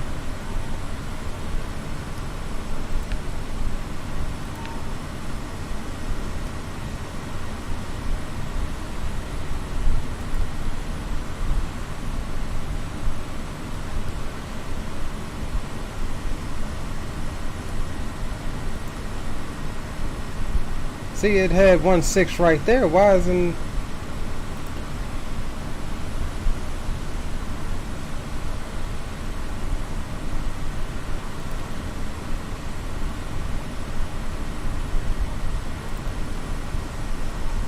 That's weird. I guess not.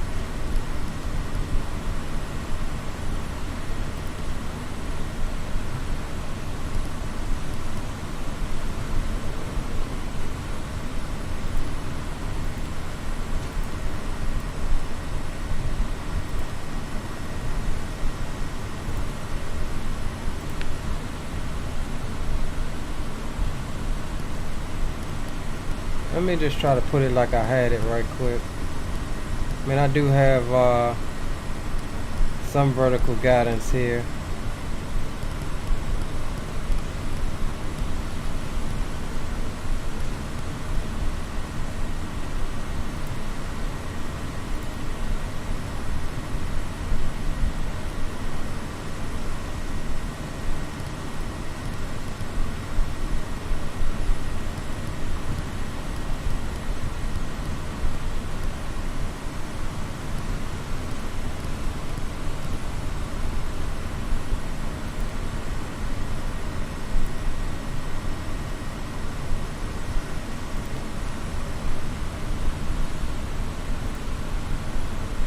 Okay, see, it's still selecting that, so it's almost like these two airports are one, and that's why I'm not getting what we need here.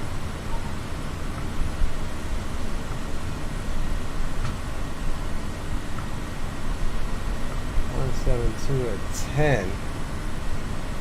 So we'll do the visual for 1-3 vectors.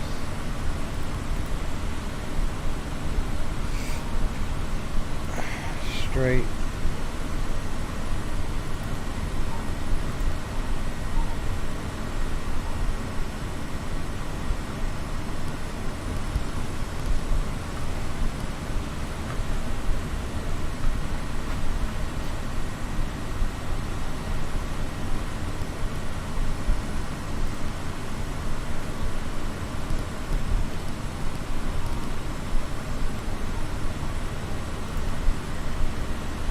Alright. So we'll go on with our original plan. Okay, just a heads up, I'm going directly to the Yankee X-ray Mike November India intermediate fix for the RNAV 16 right now.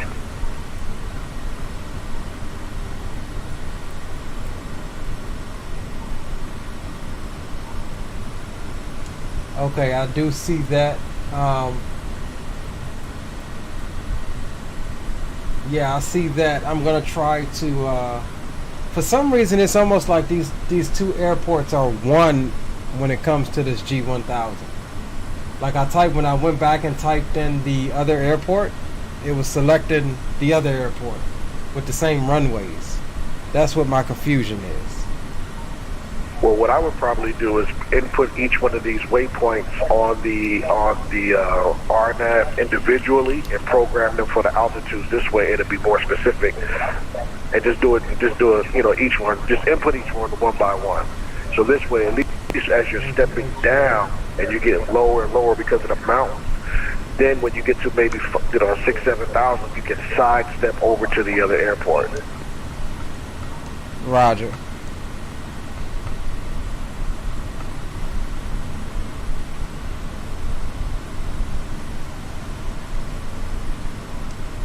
Alright, so let's try to input some of these things right quick and see what we get.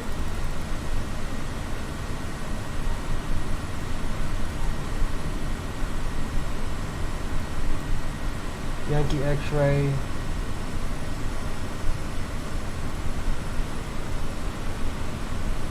Mike November Foxtrot.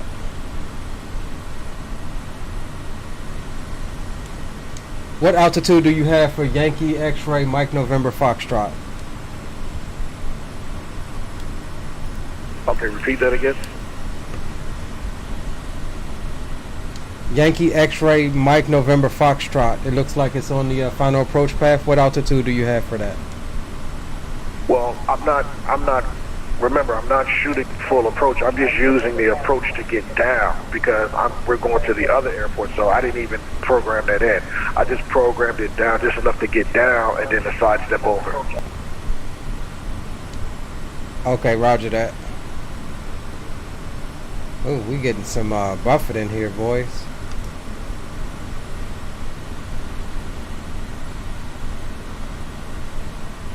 Off these here mountains. Yeah, so see, that's what my thing is. It's not.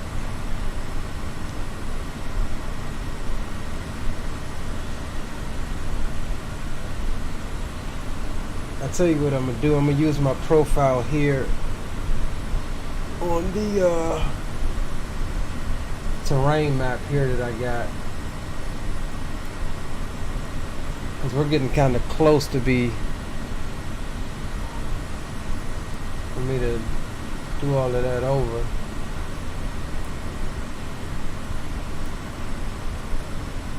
Let me see here.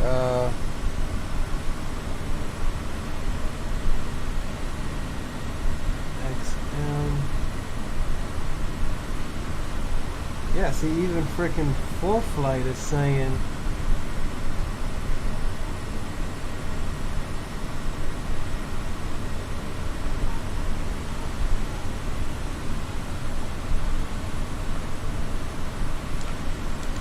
yeah, I'm gonna use what I got for my profile descent here on nav maps. Believe it or not, ForeFlight, bro, has no procedures for this airport. Oh, wow, now that's interesting right there. I'm wondering if it's because of my subscription that it's I don't know, maybe only a United States thing in Canada or what. But they have no procedures. It's got basic information, runway length, and all of that good stuff. But you click on the procedures to see any sort of charts, there's nothing there. The Navigraph, because yeah, you probably don't have this. You don't really need the subscription for international because ain't none of us flying outside the country right now. Right.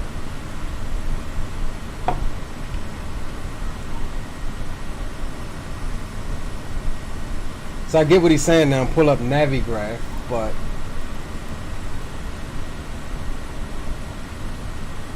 we're getting into it now. So what I'm going to do is leave it how we got it.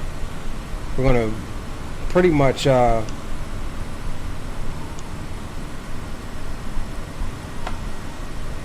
look at our descent here on our plan here and follow that on down.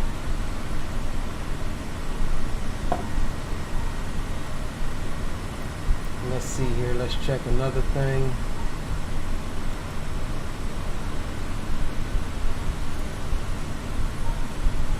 .5,000 foot elevation.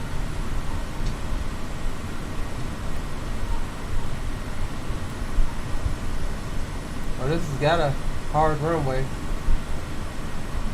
1018 is the local QNH, or the nearest QNH anyways.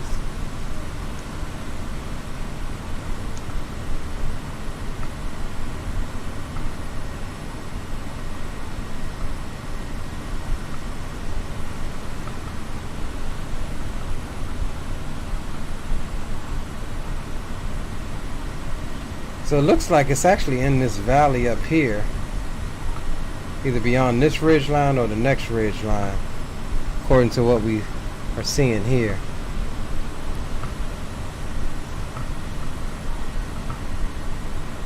Yeah, see, it's got all of these. I don't understand why it doesn't have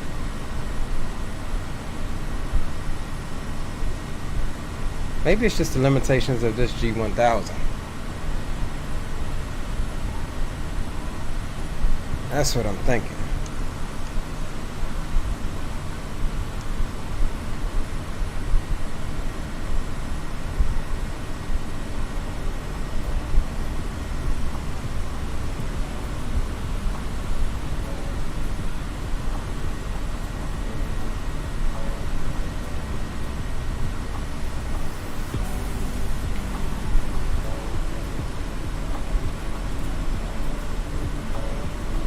Alright, so just after this next ridge, we'll start a slight descent on down.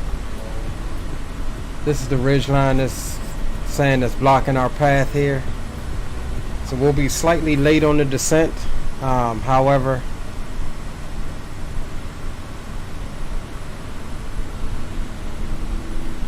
what we could do is come off to the right a little bit.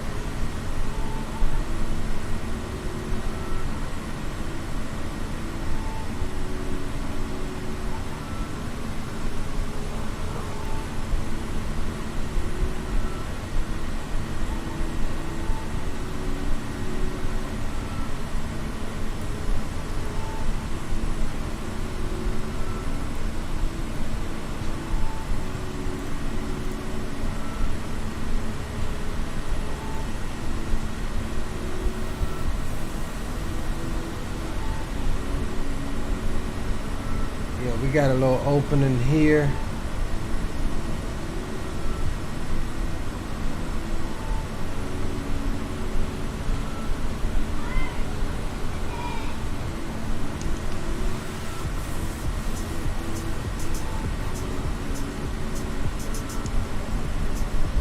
$29 miles out.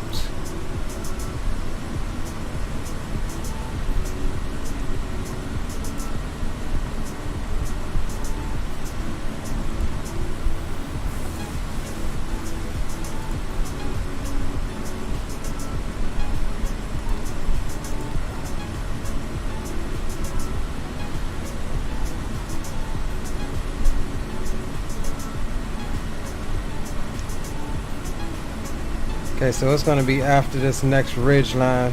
We'll come around to the left of that ridge line there.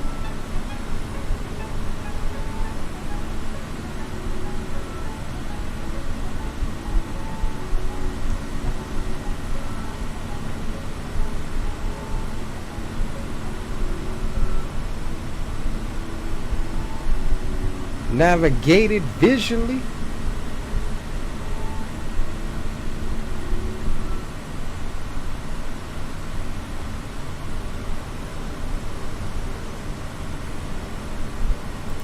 I don't even think. Oh, I did turn my transponder on.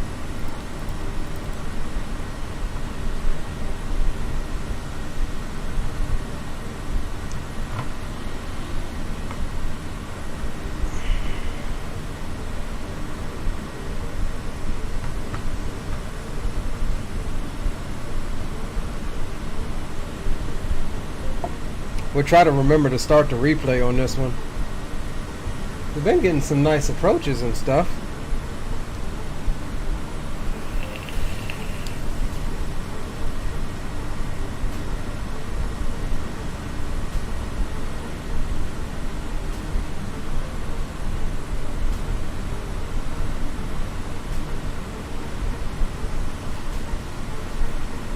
Destination ATIS is 127.0.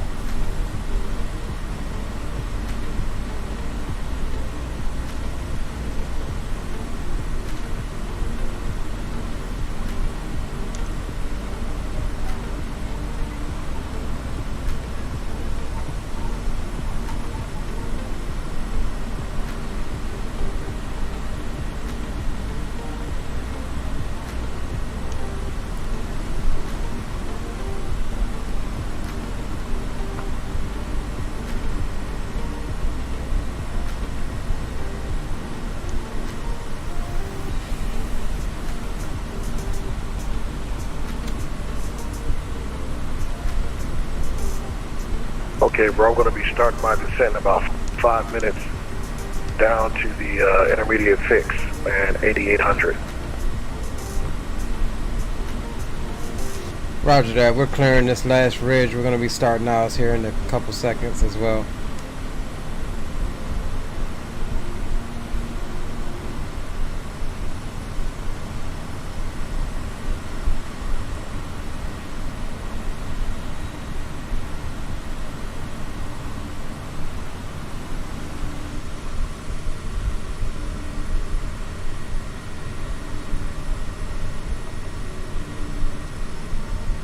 Alright, boys. A little turbulent out of the hills, but we are going to find our way in a minute.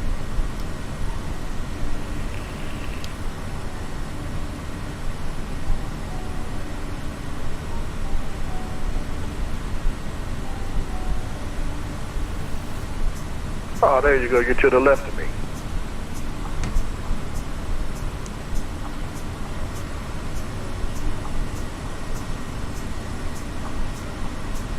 No joy on you.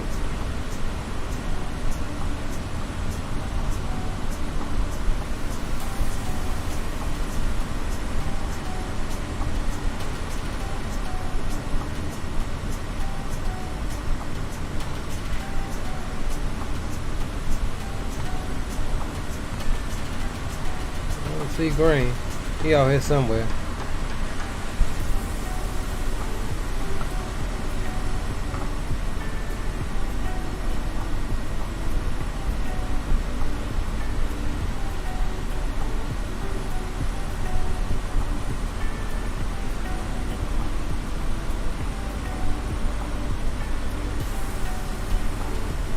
Okay, so I'm going to give you a heads up. I'm going to descend down to, on the RNAV, down to 6,500. Yep, And we'll be about 3 miles from the main airport, and then we'll sidestep over to the other airport.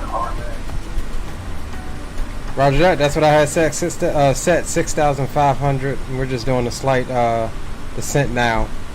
Just basically vectoring ourselves out to your waypoints. I can see those waypoints on the G1000, but for some reason it's not showing that that's an approach. Wow.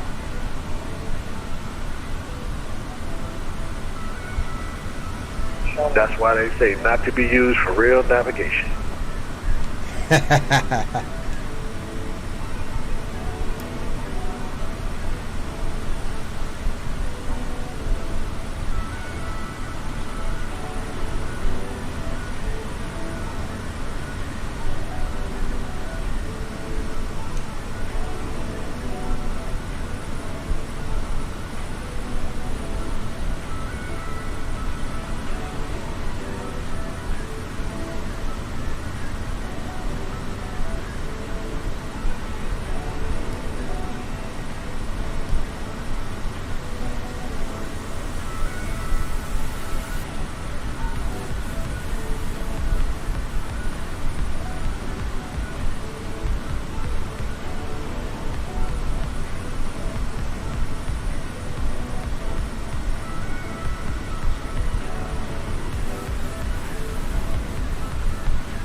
little turbulent coming in.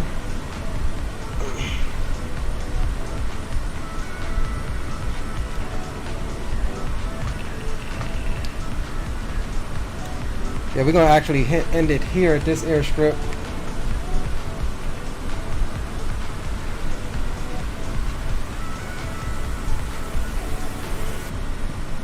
Got a couple things to handle.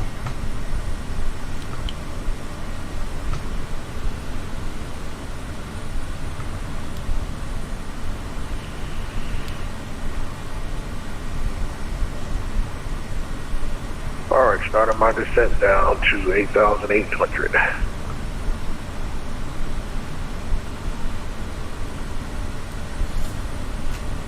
Roger that. We're inside 7.5 nautical miles from the airport, and we're coming through 8,500 at the moment.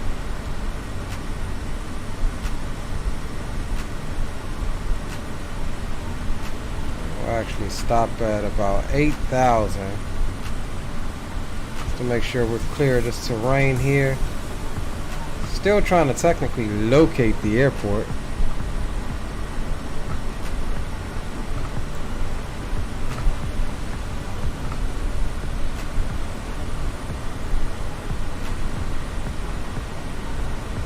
Okay, airport's in sight, and I think I got the other field as well. All right, we have the airport in sight, both of them. Roger that.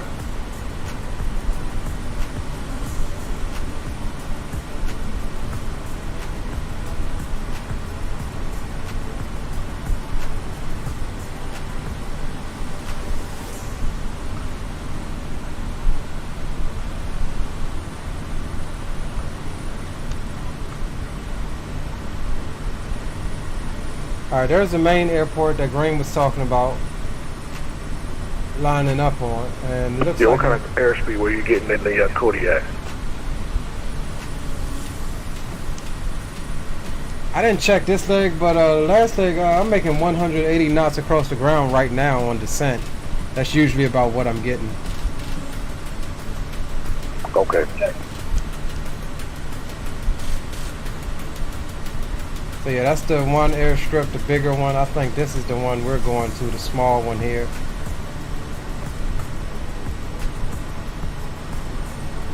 Alright, so we're going to bring the tunes back. Pretty much on base already.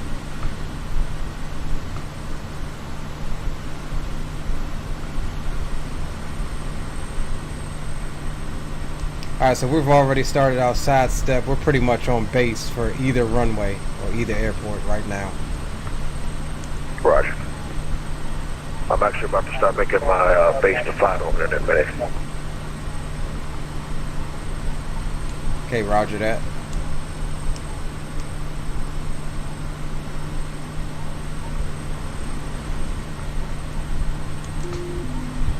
Alright, so we're going to go ahead and turn final now.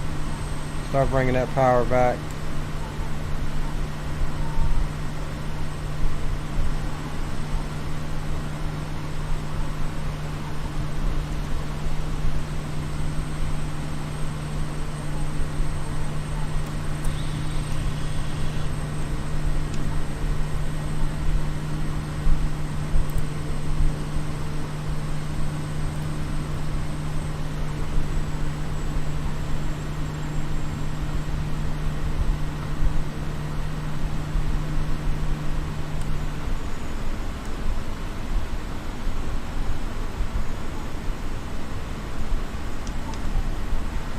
Like my window open so we can hear this thing.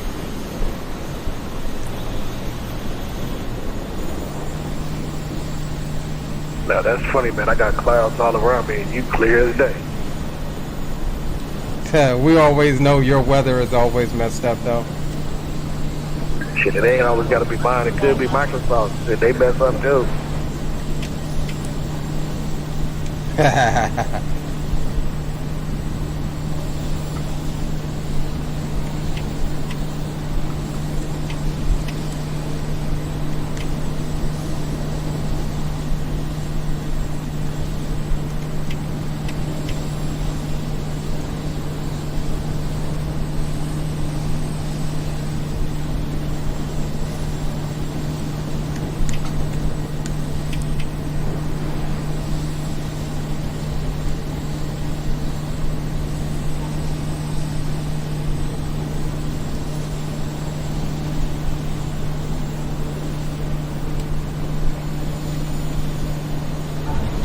That one was a hard one.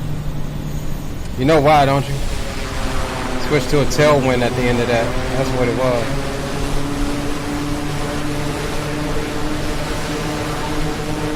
That's what that was about.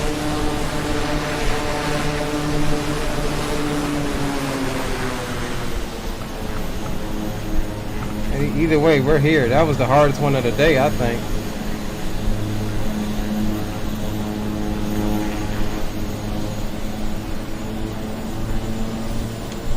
Grant, you coming in on the small airport or the larger one? I'm going into the small one. I'm just getting lined up. Okay, call your final. I'm back taxiing up here by the windsock. I see him out there. Alright, so we'll park over here.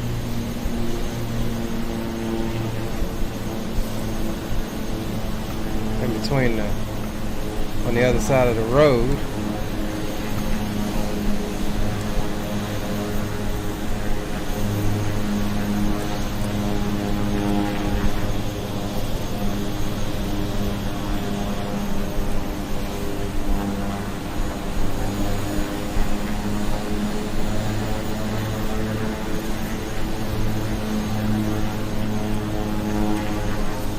And let's hope this is the right airport that the thing was talking about, since these airports are similar and got all of the same stuff. So let's go ahead and shut her down now so we can see.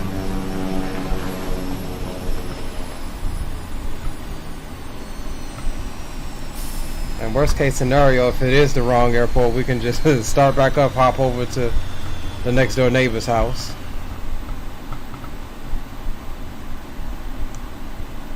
Alright, so that should be sufficient to submit this. I have arrived.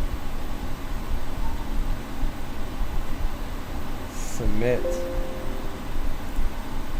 Let's see, God damn it, I didn't start the replay either. God damn it, boys. I be telling y'all to remind me to start the replay. Kilo Oscar Mike traffic, 71 Charlie Hotel is turning final for 16. Yeah, that was the right one. Alright, so we're good. We're here. Let's jump out and catch green coming in.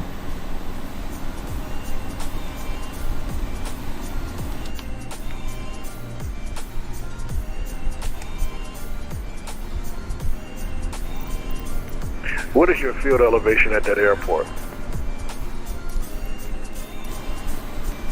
Stand by, I'll tell you in 1 second. Where's my thing on? Just look at the altimeter.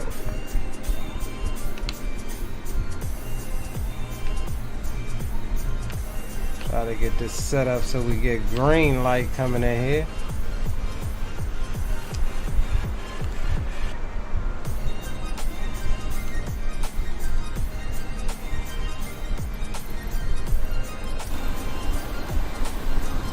I'm getting 5240 right now.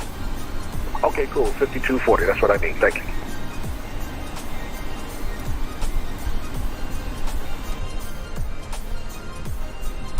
Alright, there he is out there.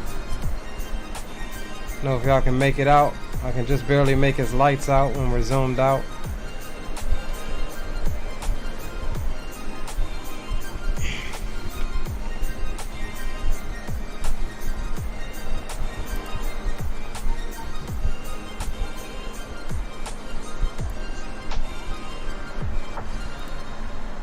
Definitely appreciate you guys hanging with us on the bush trips.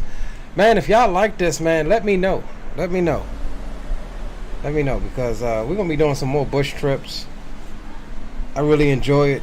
Keeps you honest. Different style of flying than just hopping up there, jumping on freaking FMC time.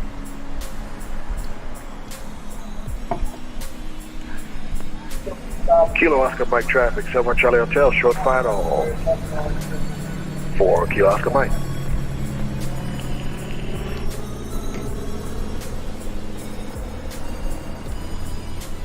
I don't know why he's doing that pop out, popping in thing.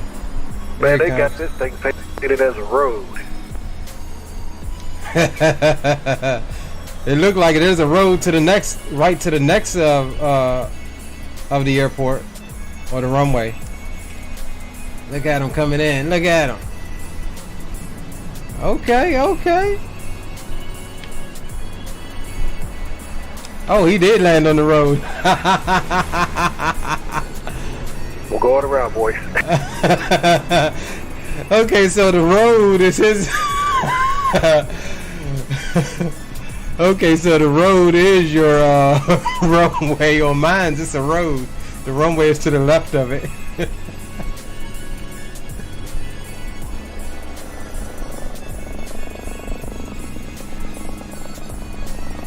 Go around for him.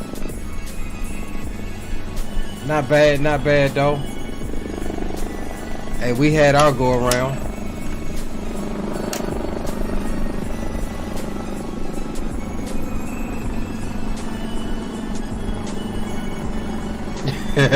Juice, that was so smooth, no go around needed. He was kind of hot though. He was coming in there kind of hot though, boys. This sexy Kodiak here.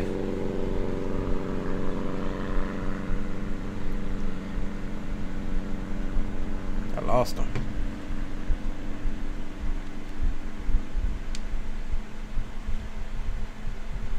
Hey. Goodbye, 71 Charlie Hotel's turning base for whatever the name of this airport is. Hey, call your final, bro. I lost you visual.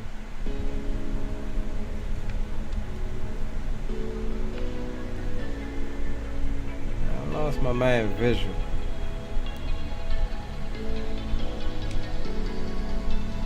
Several Charlie Hotel's turning final for whatever airport this is. Kilo Oscar Mike. Ooh, that's a nice shot right there.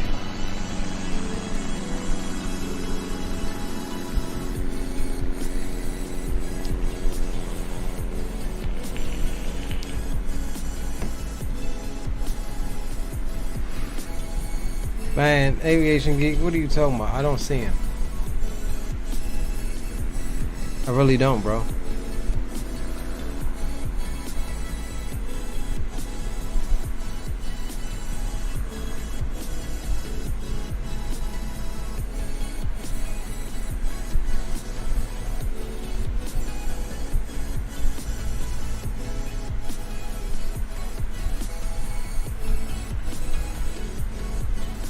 I really don't see him, bro. There he is. There he is. Just behind the prop. Landing on somebody's road, man. Ain't this she's in the IE. Hey, be careful. This church property now. The church say amen.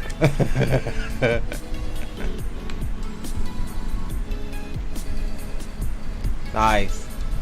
Oh, look at the dust come up. That was nice.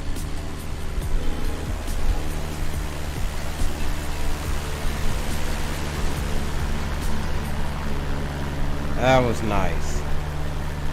Now that was nice, boys. Tail hook up.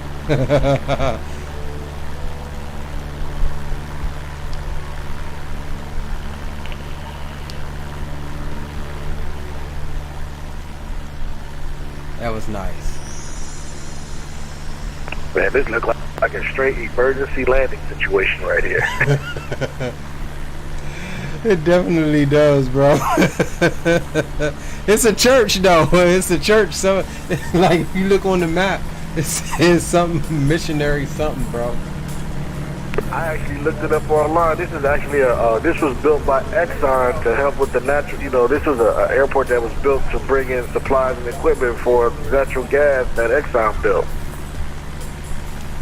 This airport or the one next door? No, the one that we in right now.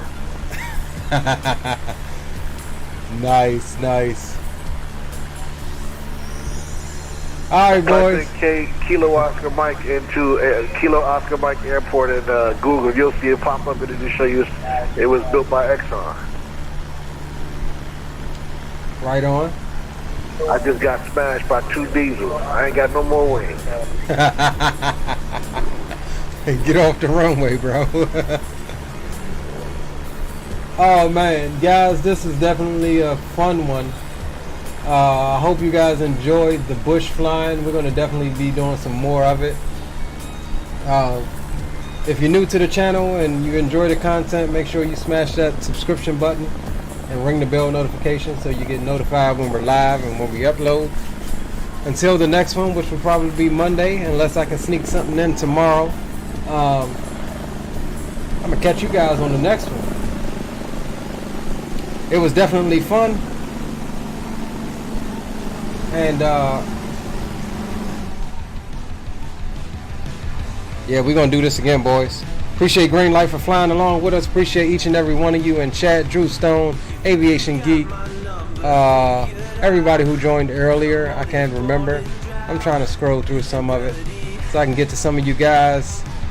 Aviation Geek, Green Light Auto Brokers, Dre Sanchez, thank you for stopping by. D Champ, appreciate you, my guy. And anybody else who may see this at a later date. Because I didn't have the right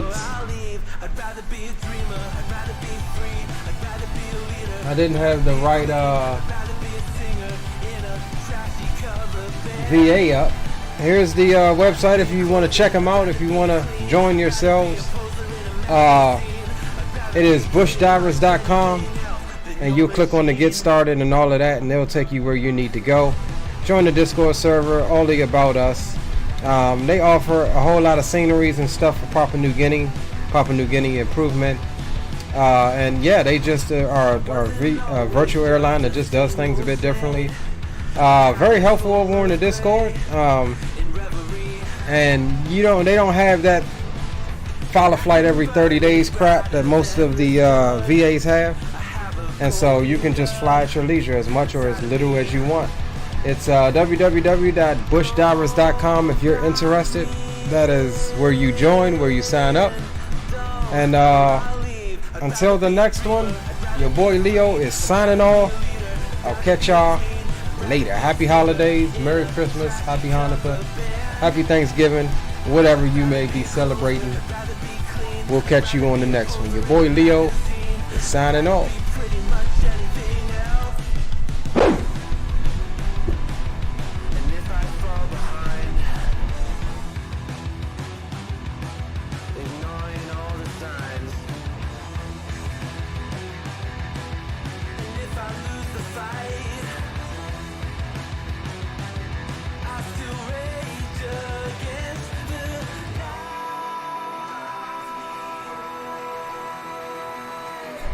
Appreciate you, Green, for stopping in and flying with us, brother.